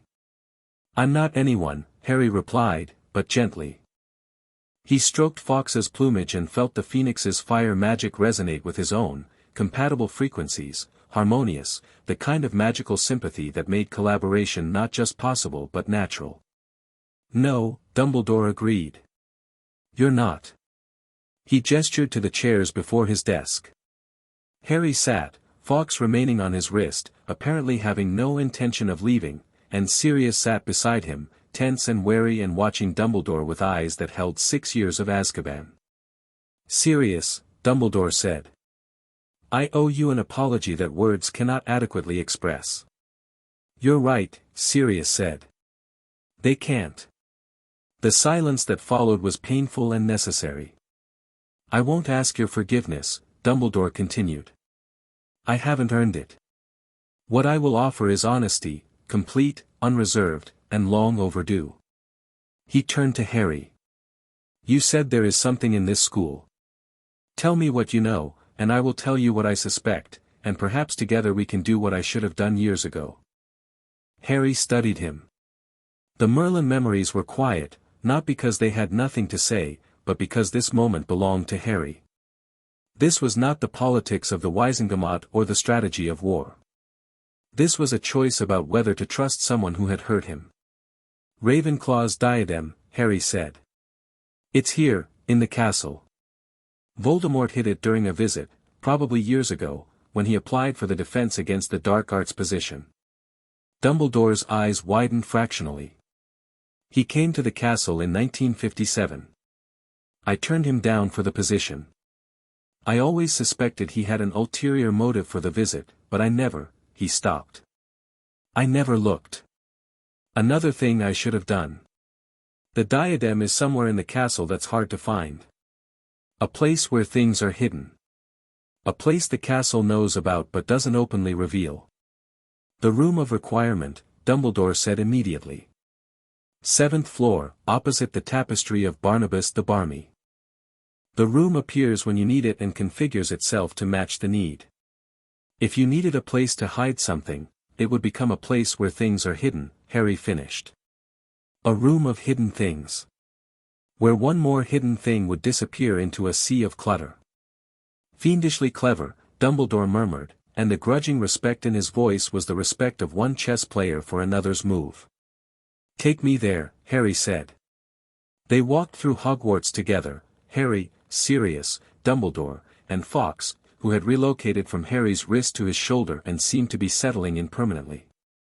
The castle continued to respond to Harry's presence, corridors straightened, shortcuts appeared, a poltergeist that Dumbledore called Peeves took one look at Harry and fled through a wall with a shriek of, the old one is back. He remembers, Harry said, mildly surprised. Peeves has been here since the founding, Dumbledore said. He's a spirit of chaos bound into the castle's structure. He would remember the architects. He was an accident, actually. We didn't intend to create a poltergeist. Godric thought it was hilarious. Salazar wanted to exorcise him. Rowena said he'd be useful for security. Helga fed him. Dumbledore glanced at him. You remember the founders. Fragments. Feelings. Godric was brave and stupid and I loved him. Salazar was brilliant and afraid and I couldn't save him. Rowena was the smartest person I ever met, and Helga was the kindest. They were flawed and magnificent and they built something that has lasted 1,000 years. Harry touched the stone wall as they walked, and the stone hummed under his fingers. They'd be proud of it. Even Salazar, despite everything. They reached the 7th floor. The tapestry of Barnabas the Barmy, a truly unfortunate work of art depicting a man attempting to teach trolls ballet, hung on the left wall. The right wall was blank. You need to walk past 3 times, Dumbledore said, thinking about what you need. I don't, Harry said. He placed his palm on the wall and spoke to the castle directly, not in words, not in any language, in pure intent, the old way, the way the builders had communicated with the structure during its creation. Show me what is hidden. Show me what does not belong. The wall rippled. A door appeared, not the standard entrance to the room of requirement, Dumbledore said later, but something different, something older. A door of the same dark stone as the Pendragon vault, carved with the crests of all 4 founders, and above them, Merlin's own mark, a star inside a circle, the symbol of magic itself. Harry opened the door. The room of hidden things was staggering. Mountains of objects stretched in every direction, broken furniture, old textbooks, confiscated items, lost possessions accumulated over 1,000 years of students and staff leaving things in the room that reconfigured itself to store them. It was an archaeological dig, a museum, a junkyard, and a time capsule all at once. And somewhere in the middle of it all, the Horcrux pulsed with dark malevolence. Harry walked. He didn't search, he navigated, following the dark signal through the maze of hidden things with the certainty of someone who could feel magic the way others felt temperature. Left past a stack of chairs, right past a cabinet that matched the one in Borgin and Burke's, he noted it, filed it, kept moving, over a pile of old robes, around a statue of a one-armed wizard wearing a dusty wig. He stopped in front of a stone bust on a high cabinet. On the bust sat a tiara, tarnished silver, set with a sapphire, engraved with the words "What beyond measure is man's greatest treasure." Ravenclaw's diadem. The lost treasure of the most brilliant of the 4 founders, corrupted into a vessel for a dark wizard's fractured soul. It was angrier than the cup. More aware. The fragment inside had been sitting in a castle saturated with magic for decades, feeding on the ambient energy, growing stronger. Harry could feel its rage, at being found, at being threatened, at the particular insult of being challenged by a power it could not comprehend. Stay back, Harry said to Sirius and Dumbledore.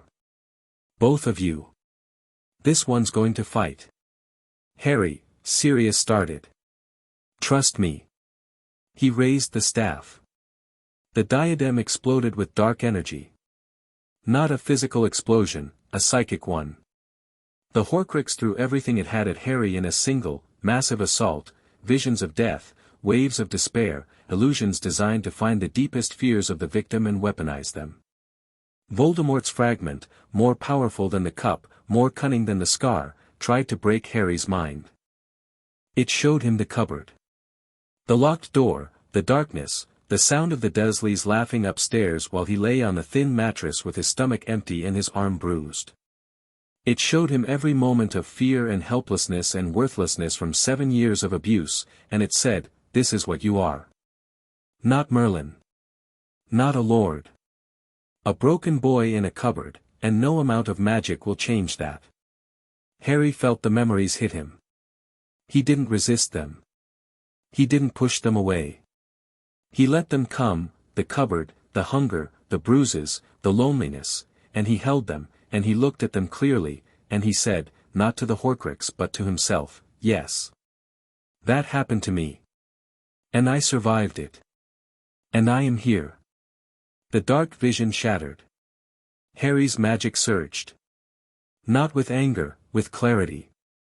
With the deep, bone-level understanding that he was not defined by what had been done to him, that the cupboard was a place he had been but not a place he belonged, that power was not the absence of pain but the choice to keep going despite it. He poured that understanding into the staff, and the staff blazed with a light that had nothing to do with destruction and everything to do with truth. The light touched the diadem, and the Horcrux screamed, really screamed, a sound that shook the room and toppled piles of hidden things in cascading avalanches of debris, because the truth was the one thing a fragment of Voldemort's soul could not survive. Tom Riddle had built his immortality on a lie, the lie that death could be cheated, that the soul could be divided without consequence, that power was worth any price. Harry's magic confronted that lie with the simple, devastating reality of a whole soul, a healed soul, a soul that had crossed the boundary of death and returned not through dark magic but through the natural cycle of existence. The diadem cracked. The sapphire split. Black smoke poured from the fissure, writhing, forming for one instant into a face, young, handsome, hollow-eyed, the face of Tom Riddle as he had been before he became something less than human, and then the smoke dissolved, and the face was gone, and the diadem lay on the cabinet, cracked but clean. Harry lowered the staff. His arms were trembling. His vision blurred at the edges. That one had cost him, the psychic assault, even defeated, had taken energy, and his 7-year-old body was reminding him firmly that there were limits to what a child's frame could sustain, regardless of the soul inside it. Harry. Sirius was at his side, steadying him. I've got you. I've got you. I'm fine, Harry said, which was not entirely true but was close enough. Dumbledore had not moved during the confrontation. He had watched, wand in hand, ready to intervene, and had not intervened, not because he didn't care, but because he had recognized, with the instinct of a man who had spent his life studying magic, that what Harry was doing could not be helped by anyone else. That was not standard countercurse work, Dumbledore said quietly. No, Harry agreed. It wasn't. What was it? Harry considered how to explain. A Horcrux is a wound in reality, a place where a soul has been torn and the tear hasn't healed. Dark wizards maintain the tear through further dark magic, anchoring the fragment in a physical object. What I did was heal the tear. Close the wound. Once the wound is closed, the fragment has nowhere to anchor, and it dissipates. You healed it, Dumbledore repeated, and something in his voice was odd in a way that had nothing to do with power and everything to do with approach. The darkest magic in existence, and you defeated it with healing. Fighting darkness with darkness is like trying to put out fire with fire. It sometimes works, but you always end up with more destruction than you started with. Harry picked up the cracked diadem, handling it gently.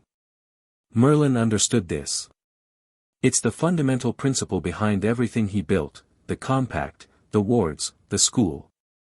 You don't defeat evil by being stronger than it. You defeat it by being truer than it. Dumbledore was quiet for a long time. Around them, the room of hidden things settled, the debris from the Horcruxes' death throes gradually stilling. I have spent a century fighting darkness, Dumbledore said finally. Grindelwald. Voldemort. The 1,000 smaller darknesses that plague our world. And in all that time, I never once thought to try healing it. He looked at Harry, and his blue eyes were bright, not with the trademark twinkle, but with something rawer and more real. You are not just more powerful than I am, Harry. You are wiser. And that is a far more important thing. I've had more practice, Harry said, and it was both a joke and the most literal statement he'd ever made. They walked out of the room of requirement together. The castle was quiet around them, not the quiet of emptiness, but the quiet of attention. The stones were listening. The magic was watching. Hogwarts, the school that Merlin had helped build for the education of magical children, was paying attention to the return of its architect with the patient, immense focus of an entity that had been waiting a very long time. In the corridor, Dumbledore stopped. "Harry. The other Horcruxes, the ones outside the school. You'll need help finding them." "I will. I have resources. Contacts. A lifetime of knowledge about Voldemort, his history, his habits, his hiding places. I gathered it over years, planning for the day when someone would need to finish what began when the killing curse rebounded." He paused. "I always thought that someone would be you. I just thought you'd be older, and that I'd be the one guiding you.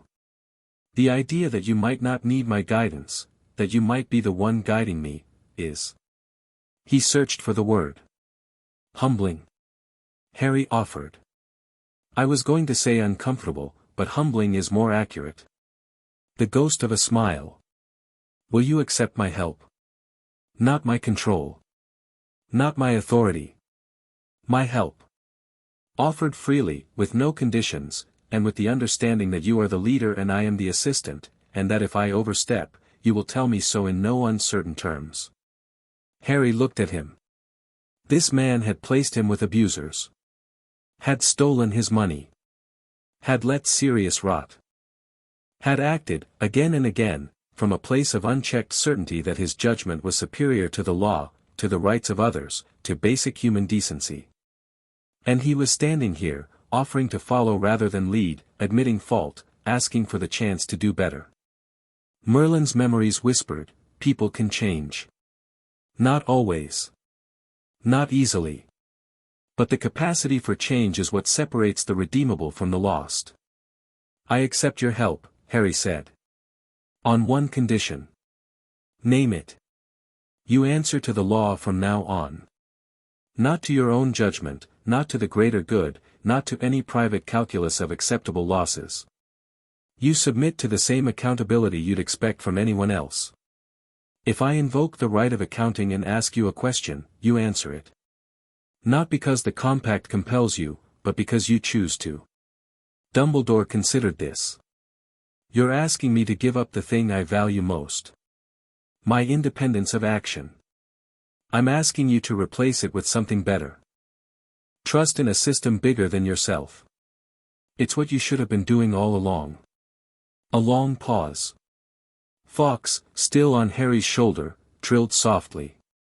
"Agreed," Dumbledore said. He extended his hand. Harry shook it. The old wizard's grip was firm, his skin papery, his magic, vast, luminous, genuinely formidable, humming just beneath the surface. Two incredibly powerful magical beings, clasping hands in a corridor of the school they both loved, agreeing to do better. "One more thing," Harry said. "Yes. The honey in the tea. How did you know about that?" Dumbledore's eyes twinkled, for real this time, the genuine article, warm and mischievous. "I am a scholar of history, Harry. And some things are simply too delightful not to remember." They returned to Caer Emmery's in the late afternoon. The fortress welcomed them with warm light and the smell of cooking. The kitchen had been practicing modern cuisine and had achieved something that was recognizably shepherd's pie, which Harry considered a major breakthrough. Dinner was the largest gathering the Great Hall had seen since Merlin's time. Harry at the head of the table, with Sirius on his right and Ragnarok on his left.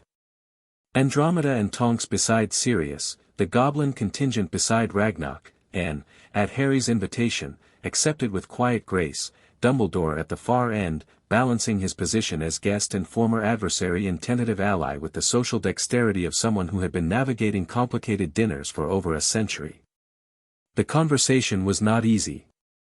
Sirius and Dumbledore had not spoken directly since the trial, and the air between them was thick with things unsaid. But Andromeda, who had a gift for social management that Harry suspected was a Black family survival trait, steered the talk toward practical matters, and the practical matters were absorbing enough to carry them through. 3 Horcruxes destroyed. The scar, the cup, the diadem. 3 confirmed remaining, Nagini the snake, the deeply hidden one, and the one in the west that Harry suspected was connected to Slytherin. Plus the possibility of a seventh that Harry couldn't yet sense. The locket, Dumbledore said, when Harry described the Western Horcrux. Slytherin's locket. I've been tracking it for years. It was hidden in a cave on the coast, a place connected to Riddle's childhood. I found the location but never attempted retrieval. The defenses are considerable. I'll handle the defenses, Harry said.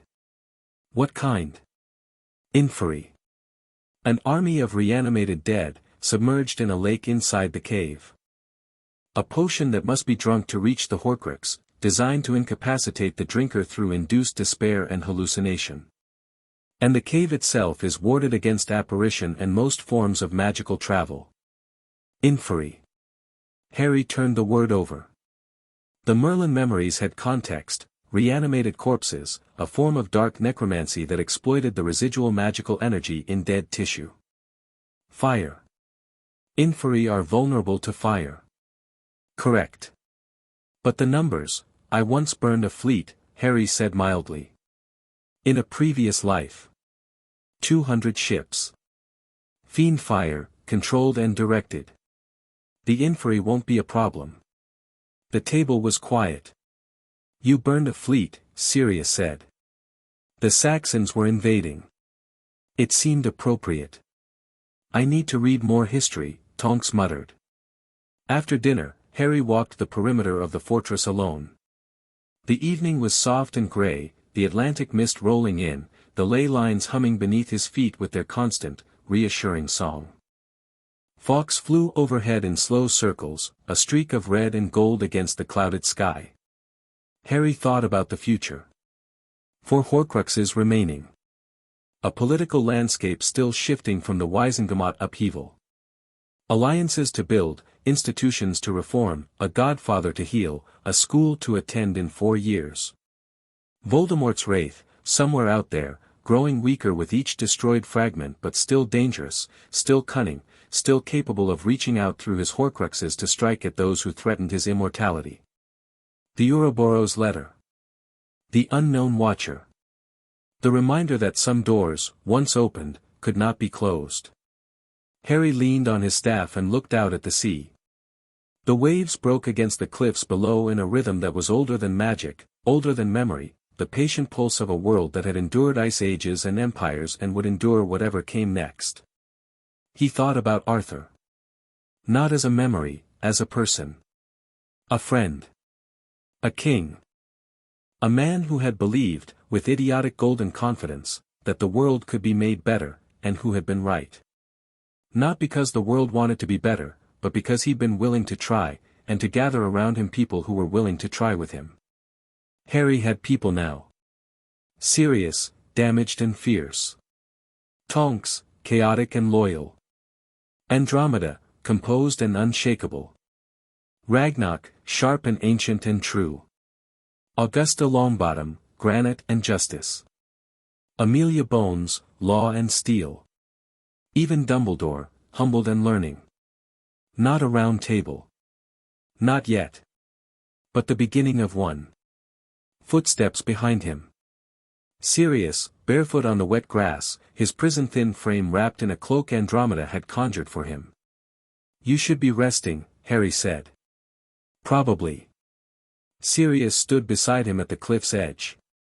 Can't sleep. The quiet still throws me. After Azkaban, silence feels wrong.